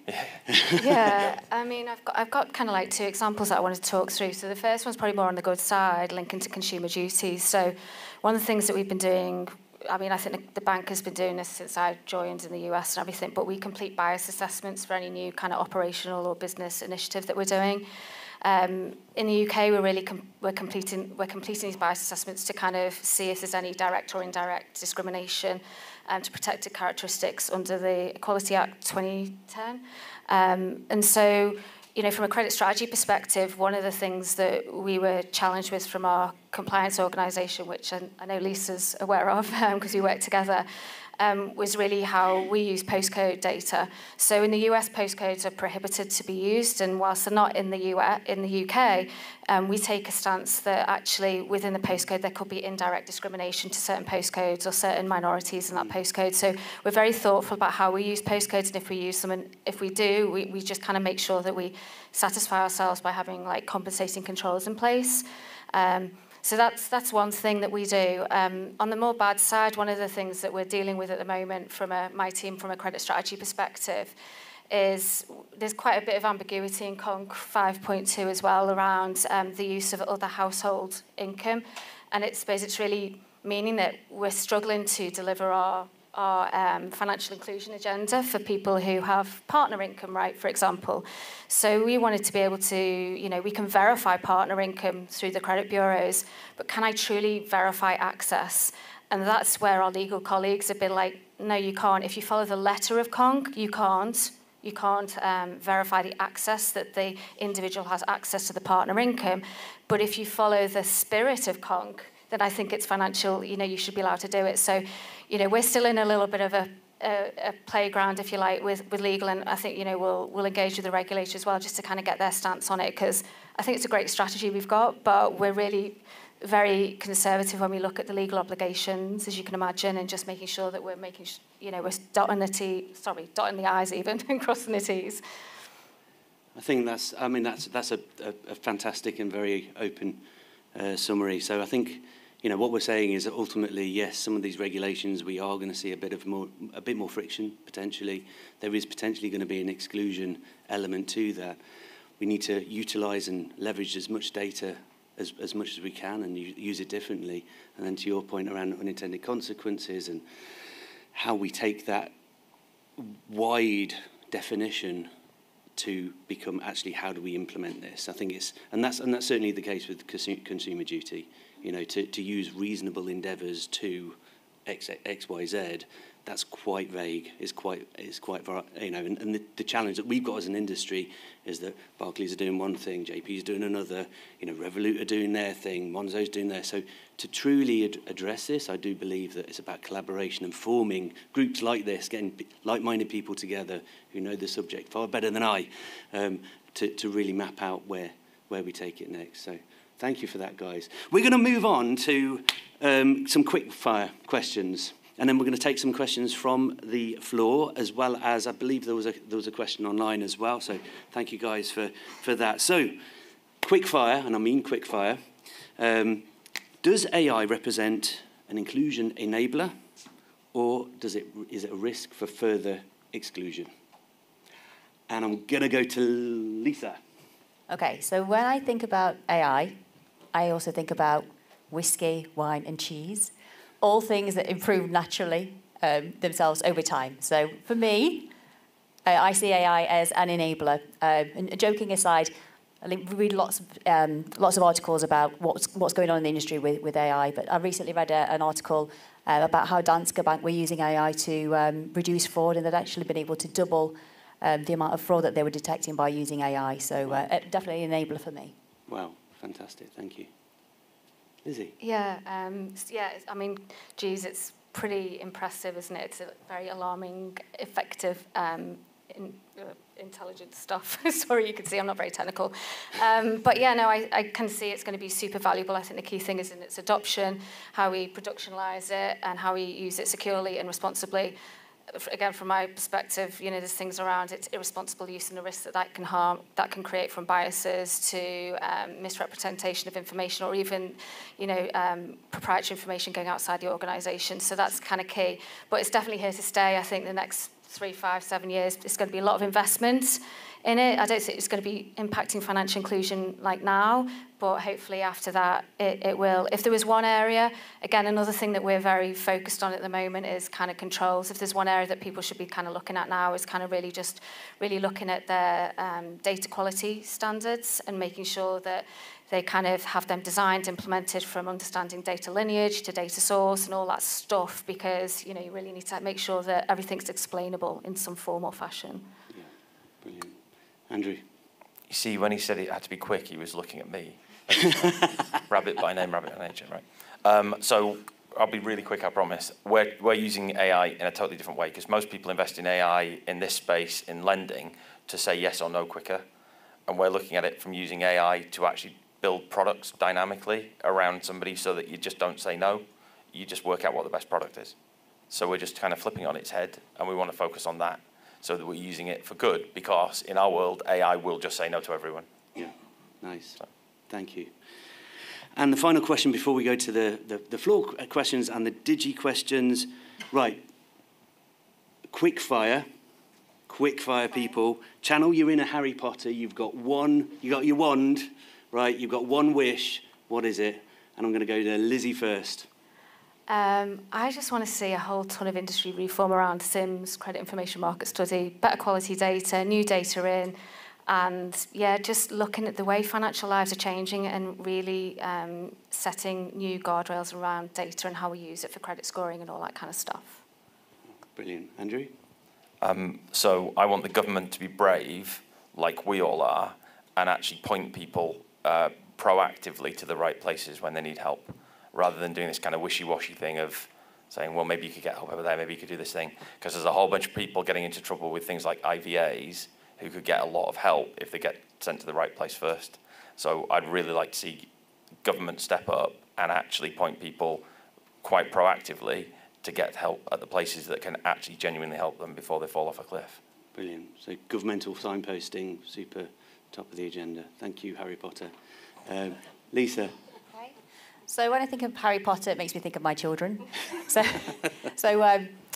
for me, and Eve mentioned a very hard-hitting stat this morning when she said that quarter of the children in Leeds live in poverty.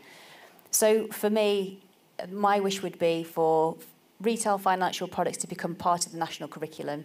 Our children shouldn't be relying on their parents and TikTok to understand how mortgages and pensions work and how those products can help to improve their lives. Fantastic. So education, again, core to challenging the exclusion debate. Fabulous. Thank you, guys. Right, we're going to open the floor to questions. I think there was a question online. Oh, thank you very much. I'm going to read this one first, and then so prepare yourselves, guys. If you have at it, they know their stuff. They've just proven it, so don't hold back. What are the prospects of the Bank of England's proposed central bank digital currency, CBDC, initiative, actually now based here in Leeds, and how can it contribute to enhance financial inclusion within the UK? So that was from Enitan, I believe. So thank you for submitting that question. Who wants to take it? CBDCs, and can it address financial inclusion? Andrew. I did offer to answer any difficult questions, so now I'm regretting that. I don't think, in a very controversial way, because this is all very exciting and new, I don't think a digital pound makes any difference if you don't have a pound in your pocket.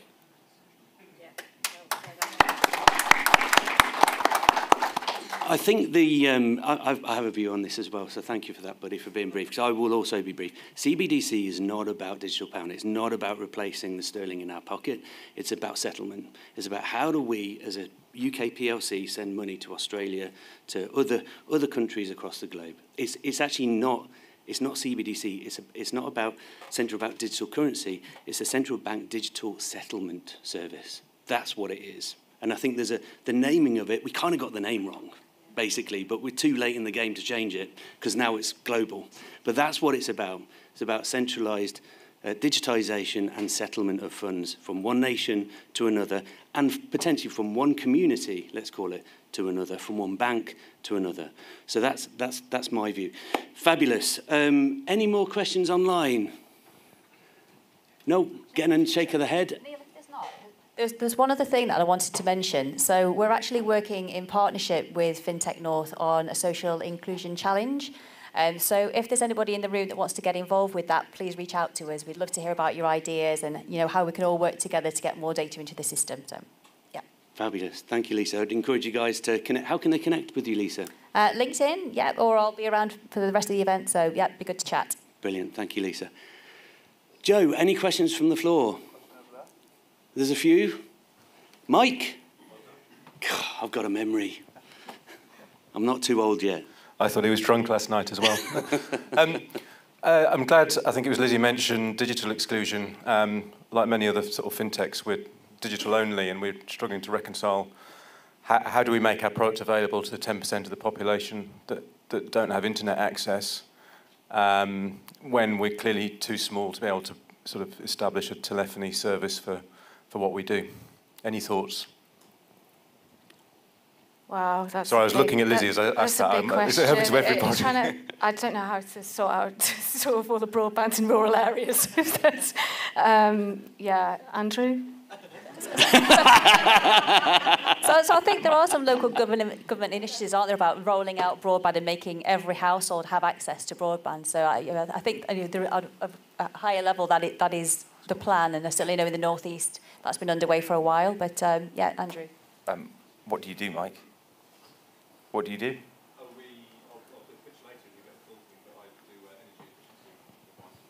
Okay, so we are in a really fortunate position that we're actually backing a bunch of organisations that have a branch network. But one of the things that we've done really effectively is working alongside people like Mastercard to help us to enable access, for example, into a post office network. So actually extending the physical reach of these organisations. So the digital bit has its purpose because it reduces costs, it does all that cool stuff, but what it actually does is take a load of people out of a queue, and the people who really need to go in and see someone and talk to someone still have someone to go to. So there are probably lots of organisations, including maybe credit unions, who would be enabled to be able to offer those kind of things, maybe citizens advice or whatever. But I think we have to accept that you just can't serve everyone. The point is, you've got to think of it from the perspective of if there are 10 people in a queue, and one person in that queue needs help, and 9 people are inconvenienced because they're now having to stand in a queue, you're dealing with a 9, and that's your function. The 1 is always going to need help, but just make sure they're not in a queue behind 9 other inconvenienced people, right? You just can't save everybody on this one. There are bigger programs of work that are trying to address digital exclusion, but even that, giving somebody access to broadband doesn't mean that they're digitally included, right? So you just got to, we have to find our place here. It's just not. Thank you, Andrew. Thank you, mate. We are going to have to move on. We've got one other question. I just want everyone very quickly to close your eyes for a moment. Right, we're going to have a moment of hum. So we're going to go hum, right? Imagine a world where you've got things like libraries. And nobody goes to the library anymore, right? Imagine a place that you could go to where you've got internet access and you can access stuff. Like, wouldn't that make sense? Wouldn't that just make sense? Imagine a world where you've got the post office. They do a phenomenal service, by the way. There's a banking hub, which is great. Not yet fully rolled out. Only rolled out to 10 of their, 1,200 network. So there's I know, I'm getting all preachy. Apologies, guys, and apologies for guys online. But ultimately, we've got the things now. It's here. So there are major initiatives to drive digital inclusion. There are things like digital cities. I think there are certain cities in the southeast of London that are doing amazing things. It would be great to see what, perhaps at the next session, what Leeds City Council, what Newcastle City Council are doing about digitisation for their communities. Anyway, we're going to move on. Joe, we've got one final question. Yeah, we've got plenty of time. So are you sure? Another 10 minutes or so, yeah. Oh. Another question, yeah. It's only because he's got the next session and you... Hello, my name is Crosby, and I'm an investment consultant. Primarily, we help companies and projects in emerging markets access equity funding from high net worth individuals, ultra high net worth individuals, venture capital funds, and so on. But the companies we help, because they are in emerging markets, it's very difficult for them to access that kind of space, so they look to a company like us because we're based in the UK and we can help them. So, for example, one company that we've got that... Could I just stop you there? What's the question? So the question is, how can companies like JP Morgan help these kinds of companies? Because that's where the growth is. I was just going to give an example because I think it's very relevant. So, for example, one of the companies that we're helping at the moment is an Indian company that manufactures composite plastics from industrial hemp. For those who don't know, hemp is used in door panels, for example, in BMW i3 series. It's lowered the weight of the car by 350 kilograms so that the battery goes further.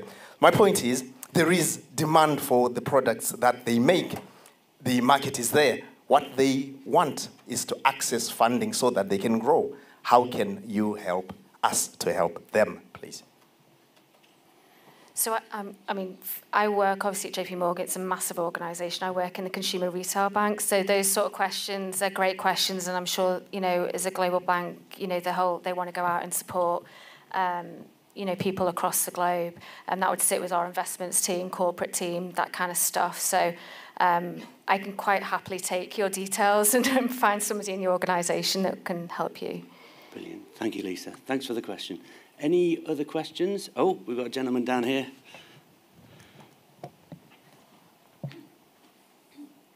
Thanks. Richard Rothwell from Leeds Building Society. Just in terms of inclusion, is there any segments or people we should be excluding? Ooh, great question. I mean, for me personally, from a credit strategy perspective, people who should be excluded from extending further credit specifically is where that credit's going to be unaffordable, right? So I think that's an area. I do think we need to be more open-minded on people who've had a bump in the road in the past. And actually, you know, one of the things around my sort of Harry Potter thing around Sims data is actually how we start collecting better data around forbearance, which currently, what's reported to the Bureau is not great. You know, if we can understand more about the type of financial difficulty somebody who was involved in the past, then that might help provide an additional colour to then be able to provide that person some extra credit, even though they've had a bump in the road in, say, you know, the last 24 months. So it's those kind of things I think we need as an industry to look harder to support those people as well. But if it's unaffordable now, then yeah, no. Yeah, I suppose, sorry for following up, but it's just kind of thinking, should we be lending to people who invest in fossil fuels or work in that sort of space? Just as we're trying to hit net zero, should we still be supporting those people and segments? Yeah, another great question. I suppose that's totally reinventing the whole application process, because we don't generally ask for like employment, you know, on the application process. On business lending, yeah. That's probably more of a... Yeah, sorry, I was thinking more consumer, sorry. But yeah, business lending, I think definitely it's things that should be looked at for sure, and trying to push the green agenda. Great question. Okay, we've got two more questions. Joe, I'm sorry, dude, we're totally running over. Not my fault. Oh, we've got three questions. One at the back. We're good for another 5 minutes. Okay, guys, we've got 5 minutes. Hello, everyone. I'm Apurva. I'm a student at the University of Leeds. So I feel there is a high degree of complexity and comprehension barrier when it comes to language used to promote financial literacy that can, in turn, positively influence financial inclusion. So my question basically is, what are some of the ways through which the leading fintech institutions can address this challenge, especially targeting the students? Especially targeting students? Yep. Guys, who would like to? Yes. Andrew? So we actually have a programme that my colleague in the room, James Connolly, is running for us at TransUnion UK. So we've got around 50 volunteers at TransUnion that are actually going out into universities around the UK to talk to students about financial education, remove the jargon. It's quite some horror stories coming out that James is sharing back. So one of the things that him and his team do is ask the students what are their thoughts on credit and how they use it. And he went to one of the universities, and one of the students said she wanted to get a credit card, and when she gets a credit card, she's going to use it, but she's not going to pay it. So she's not going to pay the first few. For the first few months, thinking that would mean that the bank would make a profit on her, she would be a good customer, and she would get an increased credit line. And it's those kind of things that we're trying to dispel. So that's something that we're actively doing, is going out into universities and trying to educate students. Wow, phenomenal. Andrew, did you want to respond? Really quickly, we've done a project, or are doing a project around literacy in primary schools, which is... there was a scary stat that came out of this a few years ago that children have learned their financial behaviours by the age of 8, which means I've got 3 that are doomed going into the university, so we're all clear. But it's and really that's funny. on you. Yeah, that's totally on me. You know you're the checkbook, right? Yeah, that's right. So it is really, really important, because actually, apart from anything else, there's a lot of new language that gets introduced into this all the time. There was a conversation about open banking, and what does that actually mean? What is it? And we were talking about this in the context of a faster payment being a payment that's faster, but open banking is like, what is that thing? And people don't even know that that's a thing that they've engaged with, for example, in certain tools. So there's lots of stuff that has to be done around this to standardize and normalize that language and actually share it and be more transparent about what people are doing with things and how they're engaging with it, and actually make sure that that's embedded in all the financial systems across, because it is just not there in primary schools upwards. Fabulous. Just another shameless plug for myself. I'm coming to you two guys. Thank you for your patience. The Russell Group of Universities do a phenomenal job. They're just about to create this new venture called UK Fin Plus, which is about collaboration between the world of academia and FinTech. So if anyone's interested in getting involved in that, please do give me a nudge. There's a session that I'm involved in on Tuesday next week in Birmingham. Give me your deets and I'll make sure you're connected. Right, we've got 2 last questions and then we'll have to close this session. Thank you so much, guys. So, Joe, where are you, mate? I need a mic over here for this gentleman. Oh, Ryan, thank you, mate. Just there, yeah.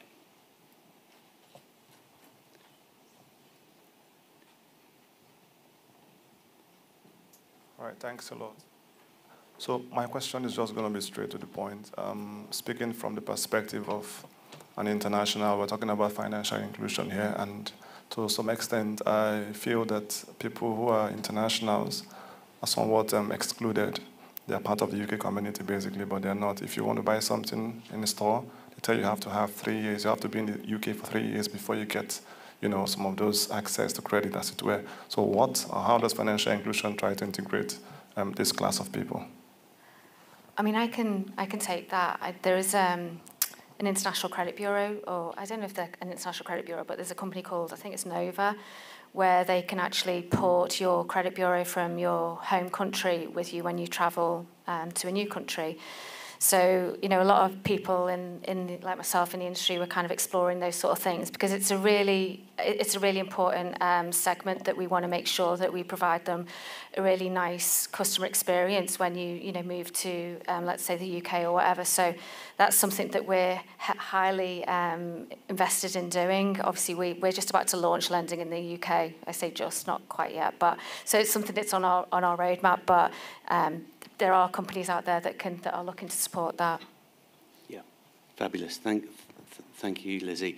I totally agree. There are a number of organisations, very few actually, within the UK. You're absolutely right. So ID is and understanding the user is in part really important because of the fraud and the challenge of ensuring that you're giving financial services to the right people, but equally it does exclude. And that is one of the key dangers and issues around financial inclusivity. But there are organisations who power better knowledge, better understanding. There are other organisations like an outfit that I'm involved in called OnePay who do exactly that. They bring in international workers who operate on a visa. There's no credit history rating, and they get an account from day one. So they've got a process called frictionless onboarding, which is quite a powerful tool. But again, highly aware and following the compliance that's set out. So it's on a broader scale. You try and get in a Revolut account or a Monzo account, they're going to say sorry. Even as a fintech, they're going to say sorry and turn you away. So it is a major issue. Right, one final question, and I do want to come to this lady shortly because she's saying something to me, but I have old ears. I just wanted to have follow-up on the international bit because I really understand. Thank you. Hi, I'm Regine. I really understand the fact that you can bring the credit from the country that you have a relationship with, but there are lots of countries that internationally and politically, in politics, you don't have that relationship. And opening accounts, if you're a student, is easy, but what is credit score is something that I personally have been in the UK for 3.5 years. I don't have access to mortgage. I can't get any mortgage. My credit score just opened up 6 months ago, and that is something that we really need help and we really need awareness. I just wanted to point that out. Sorry. Yeah, again, a really important. So thank you for that. That's super brave. Thank you, because having those the use cases, the live lessons, the stories are, and I think that's what you were alluding to as well. So super important. So thank you for your contribution. We've got one last question, and we do need to be quick. I'm so sorry. I hope it's a quick one. Yeah, I'll keep it quick. I just wanted to turn the inclusion lens on the insurance industry for a moment. We've got something like 1 million uninsured drivers in the country. They tend to be regarded in a very negative light, but a lot of that, young people in high poverty areas, the price for insurance these days is eye-watering for them, and quite often they're naturally excluded from insurance through part of the self-perpetuating postcode lottery. Is there more the insurance industry can be doing to be more inclusive? Right, I will take this one. The regulation that governs the Credit Union Act, is actually, there's an Act of Parliament just being passed or has just passed that's extended their reach into being able to offer general insurance. So it is a thing that is absolutely acutely aware, because the vast majority of people, well, it's a canary in the mine. If you're going to insure something or pay your rent, you're going to pay your rent, right? And actually, even when you're going for insurance, because you've got, some people have got thin file or poor credit, they don't get access to being able to pay for insurance monthly or whatever. So there's a whole range of different problem statements in that area. And so it's something that is on our radar as a technology company to go out and try and source organizations who can serve that market. We've been having early conversations with a number of them who have got a more charitable CSR kind of approach to this. But I think it's certainly on the radar. I don't know to what extent it can be done. It's a very overcrowded marketplace in insurance, but I think it's an absolutely significant problem for a group of people who are massively excluded in that area. I think it's wide open because it's a place that nobody's playing very nicely in.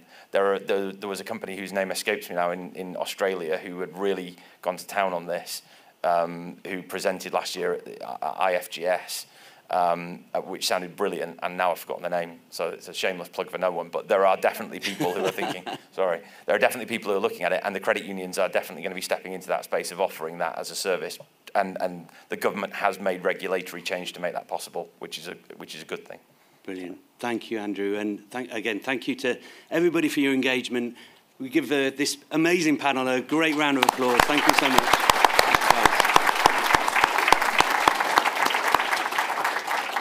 And I think we need to vacate the stage. Thanks for your patience, Joe. Just like to have a round of applause for Neil as well for expertly chairing that panel for us. Thank you, Neil. Very well placed with his role with the Inclusion Foundation there. So we've spoken a lot about the size of the opportunity here in the north, the size of the sector. Our next speaker is, whilst quite a familiar face to you all, I thought it'd be useful for us to kind of recap some of the ecosystem analysis that has been done for the Leeds City region. So yeah, it gives me great pleasure to introduce my director, Julian Wells. Once again, thank you.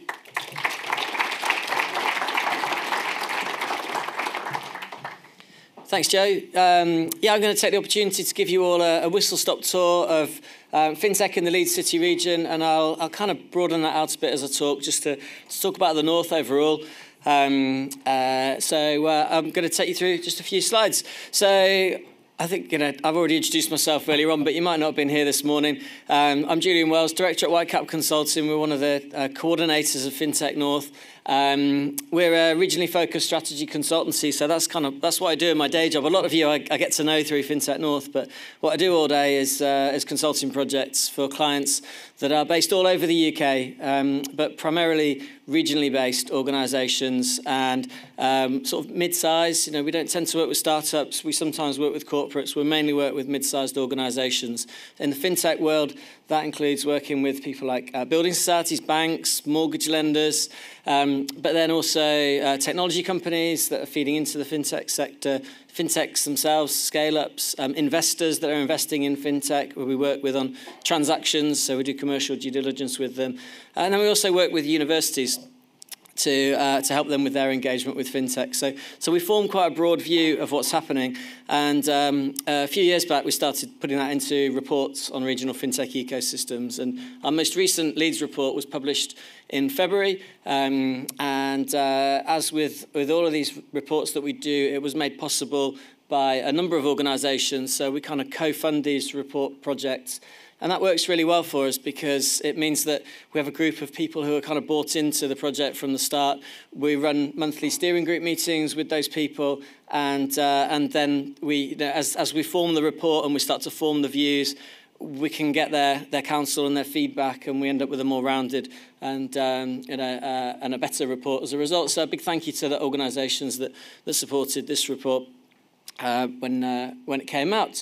The backdrop to all of this, and I've left this slide in, but we've kind of talked about this earlier on, really. The Khalifa Review, February 2021, flagged that national connectivity across the key FinTech regions of the UK was something we should aspire to improve in the UK. It also flagged that there are a number of FinTech hubs. It actually identified 25 FinTech hubs around the UK, including London. It cited the top, well, actually named the top 10. London as a super hub, 3 really established clusters. One of them was the Pennine cluster, as Joseph from Midas referred to earlier, which was Leeds and Manchester. Another was Birmingham. Another was Scotland. And then there were 6 emerging hubs around other parts of the UK. From our point of view, with my sort of FinTech North hat on, we kind of don't really recognise these hubs because we think of the North as our hub and our cluster. And so, Liverpool is part of the Northern FinTech scene. Hull, where we've also done events, is part of the Northern FinTech scene. York is, and of course, Newcastle and Durham and the wider North East as well, including Teesside. And Newcastle and Durham was flagged as an emerging hub.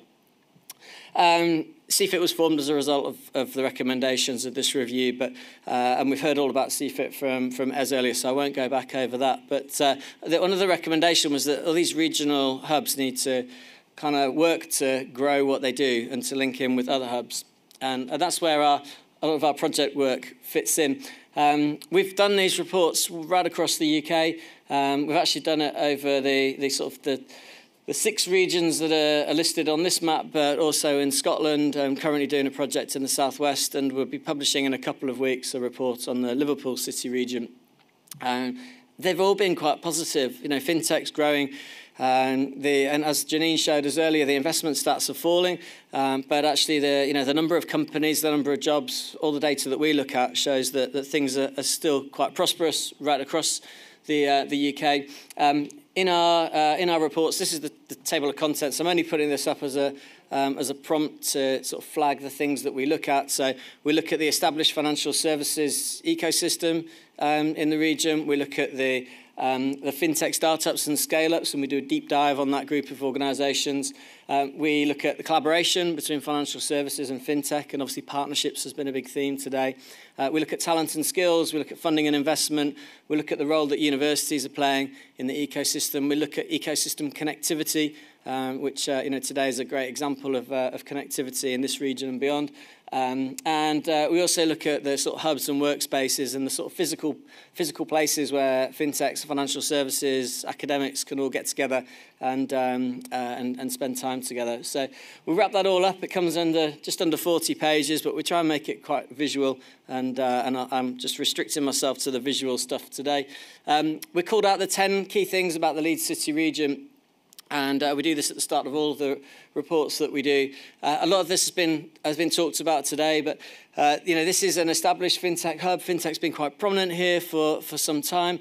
There's more than 100 FinTech firms based in the Leeds City region now. That number is made up by a combination of startups, scale-ups, and established FinTech brands.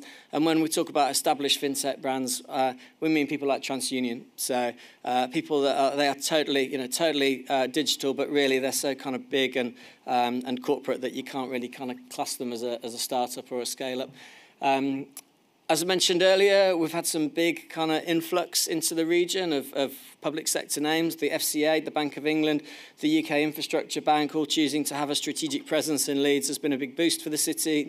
Feeds in very well to the regional narrative and the fact that Leeds likes to position itself as a big FS hub.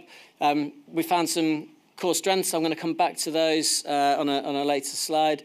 FinTech adds just over 700 million to the regional economy in the Leeds City region per year now. That has more than doubled over the last 3 years since the last time that we did this report. So it's not, it's growing. When you look at the wider north, the ecosystem in Manchester is now contributing $1 billion a year to the regional economy. The northeast and Liverpool, the number, I've forgotten the exact number for the northeast now, but collectively, as Joe said earlier, it's about $2.5 billion that FinTech's generating around the north. So it's quite sizable. Other things that have been notable here, apart from those public sector organisations, we've had organisations like PEXA, who we heard from earlier, Recognised Bank, and also sort of before COVID, we had IWOCA, and we also had LHV Bank coming to Leeds. So, there's a steady flow of new names appearing, and there's also all the organisations that have been here a while. We have 3 of the top 5 building societies in the UK based in this region. Leeds Building Society, who've obviously heard a lot from today, Yorkshire Building Society and Skipton Building Society as well. We're also Leeds is the only city in the UK that has a significant presence of all three of the major credit referencing agencies, so Experian, Equifax and TransUnion. And the TransUnion main UK office is here, formerly known as Call Credit. And there are, and you'll hear from a couple in the showcase actually that's coming up, but there are a disproportionately large number of fintechs that have a kind of sustainability or a green finance theme to what they're doing. And that does over-index in the Leeds City region. That is a growing area in fintech overall, of course. Some of the headline stats, to say that the last report we did was published in early 2020. So since then, we've had COVID, we've had a lot of the Brexit fallout, we've had the Ukraine war, and the kind of global economy has not exactly been buoyant.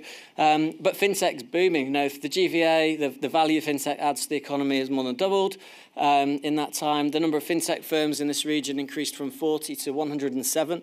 They actually were not all new companies. It's not that we've had 60 startups or new brands coming to the region. It's just 3 years ago, some of these brands, you couldn't find them. So the companies existed, but they were not associating themselves openly with the region or were not associating themselves with fintech when they actually had a fintech proposition.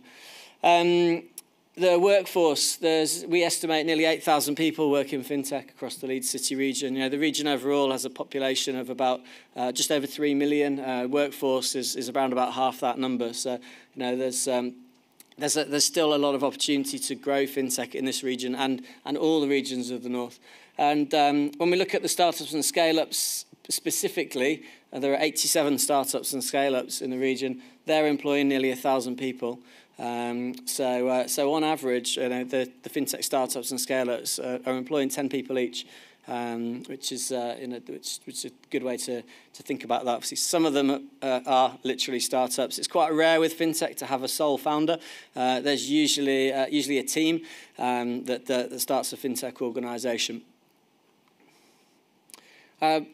This is the map of the ecosystem for this, just for Leeds City region. So we map out the financial services sector. All the kind of, if you look at this very top part of that diagram, you see quite a lot of well-known brands there. People like Lloyds Banking Group, people like Barclays, HSBC, Aviva.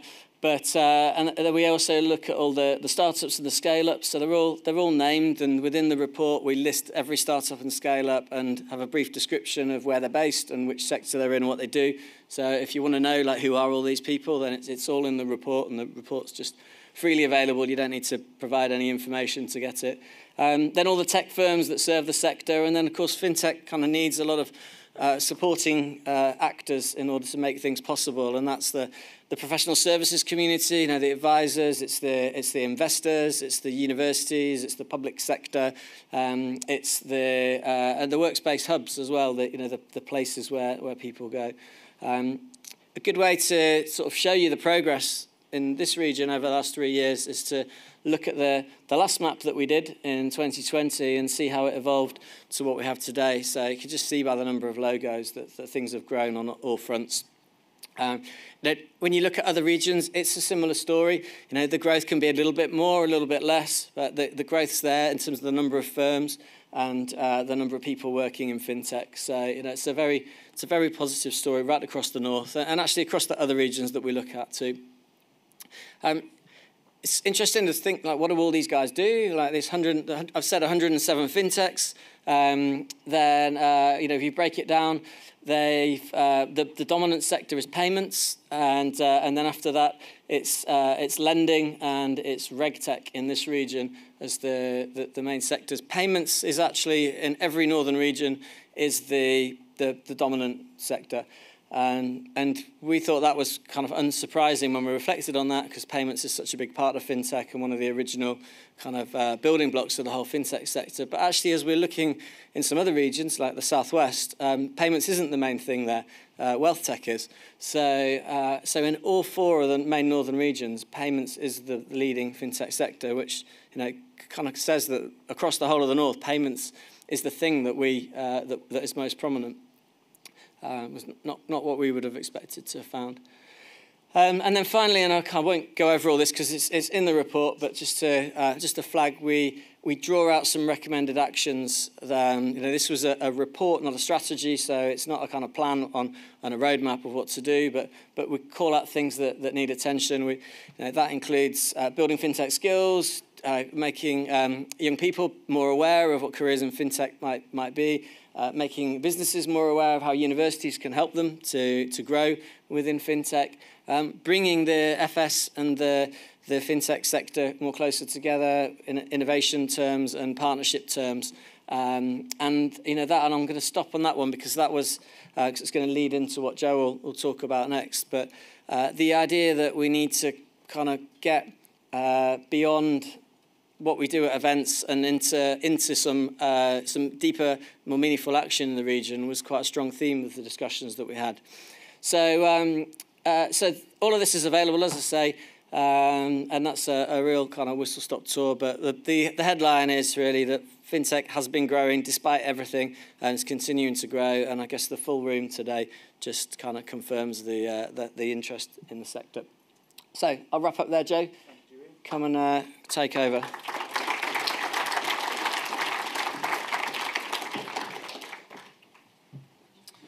So, yeah, perfect segue into what I'm about to talk about, and I'm just going to make this brief. It was also alluded to by Lisa as well on the panel discussion. So at FinTech North, we've launched something called the FinTech Challenge Leeds. In essence, this is an innovation challenge for the Leeds City Region. We decided to do this on the back of the research that Julian and the Whitecap team conducted, which basically concluded, despite all the strengths of the Leeds City Region ecosystem, opportunities for fintechs to engage with established financial services organisations were possibly too few and far between. So we thought, why not use the network that we've got to create something that brings these groups together a little bit more often. So yeah, we don't need to repeat some of that stuff. So we kind of we pulled together a bit of a proposal and worked with Leeds City Council on this one as well. So a big shout out to Rochelle and the team there for supporting us with this as part of the Innovation at Leeds initiative. And we decided that the objective of the FinTech Challenge Leeds would be to primarily provide those connections for fintechs and FS institutions, but also to build rapport around ideas. We felt that these institutions and the fintechs trying to impact similar areas, as we've heard today, but fundamentally are very different creatures, very different beasts. So we felt that by bringing them together quite simply more often, we'll be able to build cultural rapport around those ideas. And finally, a little bit more lofty and ambitious as a target, we want to increase and impact the adoption or indeed the creation of new or existing financial services and fintech products.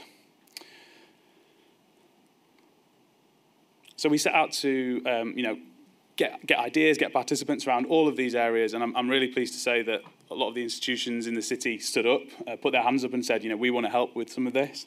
As you can see there, we started out with a load of different topic areas and quite quickly realised that we're not going to be able to do all of them, so decided to kind of hone in on a few key ones.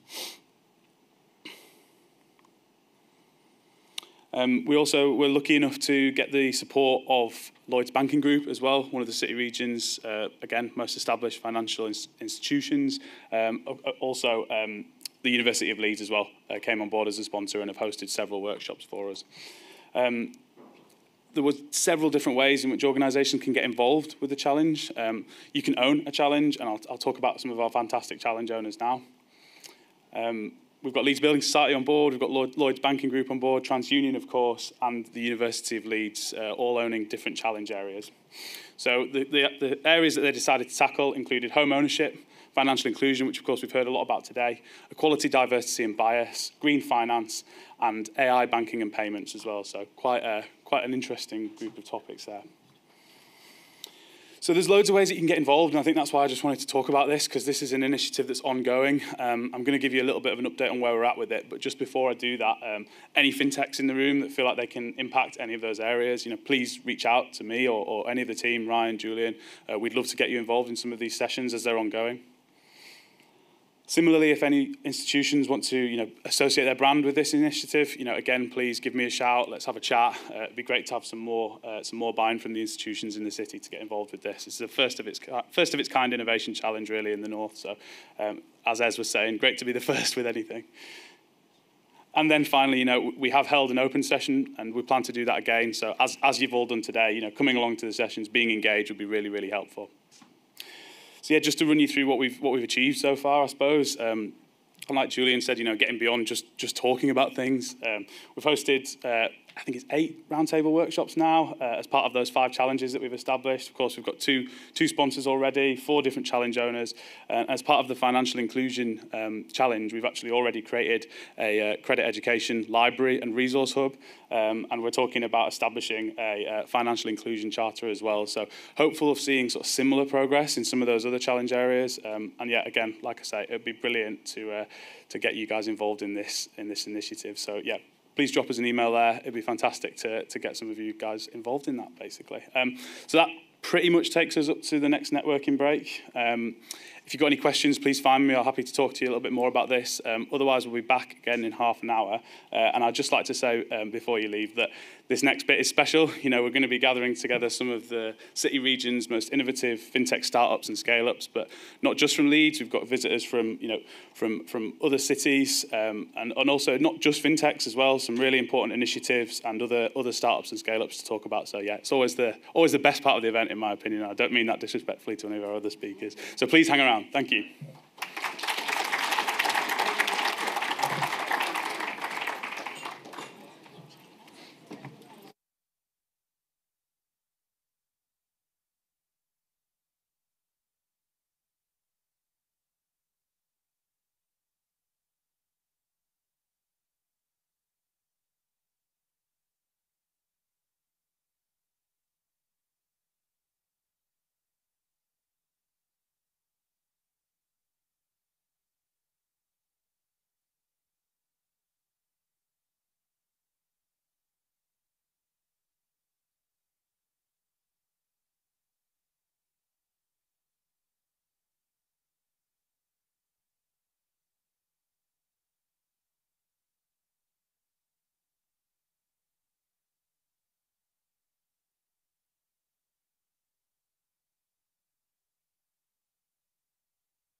Some of the challenges, where to go,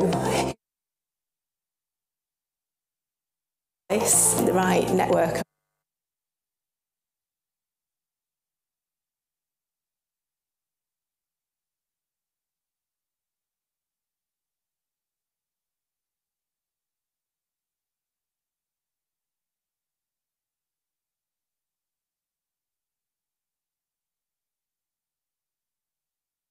Tailor their plan to best suit their goals and budget. Efficiency improvements can seem expensive and have a long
am I correct that it's Bruntwood SciTech first? Yep. Okay. Okay, everybody. Thank you. Thank you, everyone who's staying with us for this final session. As Joe said it was his favourite part of the day. I think it's mine too. We know at this time of the day we're getting towards the end of a long conference. You've all been sat here, so we have a quick fire run through. It's the showcase, as we call it, of pitches basically. Stuff from startups, from interesting organisations. A great way to get up to date with what's happening in this region and a bit further afield. I'm going to introduce the one and only Oliver Cheshire. So Oliver and the Galibier team have been a part of FinTech North for a very long time. And we decided that after 7 years, we'd let him do some talking. So basically, normally Chris Sear and I would do the showcase, and Oliver and I are going to do it together today. But Oliver, you're going to set the rules and lay it out, aren't you? So over to you. Come on then. Thank you. Thanks very much. Hello. Right, we're going to have some fun. I take it many of you are familiar with the format here, but for those who aren't, as Julian says, it's quick fire. We're going to introduce a few elements of peril. There's a timer here. So in sort of Crystal Maze style, when you hear 10 seconds, we mean 10 seconds. You don't want to see what happens when your 5 minutes elapses. So 5 minutes is the rule. It's a speed pitching exercise. We want to keep it high tempo, high energy. And I suppose the reason why I'm here to introduce this bit is because obviously I'm the founder of a PR firm. And lesson number 1 in PR school is about telling your story as concisely and compellingly as possible. So some refer to it as the who, what, when, where, and why. News editors at daily papers will often say you need to be able to tell your story in 25 words or fewer. That's obviously a headline rule. Nowadays, the industry is starting to come around to the idea of being able to tell your story inside one tweet. So all these kind of maxims obviously still apply. I mean, in the old-fashioned game of PR, you would probably get about 8 seconds on the phone to whoever you're trying to sell a story or a concept to before they hang up on you because they've got bored. Now, we're going to give you more than 8 seconds, but those rules still apply. Think about your intro line. The storytelling principles are what we're really excited to see today. In fact, I did go so far as to suggest that we might do a little bit of judging and perhaps name at the end who we think our storytelling champion is. However, I might not suggest that because I don't have a prize to award. It'll just be for fun. So, in the name of keeping things concise, I've already talked for far too long. We will start the 5-second timer for our first speed pitcher, who I believe is 5 seconds, 5 minutes. 6 minutes. Well, 6 minutes including questions. Yeah. So, yes, Julian's correct. Of course, the rules do allow for questions from the floor. There may be some questions coming in from our online participants. We want to keep this interactive. We want to keep the energy up. And if people in the room don't come up with questions, if hands don't shoot up, Julian and I will come up with something. And in honour of Chris Sear, who's not with us today, those questions might be quite tricky. We'll see. See how the mood takes us. So I'll shut up and we'll start the timer for our first, I won't say contestant, Catherine from Bruntwood SciTech. Thank you very much.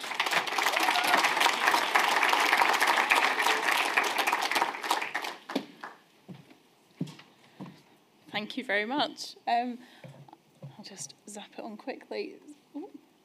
So Ez talked earlier about being the first, so I'm the first up, first contestant. So we've heard today a number of stats, and one of the stats that I want to focus in on is 2% of VC money going to female founders. So we need to change that. So how are we going to do that? So I'm Catherine Megson, work for Bruntwood SciTech. We're the UK's largest property development company in the UK for science and technology businesses, and I work in platform. We've got 110 businesses there, and I would say about 70% are tech. And what we do is help connecting our customers to the ecosystem and our ecosystem builders ourselves. Last year, Deb Hetherington and myself co-founded, not co-founded, we don't have a company. We co-designed and delivered a female founders incubator, and we had 8 female founders join us for the free desk space, but a wraparound of support to help them grow their business, and that included legal support, marketing, PR, etc. And it was a really successful incubator, and rather than take my words for it, I want you to hear directly from the female founders themselves. So I'm cheating and have a video. Some of the challenges: where to go, who to speak to, and who can help. The right advice, the right network around me. Funding and finding ways to finance building a tech prototype. I'm Ali Gordon, the CEO and co-founder of Eat Out Roundabout. K9 Nation is a mobile app that's helping dog owners live their best lives with their dogs. So it's called You Need Books. It's a textbook marketplace for students to sustainably buy and sell textbooks. Classrooms is a radical new social experience for live music online. Live More Offline helps organisations to enable their people to thrive in digital work. We are solving the problem of people's mental health in the workplace. I've been striving to get Eat Out Roundabout off the ground through a pandemic and a rising cost of living crisis, and finding the right business model has been a real challenge. The programme so far for me has been absolutely transformational. The obvious things are the access to the partner programme and the beautiful facilities that we had at our disposal. The staff at Bruntwood SciTech have been really supportive and really helpful. Having a cohort of other female founders around you is really confidence boosting. My biggest achievement from being on the Female Founders is taking Eat Out Roundabout from a local to a national rollout. I've built the first prototype, we've tested it and had like amazing feedback. Being surrounded by so many driven young female people has just been so inspirational. I'm really proud of where we've got to in the last 6 months. And that personal growth that I've gone through on the last 6 months, I say, is the thing I'm most proud of. Being here over the last 6 months has really helped my confidence. Bruntwood SciTech has been foundational in enabling me to know what support is out there. An immediate network, everybody embrace with open arms. I have been absolutely bowled over by the amount of support that is available within the ecosystem here that I did not even know existed. I'm just going to stop it there because I've got 1 minute 20 left. So why am I here today? We've heard that there is a lack of diversity in fintech, and actually the average fintech owner is 43-year-old white male. So I'm opening up today our new cohort of female founders incubator. So applications are open till the end of July, 31st of July, and we'd really love to uncover some fintech female founders, whether they're founders or co-founders. We've got an amazing 6 months support again, and we've got two great mentors in the room. We've got Pete from Tread and Dan from Earthchain, who are going to be mentors who are in fintech. So we really just want to try and uncover where female founders in fintech, so want to use the audience to really push our message out there and try and uncover. And I'm happy to speak to anyone that is interested in finding out more about the support. And we've got a couple of the female founders alumni here today, and any of us will be happy to speak to people interested. Or even if you're a startup and you're looking to grow, we want to help. So that's it from me.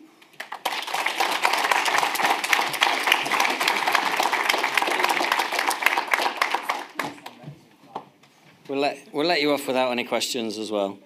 Thanks, Catherine. I mean, Bruntwood SciTech is just a fantastically supportive organisation for the whole ecosystem, not just fintech, like tech and beyond. So, there's so many opportunities to do things at platforms. So great to be plugged into those guys. So I'll introduce the next speaker, Ashil. Where's Ash? Can't see him. There he is. How can you miss him?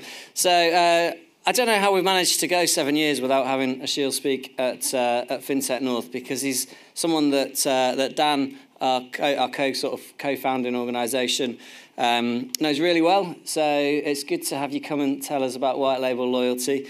Little known fact about Ashil, he probably wouldn't mention it, but he used to play football for Barnsley. How about that? Professional footballers at FinTech North.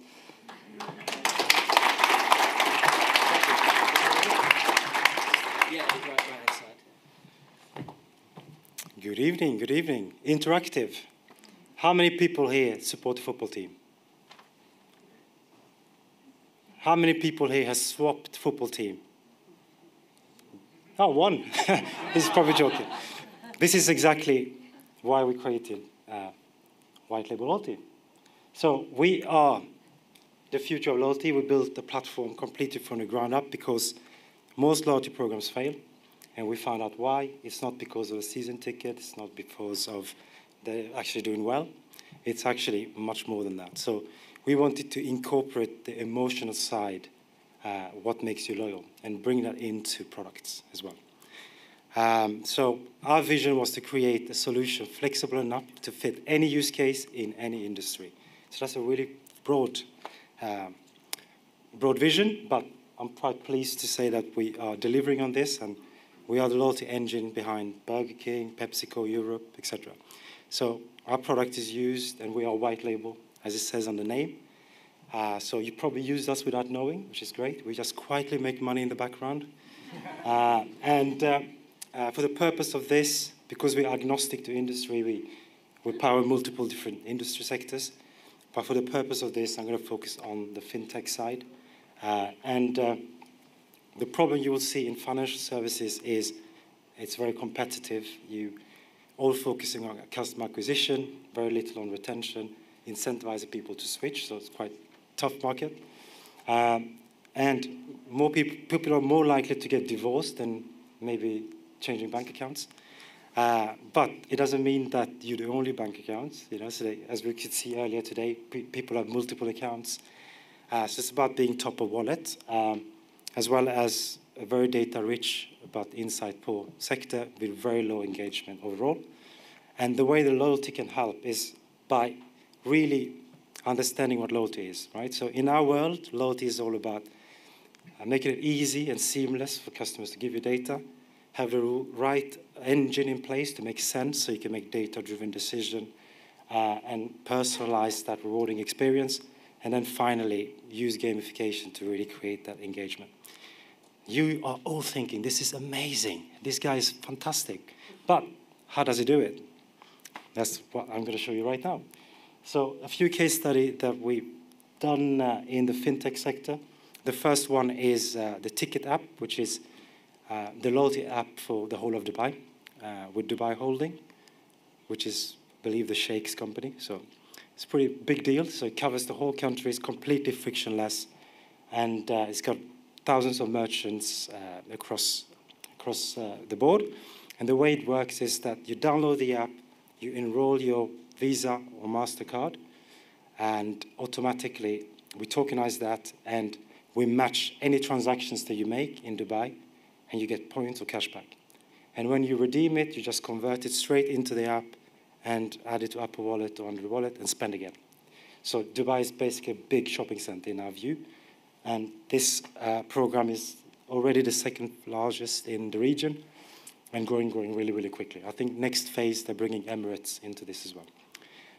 Very exciting. This is the future of loyalty, I believe. No scanning codes or anything, just sign up and earn automatically.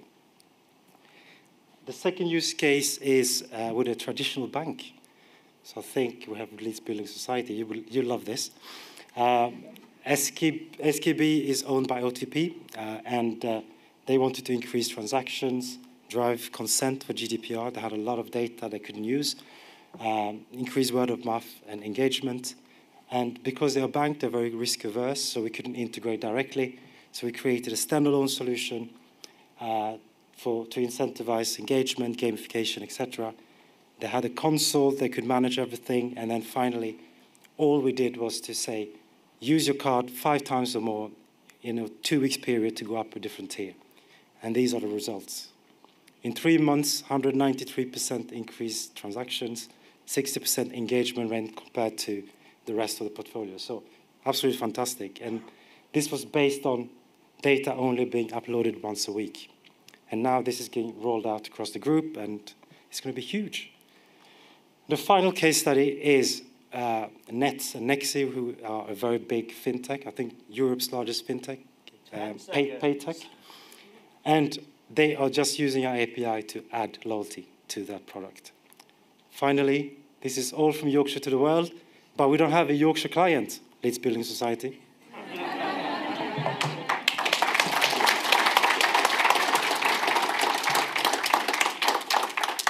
Cool, brilliant. Thank you. Any questions for Ash? Do you know what, Ash? I had one for you, and you literally answered it in the dying seconds. I was going to say, and the classic question is, who are you here today to do business with? And you've been very candid. So I'm going to let you introduce yourself. Anyone else got questions for Ash? No? Okay, great. Oh, here's one. We've got one. Who's responsible for building the network of coordinating rewards? So we're a bank and we want to make sure if you go shop in one of those Leeds businesses, a reward goes to that individual. Who's responsible for building that relationship and how does it go about? Yeah, that's a great question. So in Dubai's case, or in most bank cases, they have a merchant network. We provide the technology and they allow the merchants to join. We also have third-party rewards we can just plug in to the ecosystem. So if you don't have your own, we can source that as well. Cool. Thanks very much. Big round of applause for Ash. Thank you. Thanks. So next up, we've got Nick Cousins. I'll let you come up and introduce yourself, and we will reset the clock. Thank you. Okay. So from... oh, hang on. You might have to change the order. Your slides seem to have gone missing. Where's Peter? Peter, come up. You might as well crack on. I'll go whenever my slides appear. We'll go with the flow. We're among friends here. It's all fine. Thank you. Peter, I'll let you introduce yourself. Thank you. Come on up. Oh, I didn't get a round of applause. So. Oh. Yay! Thanks. The way we do carbon accounting in this country is fundamentally flawed. When I say carbon accounting, what do I mean? I mean the measurement of greenhouse gases that we as an individual or businesses emit. What we're really good at in carbon accounting is the relatively simple stuff. So how you heat your home is burning gas, and we're good at measuring that. Or how you travel in a van or a car burns fuel, and we're really good at measuring that. The thing that we're missing, the fundamental bit that we're missing, is the impact that our money is having. Be it the way we invest, the way we save, or the way that we just hold it in high street banks and retail banks. For a bit of a case study, if you're a small business in Leeds, your carbon footprint annually will be reported about 150 tonnes. The bit that you're missing, that money that you're holding in a high street bank, is another 150 tonnes. It doubles. So this is a serious problem and something we need to address. Bit of a bombshell, I'm sorry, but my name's Pete. I'm the co-founder of Tread. Tread is the UK's first and only green digital banking platform for businesses. We originally set out on a mission to make money work for people and the planet, and that's exactly what we're up to. If you followed our journey for the last 2 years now, you might be surprised to hear I just said businesses, because what we've been doing for the last year is developing a product with individuals. We had about 5,000 individuals testing our product as beta testers.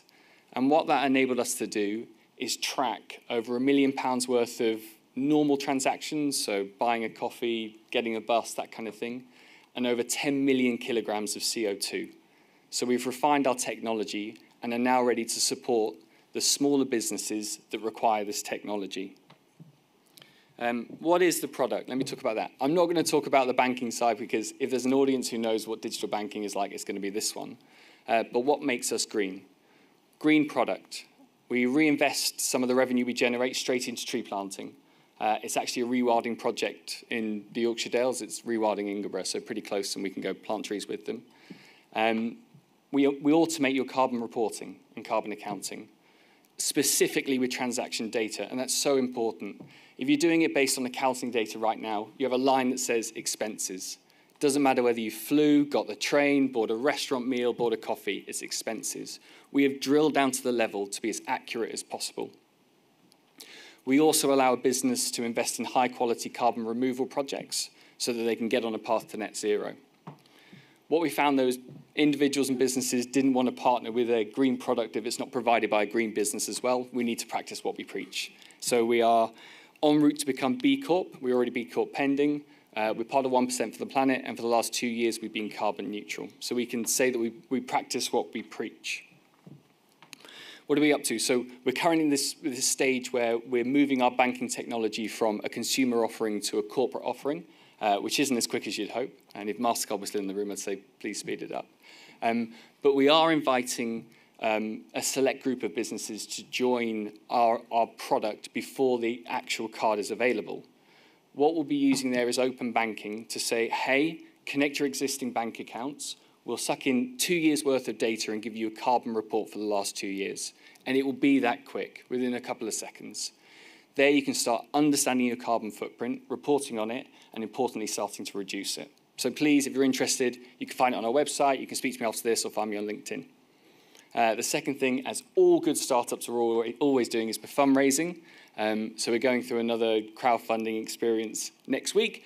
We go live next week. We're looking for anyone to promote what we're up to, and if you can afford it, own a bit of tread and join us on this journey. It is fundamental that we as businesses, small to large, start understanding our carbon footprints, reducing them and mitigating them, and we believe Tread, as a banking platform, is the way to do it. Thank you very much. Questions? Oh, thank you. Anyone got any questions for Pete? So, I thought you were putting your hand up then. You want to be careful doing your hair in the middle of this session. Pete, 1% for the planet. Just remind everyone what it is, or tell everyone what it is, because I had to clarify that a little while ago. 1% for the planet it's a network of contributors and providers. Those providers are doing fantastic things in the world, and this is international. They could be fighting climate change, they could be improving socio-economic situations, they could be charities, that kind of thing. Any business that has a 1% for the planet mark is donating at least 1% of their annual revenue to one of those projects. So look out for it, and please do support businesses that have that mark on their packaging or website.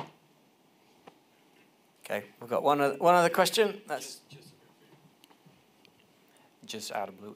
Can you just say example of the average what the person that is not using your accounting is can be generating? What kind of footprint? What's the average? What's the average footprint? For the 1-person, 10-person company and a medium-sized SME. So individuals in the UK can span between, if they're doing really well, about 8 tons a year to up to anything 20, 50 plus. And, if you're a high-flying jet riding, that kind of person, even higher than that.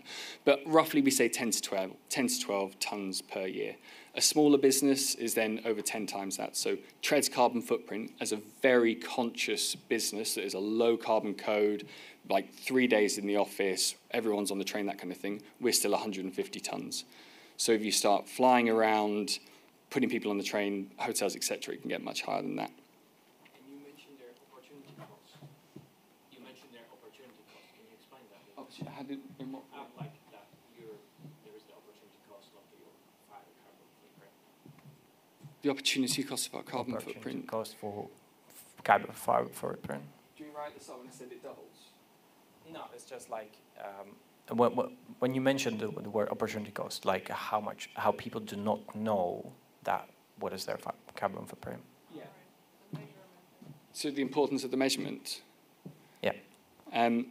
For the planet, so we already know that we're in the final stages of not achieving the Paris Agreement to hit the 1.5 degree minimum. It is, I believe, Tread believes, fundamental that everyone in this world, and especially in the UK, from an individual to a small business to an enterprise, starts measuring their carbon footprint and then actively reducing it. The analogy that's banded around my industry all the time is, if you want to lose weight, you buy a set of scales, you jump on it, you do something good, you jump on the set of scales again, and you say, fantastic, I'm doing right or I'm doing wrong. And it's that kind of concept of measuring before acting, but we built this technology on. And sorry, just to follow up on the previous one. So you said 8 tons roughly per individual. So 10 to 12. Yeah. If I'm not familiar with all the industry, but what is the average price that you pay as a stamp, or what is the 8 tons cost? Oh, to offset it? Yeah, in a quantified. You're probably going to hear about that in a minute. How much? So it varies. So it's a really interesting industry, offsetting specifically, and it's gone through a turbulent time. I would say it's a really risky market to be involved with because it's almost unregulated. If you spoke to me a year ago, the cost of a tonne to offset could range from anything from £3 to £4, all the way up to hundreds and if not thousands of pounds. The reason that cost is so different is the type of project. So a traditional community project, which would be swapping out heavy fuel burning stoves for efficient stoves, would be incredibly cheap, but direct air capture that is incredibly energy, well, it uses a lot of energy, is incredibly expensive because it's new technology. So huge range depending on what you choose. So there is still segmentation in that there is not 1 gram of footprint versus, but there are different segments and they could have a different price. Yes, yeah.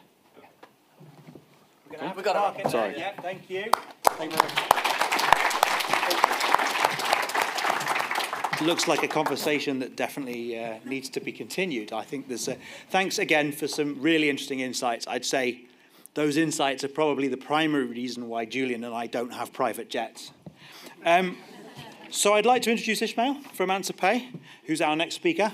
Please, a big round of applause.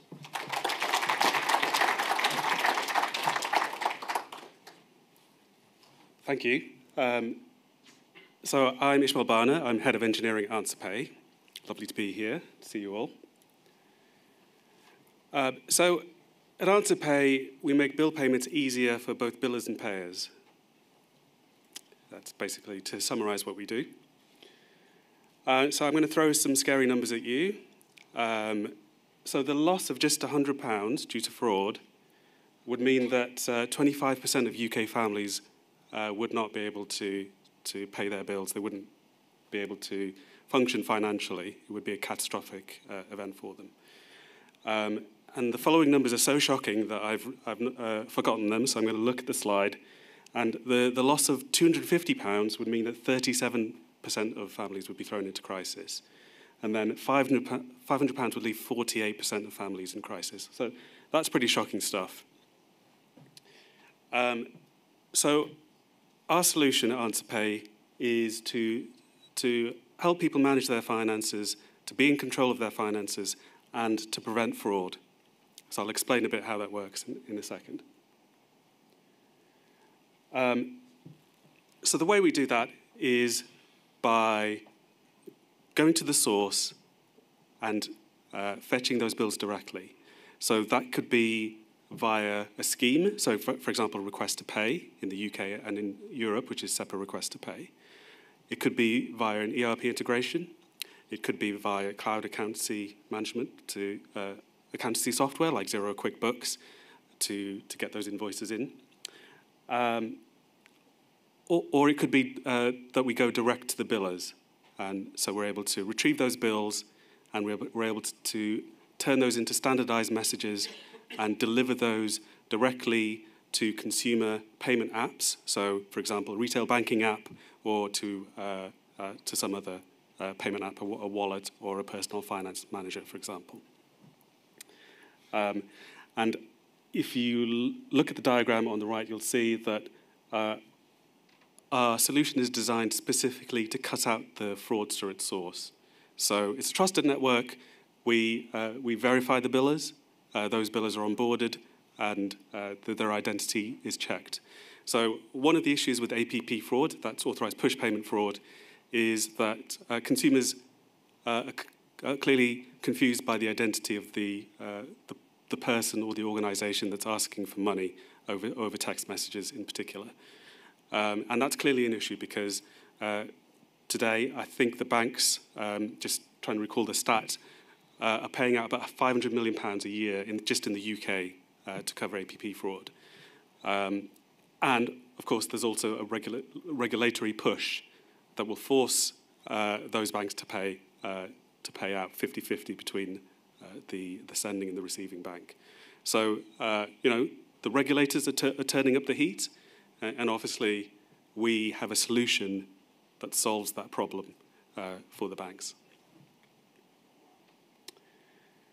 So a little bit about our success to date. We've got an amazing team, which I'll show you in the next slide. We were the first provider of request to pay in the UK to be certified for the UK scheme.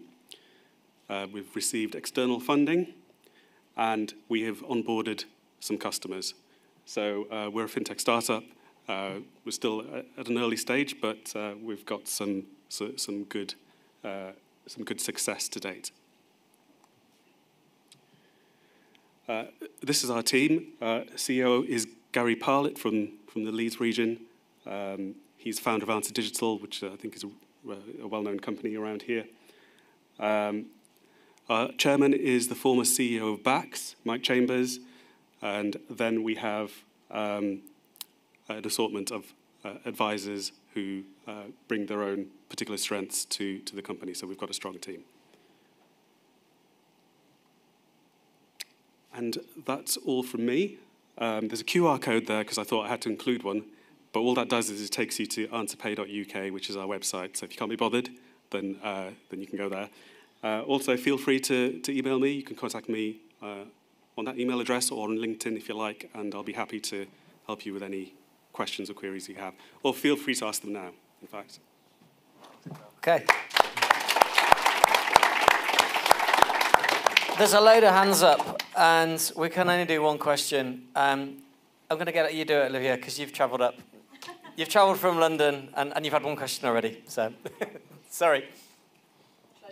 No, take the mic. So if you moan enough about getting up early, then you get a reward.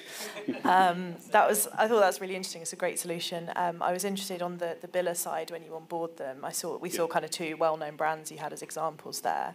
Yeah. Are those businesses that you would onboard? And then what about things like smaller businesses? Can they use this to onboard themselves and charge clients? What's the benefit for them, I guess? Does that make sense? It does, yeah. That's a really good question. It depends on the way that the billers are connected. So if it's via the request to pay network, then they would have their onboarding process would work through their corporate bank, and that's how they would gain connectivity. We also have the ability to go directly to those billers and be able to bring them in that way, so that they can supply us with the bills, and we can deliver those bills to their consumers. So there are different avenues, and it's not purely request to pay. It doesn't have to be that dual-sided ecosystem, and that's one of the I think makes us unique in the market, because we are the only provider of this kind of solution that's both request to pay and broader than request to pay. Thank you. 3.0 as well, right? Correct. Yeah. I've seen the video. yeah, great. Great stuff. Okay, thanks, Ishmael. Thank you. So I know there were more questions then, but in the interests of time, we need to keep it to one question per speaker. So sorry to those of you that had a question and didn't get to it. I'll do the next introduction, and then we'll flip back to you, Oliver. So we're going to hear from Jan now at Mind Yourself. One of the people that was in the video. You've had a haircut since then, right? Yeah. Well done. Yeah, it looks nice. I know, it's a lot cooler, as in temperature-wise. Thank you.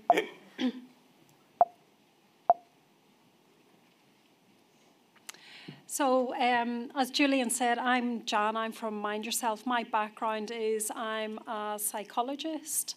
And it's great to be here today because a year ago today we launched our first product. So I'm like, yay. So yeah, it's great to be here today. So the mental health of workers is getting worse. And this is what we know. So 83% of workers in finance have either work-related stress, anxiety, depression or burnout, and a lot of them are wanting to leave their jobs. And incidentally, across tech as well, 67% of workers we know are also experiencing these symptoms. The issue is, as a clinician, we probably wouldn't see those people in clinic. So they would experience mild to moderate mental health symptoms, and they would find ways to manage themselves. However, the problem is that there are currently the waiting lists and ways that the NHS is set up. So when you're very unwell, means that those mild to moderate mental health conditions aren't being treated. And so by the time someone then goes on a waiting list and is seen, they've moved from that mild to moderate mental health place to becoming really unwell. It's also impacted then how many days they're off work, and not only for themselves, but also their family and their experiences in the world. So our solution is Mind Yourself. So Mind Yourself is a bottom-up approach, so it's specifically for the individual. And we launched last year in the prevention space. So as I say, you go to the NHS or services when you're very unwell, but yet we're here to look at those people who want some support when they just start to feel some of those symptoms. And so you go on the app and you are upskilled to manage mental health symptoms when you're short on time. So things that you can do in under 5, 10, 15 minutes or longer. And it's industry specific, so across professional services then there is content in there specifically to coach people through experiences that they have specifically to their industry. And in the intervention, which we have just built on our launch in September, that is where someone goes onto the app. They experience then that they want to speak to someone in their own industry and another peer.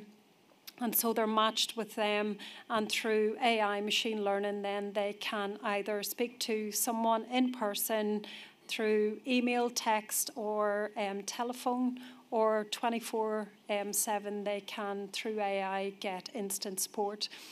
And I think the reason when people say why we create this, workers don't reach out. You know, we talk a lot about reach out if you want support. We're here if you want support. We're here if you want help. People don't, and that's the reality of what we're in. So this is to give users a way to manage that themselves.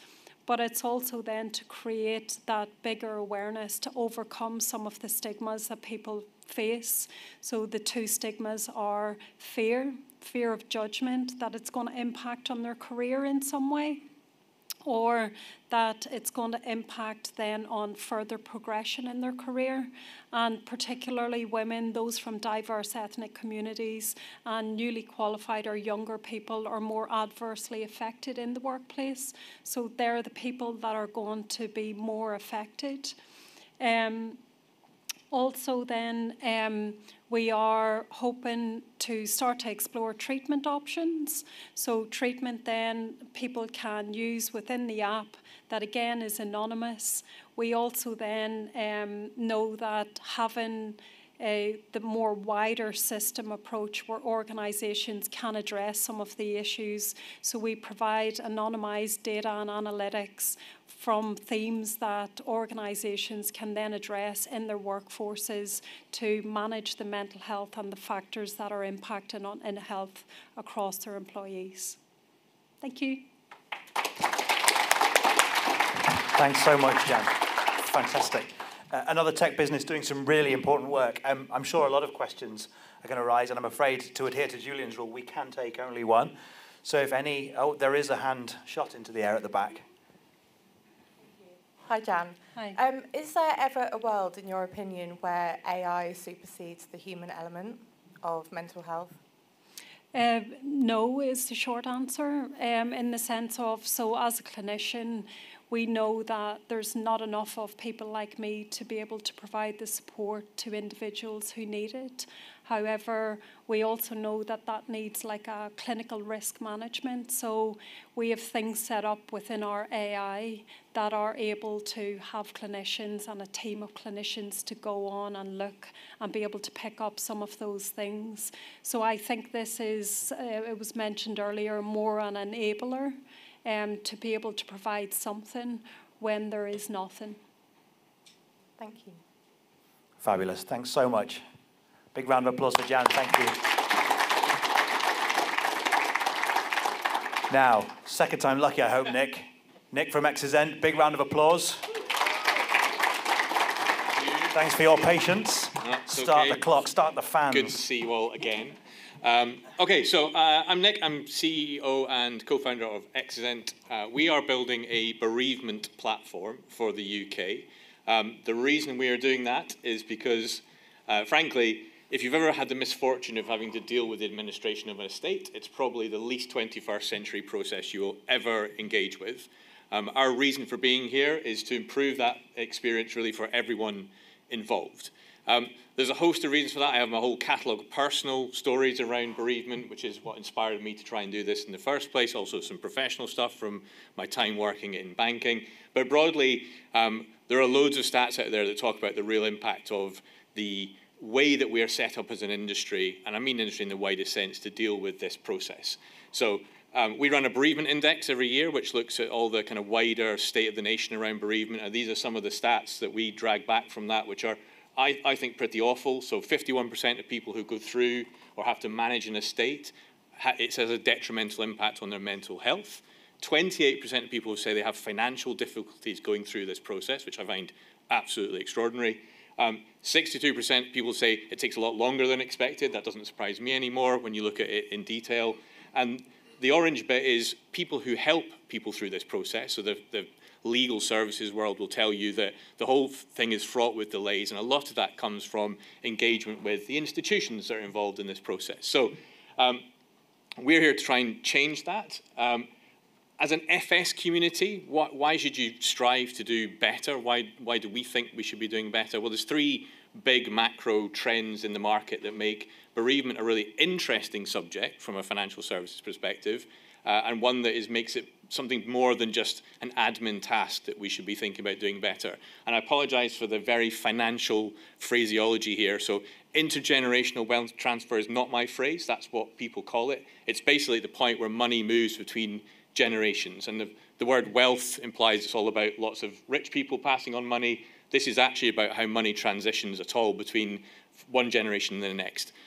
Specifically the baby boomer generation, which are now starting to unfortunately pass away. As you heard earlier, lots of growth in assets and houses and all that sort of stuff. So there's a lot of money gets passed between generations at this point. So it's an opportunity to do a lot better, an opportunity to put any financial services organization in a good place by doing a good job in this area. Consumer duty and vulnerable customers, two very topical things, but frankly, we should be doing this anyway. But actually, bereavement is an identified life event in the FCA's terms around both of these subjects. So a really important area to spend time on. So those are kind of the whys. Why are we here? Trying to help this move forward. How are we doing it? This is all about really transforming the way that we use data in relation to bereavement, deaths, estates, and how we move that data, validate that data, share that data between these three kind of groups, right? So individuals going through the process, any one of us having to deal with this problem if we lose someone. The professional market, we're a big fan of legal services world, helping people through this, but we're trying to get people more access to help in that space.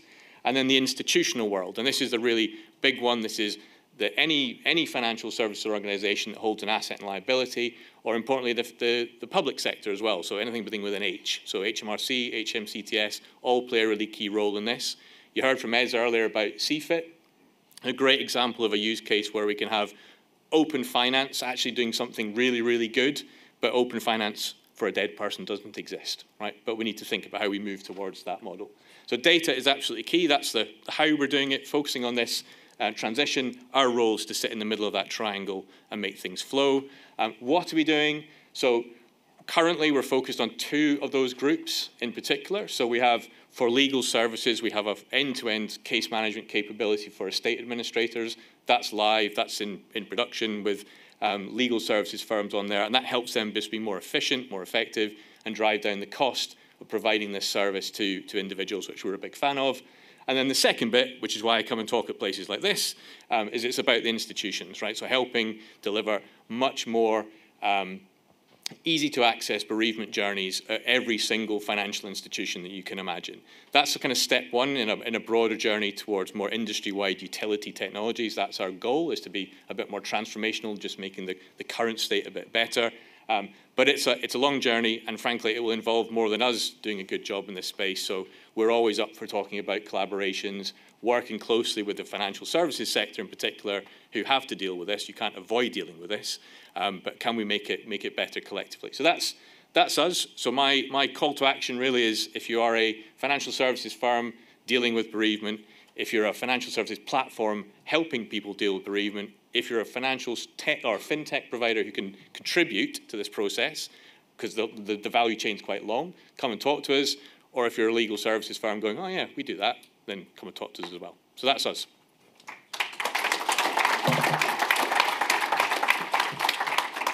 Any questions for Nick? 5 minutes is not long, is it? Really? I got one. No, it's not. Yeah, you've got to be good. You've got to be good. Whoa!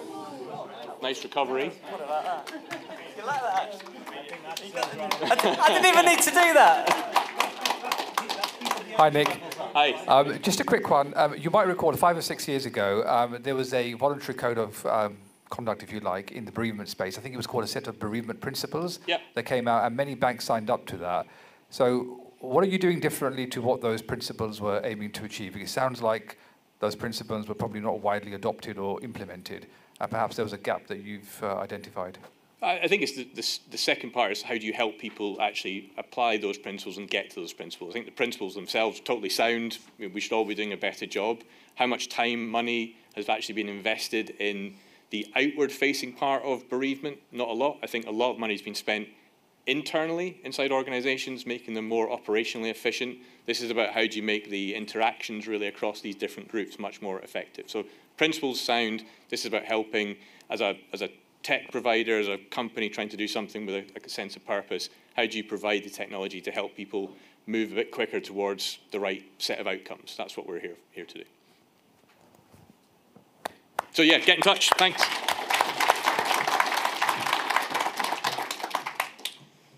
Fantastic, thanks. And great to have a speaker from outside the region. I know you guys are sort of well involved with FinTech Scotland and also the legal tech circuit as well. And you're speaking at a legal tech conference in Manchester that we're going to next week. Back to Leeds and to Yorkshire now, and it's always a pleasure to introduce anyone called Julian. So, Julian, come and give us the latest on Print6 and what you've been doing. Thank you.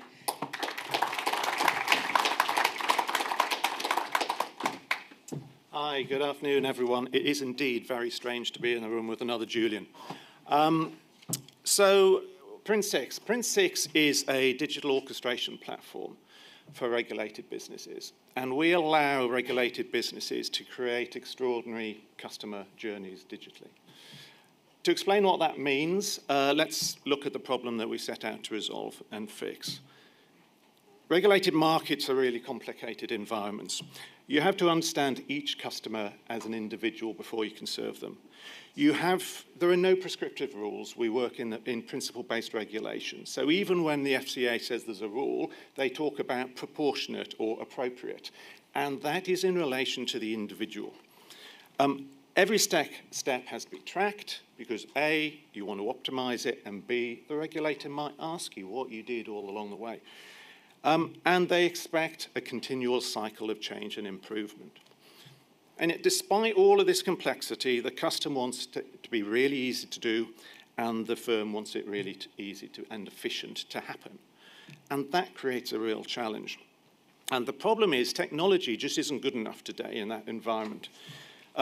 So if you look at how journeys are created nowadays, then they are slow and expensive to build. 8-week, 12-week dev cycles, typical dev cycles, long and slow. Typically one size fits all. So you typically build to the lowest common denominator, and so forms get longer and longer and longer. They're difficult to track and measure. They're often black boxes, enter one side and come out the other end. They're very poor at cycles of continual learning and developing and improving. Typically, people fill the gaps that the technology can't do. The manual workaround, I suspect anybody who's worked in an operational business knows how much operations fill the failure of technology. And its failure is always based on legacy. Legacy technology makes it impossible to innovate. And I know this because I used to run a lending business, going through high levels of change when the FCA took over lending, and this was my perennial problem. And I know this is because this is what our clients say. So our clients say things like, our journeys are too long, people keep dropping out. There's too much manual process here that's just driving up operational costs. I've got a take backlog that's full. I've got great ideas in there. I just can't get them done. My solutions are hard-coded. It's impossible to change them.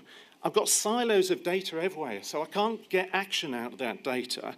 And the funniest thing I say, I've got 3 clients who are saying, yeah, we're going through a digital transformation program, so we can't do anything. So we do digital journeys. Let's talk about what a journey is. There's 3 components to a journey. Journey's got a start, and at the start there's a trigger. Obvious trigger, apply now, can you help me, call to a call centre. Triggers can be from data. You might see something that triggers you to outreach and speak to people. So customers might ask it, businesses might ask it, and most significant financial institutions will have thousands of triggers in their business that trigger a journey. There's a middle of the journey, and a true customer journey has 3 components. It's got a customer facing, it's got a CX component. That could be voice, that could be digital, online, mobile. There's operational components, and then there's analytical components. And in good journeys, all of these work together simultaneously for the interests of the specific customer. And at the end, you get an outcome. And we keep talking about consumer duty, and consumer duty is about outcomes. And the FCA expects, and most regulators will expect you to focus on outcomes and adapt your journeys continuously. And that's what we do, and that's what we help our clients do. We take digital out of IT. We empower businesses to be able to create journeys much in the same way as a website is controlled by the business, not controlled by IT, through content management. We let them orchestrate these incredible personalized, hyper-personalized journeys that can be built at incredible speed. We do back in the noughties, I was, 2000, I remember the first wave of .com that talked about dog years. Well, we apply the concept of dog years. We do in days and weeks in what technologies do in months and years. And so we have a low code-based SaaS product that lets our clients attack all of those issues and make technology stop being a barrier to innovation.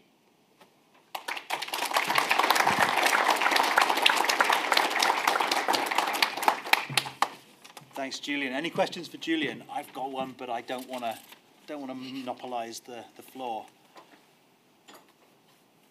Maybe I'll ask mine then. What fascinates me about what you've described is how hard it is. You're doing something difficult. And we've heard earlier about skills and talent. Where do you get your people from? Who are the people that are doing this, and where do you get them from? A lot of our people were people I worked with who have the scars on the back of this and who for 6 years lived with this and just said there's a better way of doing that. We're fortunate we don't need lots of people because it's a no-code environment, so we don't need lots of developers, and it makes it really easy to implement. But if you've got the scars on your back, you understand the pain, you will love what we do. It's a real unique proposition. Thank you very much. Thank you. Okay, next up we've got Cher from FGC Capital. Big round of applause. Thank you.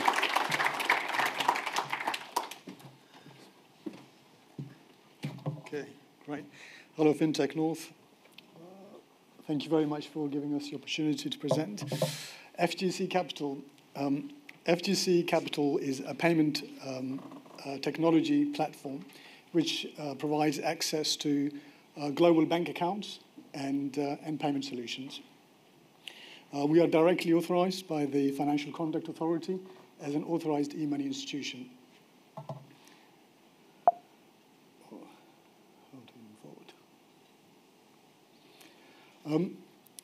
FGC Capital was born out of a vision to help businesses who were struggling to send funds internationally, and a number of challenges which they were confronting, such as higher cost, and if they were small and medium enterprise, they were also struggling to secure bank accounts if they were from a high-risk industry. The solution we come across was to find a solution for them so that they can send funds cost effectively and internationally. The platform we offer gives an opportunity to these businesses to send money via a dedicated and segregated client account, and these accounts are open up to 35 currencies, so you can open an account up to 35 currencies through our platform. So sending funds is easier, cost-effective, transparent, and avoids any delays as well. Since inception in 2008, that's when the company was formed, we have done over 5 billion transactions in terms of value. We currently have about 500 clients, which includes corporates, financial institutions, some charitable organizations in the UK and in Europe.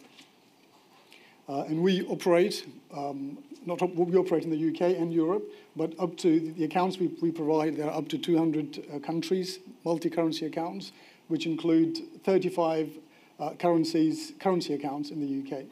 And the way we do it, we have partnerships with with tier 1 banks in the UK and in Europe and global non-bank financial institutions.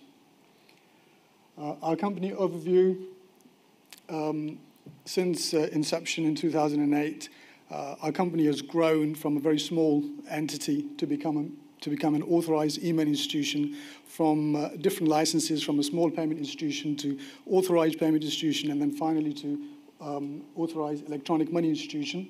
So we work with tier 1 banks in the UK and in Europe, and our transactions are mainly high-value transactions on behalf of these enterprises.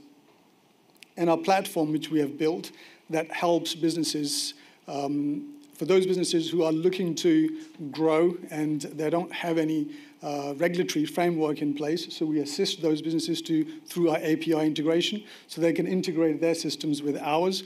We have recently launched a white label solution as well, where we provide white label solutions so they can operate independently, where we will do all the AML and compliance-related activities. And how do our clients use us today? I mean, we are price sensitive. We're very competitive on pricing. We are more into problem solving for our clients, and the connectivity via API, which allows businesses to operate independently. In terms of how we are different to any other financial institutions, we are more focused on being flexible on pricing. Some of the businesses, they are fixed in terms of if you're a small business or if you're a larger business, so you pay a fixed price, where we are very flexible in terms of pricing. So if you're a bigger entity, in terms of your volumes, in terms of your number of transactions, we take that into consideration and give you a flexible solution on pricing. I'll just move on to straight. So what do we offer right now? We offer multi-currency accounts, up to 35 currency accounts, which you can use to send and receive money in the UK and in Europe. And our accounts gives you access to domestic payment schemes, for example, faster payments, CHAPS, BACS, also in Europe through SEPA, SEPA Instant and SEPA and Target 2. We are also a direct member of SWIFT. We have our own big code. I will move fast quickly. In terms of what sort of, how can we create value for fintechs? We believe in partnerships. So any organization which has a customer base and they would like to have services with us, so feel free to contact us. I'll move forward quickly. Thank you very much. Thank you. Thank you very much indeed. And there's my detail as well. Well, a few questions, Shah. Oh, sorry, yeah. Does anyone have a question for Shah? No questions. Might not do. Just remind us again, how long you've been going? Because it's a while, isn't it? Yeah, it's been 14 years. I left my banking career to actually found this company, and then later on found out it was not an easy job to actually run a financial institution, especially if you're regulated. So 14 years. And you have many clients in the region, in this region? Yeah, we've got about, I mean, in total, we've got 500 clients, which include large corporates. We also have financial institutions who work with us. In Yorkshire, obviously, our focus is in the north. I think we're probably few e-money institutions which are based in north. A lot of e-money institutions are down south, so quite a few. Plus, we recently tied up with Mastercard as well, and we just launched our prepaid card via Mastercard. So. Good. Great stuff. Well, thanks again. Brilliant. Thank you. Okay, we're going to introduce Dan now from EarthChain. There you are, Dan. So thank you, Julian. Despite what it says on my T-shirt, I'm not going to glue myself to the lectern. Don't worry about it. So let's see if we can operate the clicker. There we go. So my name's Dan Graff. I'm a CEO and co-founder of EarthChain. We're a sustainability platform that interfaces into fintech. We're moving. I didn't even press a button. That's the power of my mind. My background is that I was born and grew up here in Leeds, went to university in Leeds. It's really operating itself, isn't it? Ghost in the machine. I'm going to leave it to do it. And I did an ES. I finished university and I buggered off to Switzerland to work for Credit Suisse. And while I was out there, I co-founded a startup called Infraxis, which was acquired in 2020. And I went on then to start EarthChain. So EarthChain is here we go, we got it, digital carbon marketplace. And as Pete said earlier, carbon marketplaces, carbon credits are a controversial topic. And just to add a bit of spice, we make it even more controversial because we put them on blockchain. Okay. We make it possible for businesses, primarily fintechs, to integrate supporting sustainable development projects into their own business processes, typically with payments. Okay, so we're going to have this one now. We make it possible to embed climate action into any payment. And when I say climate action, what I mean is supporting certified projects with our partner, Gold Standard. Gold Standard is an NGO based in Geneva. We work with them on setting policy for digitizing carbon credits. We're part of, in fact, we're the only company in the world who's permitted to put a carbon credit, or Gold Standard certified carbon credit, on blockchain. And go on, you can do it now. There we go. The reason we put them on blockchain is because... Sorry, do you want to swap clickers? No, it's not the clicker, it's my slides. Oh. I put transitions in and sent you the other version, and it's got the... It was on a carousel at Gold Standards Conference on Monday. I know it's doing it. Putting them on blockchain enables us to fractionalize them, and you need to be able to fractionalize them if you want to bundle them in with a payment, because carbon credits come by the ton. I'm going to keep doing this. And we want to be able to account for them by the gram, or the kilo, completely transparently, and it's important because one of the criticisms of the carbon markets is that they're entirely opaque and nobody knows who's done what. They're opaque in two different senses. They're opaque in terms of who's reporting what carbon, who's retiring what carbon, but they're also opaque in terms of who are the intermediaries and who's paying for it and how much are they paying. Using blockchain actually enables us to make that very, very transparent. So we put the carbon on blockchain in the transaction, we put the payment in the blockchain transaction as well. And we also have the ability to put in contributions to institutions and people in the communities where the projects are taking place by moving USDC, Stellar tokens through MoneyGram to rural locations in places like Uganda and Kenya, where the projects that we support are occurring. Let's move on. The kinds of projects that we support, all different kinds of things, but they all support, beyond just decarbonisation, the Sustainable Development Goals as well as set out by the United Nations. For example, this project in the bottom left here, this Kenya biogas program that's run by Fair Climate Fund, and what they do is they build biogas digesters in rural communities so that they don't have to burn firewood. Burning firewood is bad for the environment, it cuts down trees, and additionally, generally it's women in those communities who go and fetch the firewood and they burn them in their homes, and when they do that, they fill their lungs with fine particulates and it has terrible health outcomes. If you replace it with a biogas generator, what you're doing is you're making it possible for them to not spend time gathering firewood, to burn a cleaner fuel in the home and not to suffer with their lungs, and they can use that time for other things. They can be economically productive and they can go into education. Those things are measured and verified. I'm going to skip the dashboard, it's not important. What I want to do is move on to this. This should come alive with one more click. Come alive with, there you go. The ghost is definitely the machine. This is just a demo that we've put together that shows a simulated POS terminal doing a real transaction in the background. On the left-hand side is a control panel that a retailer will have on the control surface that they get from their payment service provider. And when a transaction is processed, we're able to put into the point of sale, whether that's e-commerce or a physical POS, a message that explains to the consumer what's about to happen. And in this case, the payment service provider is going to fund a carbon project as a byproduct of the payment. So the payment goes through, we're out of the payment chain, and we're able to return a QR code or a URL to a digital certificate that represents exactly what's happened. And that can be used to engage with the consumer.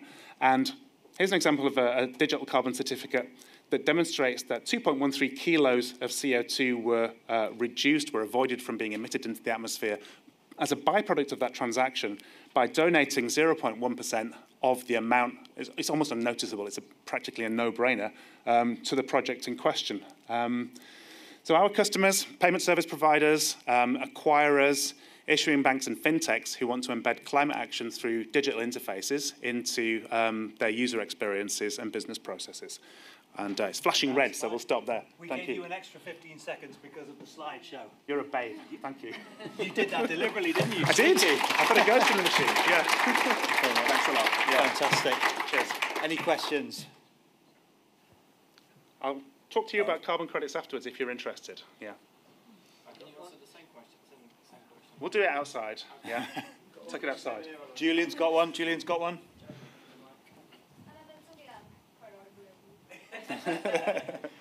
So you mentioned about the 4 projects that you are projecting to your clients to offset the carbon footprint. What happens when you reach the limit of offsetting carbon through the 4 projects? Do you have more projects in pipeline, or how does it work? Well, the 4 projects that we showed there were just examples of actually the 42 projects that we support right now, which we've begun to work with together with Gold Standard. You also used the word offset, and I just want to make it clear that our platform's not about offsetting, although it does use carbon credits. There's a difference between a carbon credit and an offset. So a carbon credit is a unit as an instrument, and an offset is a claim that you make about it. So it's not about being carbon neutral, it's about simply funding the projects. So we have 42 projects, mainly in the developing world. We have additional projects coming online soon here in Yorkshire. So we're going to be working with Make It Wild as of next week. They do biodiversity and reforestation projects around the Yorkshire area. We're going to be working with a building company who also have a facility here in Leeds. They embody and embed carbon into building materials that then go into houses and hold onto carbon for thousands of years. Thank you. Fantastic. Yeah.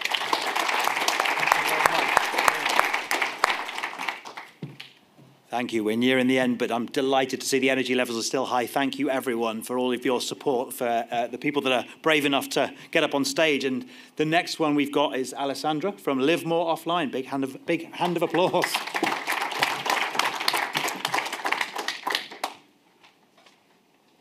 Fantastic. So, FinTech is one of the greatest adopters of hybrid work. So let me ask you a few questions. Raise your hand if you have experienced video call exhaustion in your work. Oh, yes, yes. I can see a few here. How about distractions impacting your ability to focus in your work? Yes. Okay, I'm in the right room here. How about blurred boundaries as working days lengthen in hybrid work, struggling to switch off? Yes. Okay, we have a few of these as well. And my last one, how about loneliness in remote work and a feeling of isolation? Yeah, so we've got a few of those too. What unites all of these is that these are the human challenges of digital work. And for many individuals, digital and hybrid work is not working. And for many businesses, then hybrid work is also having an impact too. It's having an impact on the metrics that matter the most to organisations, from a well-being, productivity, retention, and inclusion perspective. My name is Alex Lavia, and I am from Live More Offline, and it's our mission to help businesses to improve these metrics through the power of healthy digital habits. So how do your digital habits impact these metrics then? Well, there is an increase in burnout where people feel a pressure to be connected outside of hours. From a productivity perspective, let me ask you to think, how many minutes do you lose every week to unnecessary or ineffective video calls?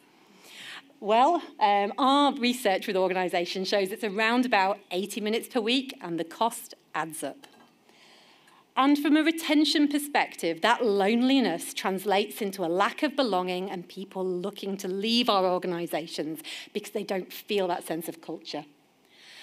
Inclusion is key because in hybrid work, typically underrepresented demographics, like women, are more likely to work digitally. So do we have equity of experience, or are our digital ways of working inadvertently creating barriers to progression and to recognition? The challenge that leaders have is that it's really hard to see people's experiences when you're separated by a laptop in digital work. So how do you go about this? Well, at Live More Offline, we have spent 4 years working with some of the largest organisations around digital culture, and in February, we launched our diagnostic. So we send a survey to your people, and we look at measuring the 3 pillars of a healthy digital culture. So we look at your culture through the lens of well-being, performance, and human connection, mapping this into a workplace digital culture assessment that shows how these 8 areas of your digital culture are ranked, and then comparing, more importantly, how these experiences link to things like burnout, to productivity, and to retention. The kind of insights that you get from this report are things like this. You can actually see how many people are feeling a pressure to be connected outside of hours. But more importantly, who is feeling that? How does it skew by gender, by age, by tenure? And why does it matter? So are people actually more likely to be burnt out or to leave as a result? And when we ask where this pressure comes from, it gives us an opportunity to be able to affect change in the areas that will make the greatest difference. And this will vary by company. One of my favourite questions that I ask is actually, how many minutes do you lose each week to ineffective or unnecessary video calls? And that productivity metric, we take organisational salary data, we match it to the responses from people, and we present you back a number that is actually the cost to your business of some of your digital practices. Data gives us the power to be able to measure, affect positive change, and advocate for change. It doesn't stop there. When paired with the e-learning, we pass the individuals taking the survey to an environment where they get immediate support with the areas that were flagged as greatest risk in their responses, so that change starts immediately. So at Live More Offline, we can support you from across the spectrum here. Our diagnostic and e-learning pairs with 4 years of experience working with large organisations around leadership training, early careers training, and workshops to create healthier digital cultures. Now genuinely is the most important time for us to create a healthy future of work for everyone. And it would be a pleasure to connect. So this QR code takes you to my LinkedIn, where I share odd bits and pieces about digital culture from time to time.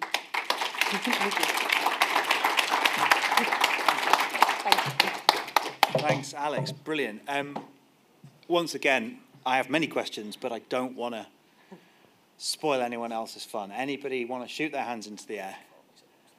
Oh, we do have... Oh, there's 2. Well, we're only allowed 1. Julian, deciding vote. We've only got time for 1 question. Or you can make them... You can both ask your questions, and we can decide which one's quick. And I'll be hanging around after as well. Come on then, let's go. Let's go. So it's great. I mean, thank you. It's great. I really love what you're doing. But one of the biggest problems is that the follow-up that you mentioned, e-learning, how that comes to the culture, because most of the time culture comes from the managers all the way down, and always work comes first. And so many times we get great feedback, but we really don't know how to embed that in a long-term culture. Do you have any follow-up training or anything that goes inside the culture? Absolutely, and I think that is a beautiful question. So culture change only happens when you work bottom up and top down. Managers' behaviour will do more to shape a culture than any policy or any e-learning. So what we do at the end of our diagnostics, we sit down, look with organisations about the findings, and then we look at what departments, what particular areas you want to affect change in, and then we work with them to how we do that top down. So we typically run webinars that will go all organisation wide so that you can start to spread that awareness across a large population, but then we'll sit down with leadership and with, it might be that comes out of that you want to do manager training, and we start to affect that change at the top. And I think some of it is actually about informing the link between digital practices and business KPIs. Because if actually you lead with the productivity side and you say to people, look, you're losing this much in terms of video calls, then that gives us the ability to buy in management because of the business case, but it ultimately ends up benefiting well-being and inclusion at the same time. So yes, that's absolutely the way to do it. A lovely, concise answer. Thank you very much. Sorry, Olivia. We can pick up your question at the drinks reception. And we are in that final stretch. Okay, so next up, let's have a look. We are very, very close now to the end. We've got Snug Energy, Mike. A big round of applause for Mike. Thank you very much, and lovely slides, Alex. Tough act to follow, but I'll do my best. I'm Mike Teal. I'm Chief Commercial Officer from Snug. We are a sustainability startup with the purpose of making making energy-efficient homes simple and affordable for everybody. Just to start with a little bit of a quiz-stroke lesson around net zero. You'll be well aware the UK is trying to achieve net zero by 2050. Over on the left-hand side, all the key sectors that are driving carbon emissions in this country that need to be reduced significantly in order for us to achieve that target. First of all, transport, 30%, that's the biggest one. Hands up if you drive a electric vehicle. Keep your hands up, and hands up as well if you think that your next car purchase is likely to be an EV. Yeah, okay, so things are changing. By 2030 beyond, I'm pretty sure most of us will be driving EVs, or majority of us will be anyway. So you can see how that one's going to be cracked. Businesses. Who works for a company that seems to care about sustainability and tracks their emissions in some way or does something about it? Yeah, so a good half, I suspect it's probably more, but yeah, a large proportion of people. So you can regulate businesses. Businesses kind of care, it's good for PR, they address this. The biggest challenge we've got to achieve net zero is the residential emissions. There are 20 million houses in this country, and all of those need to reduce their emissions. Probably 50–60% of them need to make a significant change, and a large proportion of them are going to have to install heat pumps to transition away from gas towards electricity and reduce their emissions. But it's really complex. Hands up, who's got a heat pump? Who's tried to get a heat pump? But 60% of us are going to have to get a heat pump pretty damn quick. So why not? Because it's really complex. It's really difficult to know, how to install a heat pump, what are the other changes you need to make to your house, etc. Really difficult. It's fragmented. Very difficult to know what grants you might qualify for, where to go for installation, how to finance those sorts of changes. Really hard. It's expensive, so you can get £5,000 if you live in England from the government to fund a heat pump, but you're still probably going to end up spending another £10,000 actually getting it put in. And it's uncertain with energy prices jumping up and down. Goodness knows how long it's going to take to pay back, and at the moment, to be honest, it's going to take a long time to pay back a heat pump. So that's where Snug comes in. So what we are is a user platform. We're partnering with banks to try and make energy-efficient homes possible. Why are we partnering with banks? Well, I'll just jump back to the previous slide. Why are we partnering with banks? It's going to cost £250 billion in this country to actually achieve this. Banks are interested because they are tracking their emissions on their mortgage portfolios. So whoever you have a mortgage with, they are worried about the emissions that you are creating. There's a lending opportunity, so the government's not going to find that £250 billion opportunity. They're not going to find the £250 billion. Banks are going to have to lend money to people to achieve that change. And then finally, if you reduce the emissions as a bank for your customer, their affordability increases. So they're spending less money on energy bills, becomes more affordable, but they become less of a credit risk. What do we do? Well, it's a simple app. I'd encourage you to type that. I don't mind if you get your phone out now and do it. www.snugenergy.com. Sorry about the QR code, it didn't quite work in time.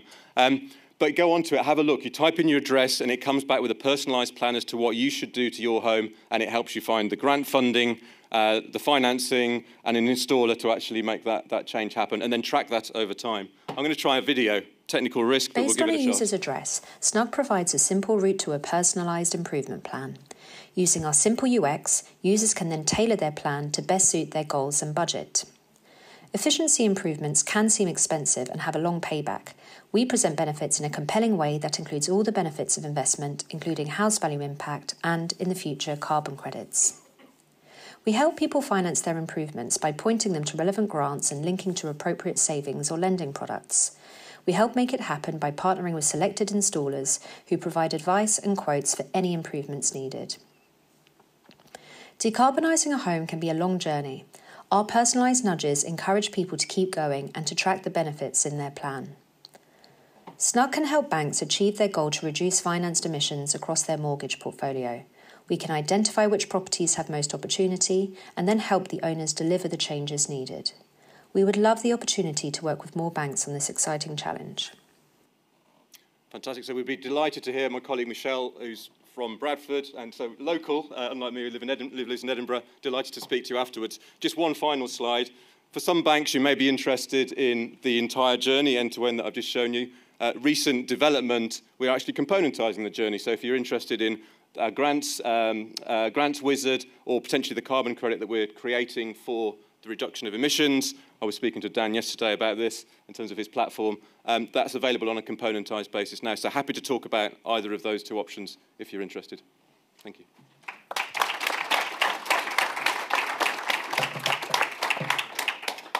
All right, thanks, Mike. Yeah, that's not you. That's not me. Change the slide. I'm not Robin Peters, that's my boss. Sorry. That's great to hear that you've got a Bradford part of the team as well. And you're based in Scotland, right? Edinburgh. Edinburgh, yeah. So I'm comparing FinTech Scotland with FinTech North today to decide which one I prefer. Yeah, well, it's the drinks reception next, so it's not over till it's over. Any questions? How are mortgage lenders reacting to your engagement? So we're hot off the press. We're live with TSB, so they're sending their customers to us, and we've got a number of different banks in the pipeline. Also partnering with utilities, so we've got a partnership with EDF as well, actually. So yeah, going well in terms of big corporates taking an interest in this. Very good. And I think I saw your logo on the Innovate Finance slides earlier as well. Yeah, I don't know how that got on there. Yeah, but nice. Quite pleased with that and took a photo. Yeah, very good. Cool. Right, well, great. Thank you so much, Mike. Great to meet you when you've been down. Thank you.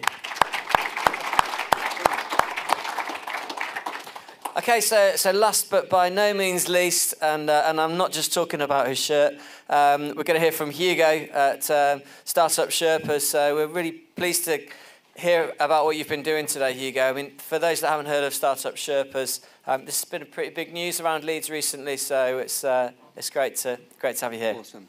Thank you, everybody. So today we've been hearing about financial inclusion.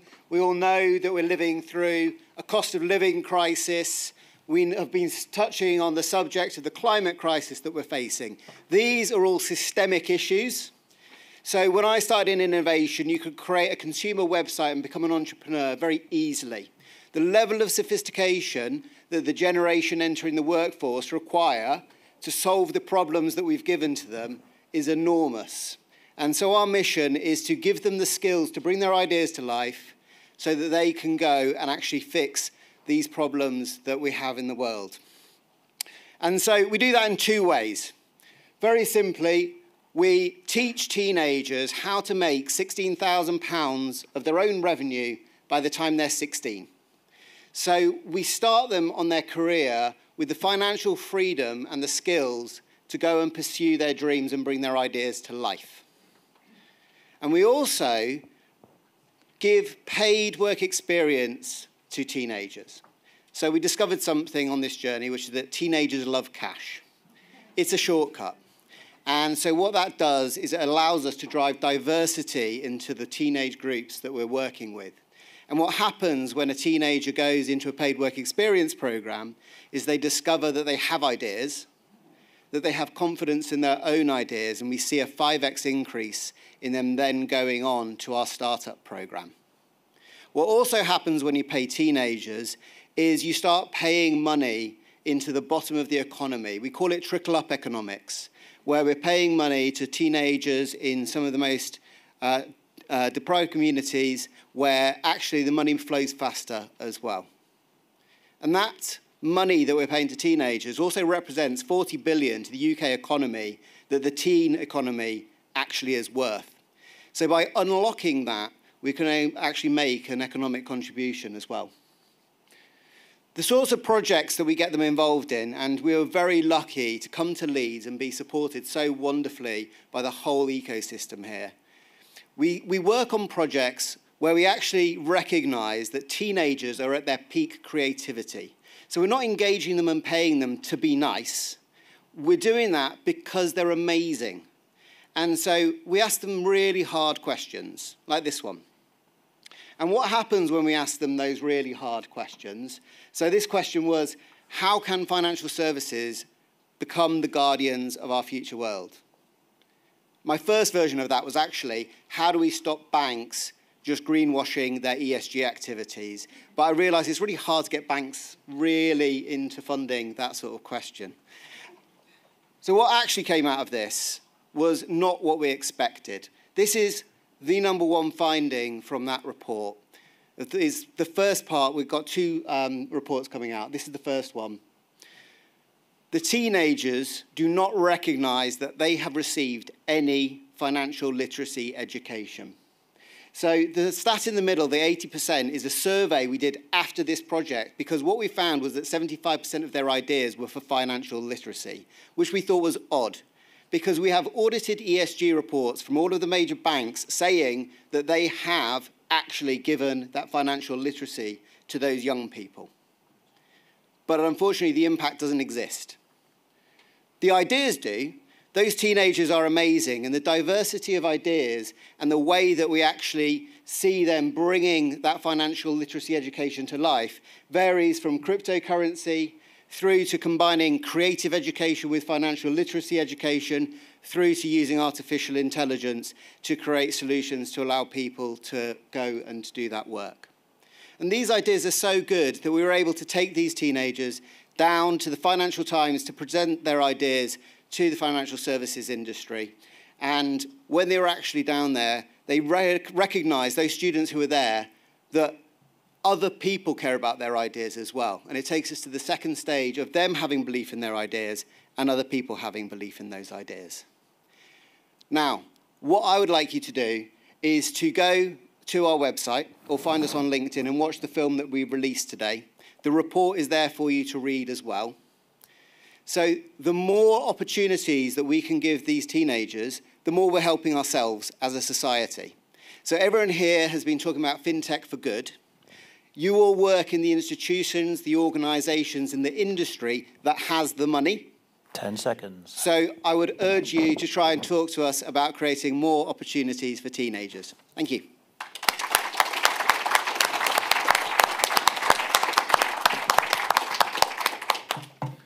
Fantastic. Hugo, thank you so much. We have finally reached the point, the final climactic, explosive question of the day. Who is going to have the Barack Obama level mic drop? Please don't let it be me. Is it me? Okay, well, listen, if there are no questions, and I would love to hear more about your initiative, we are seconds away from a free bar. So I think that all that remains is... Oh, there is a question. Yep.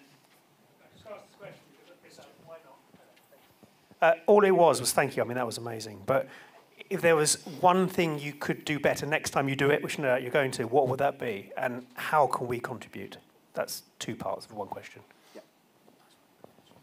So in terms of how we can do it better next time, reaching the teenagers in the most excluded communities is the hardest work.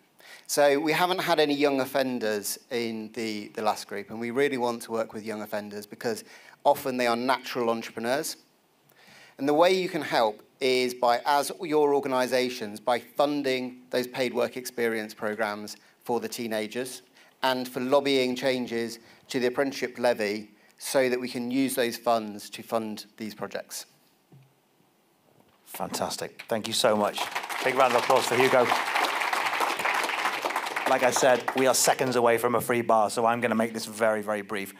First of all, I just want to thank the entire cohort from today's showcase. Please, big round of applause for everybody that came up and spoke.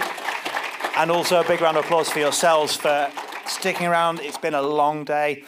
You've stuck around and been really supportive, and that's what I love so much about the FinTech North community. So thank you, everyone, for supporting this showcase cohort. Of course, I was being facetious when I suggested I was going to pick a winner. That would be ridiculous. But what I will say is this has been, and I'm not just saying this, one of the best showcases I've ever seen. Not just because everyone kept it high energy and fast, but also because a lot of life-changing innovation, really emotive subject matter, some powerful calls to action, and I really enjoyed it. So thanks again. I will hand back to Julian, and then we're in the final stretch. Thank you all again.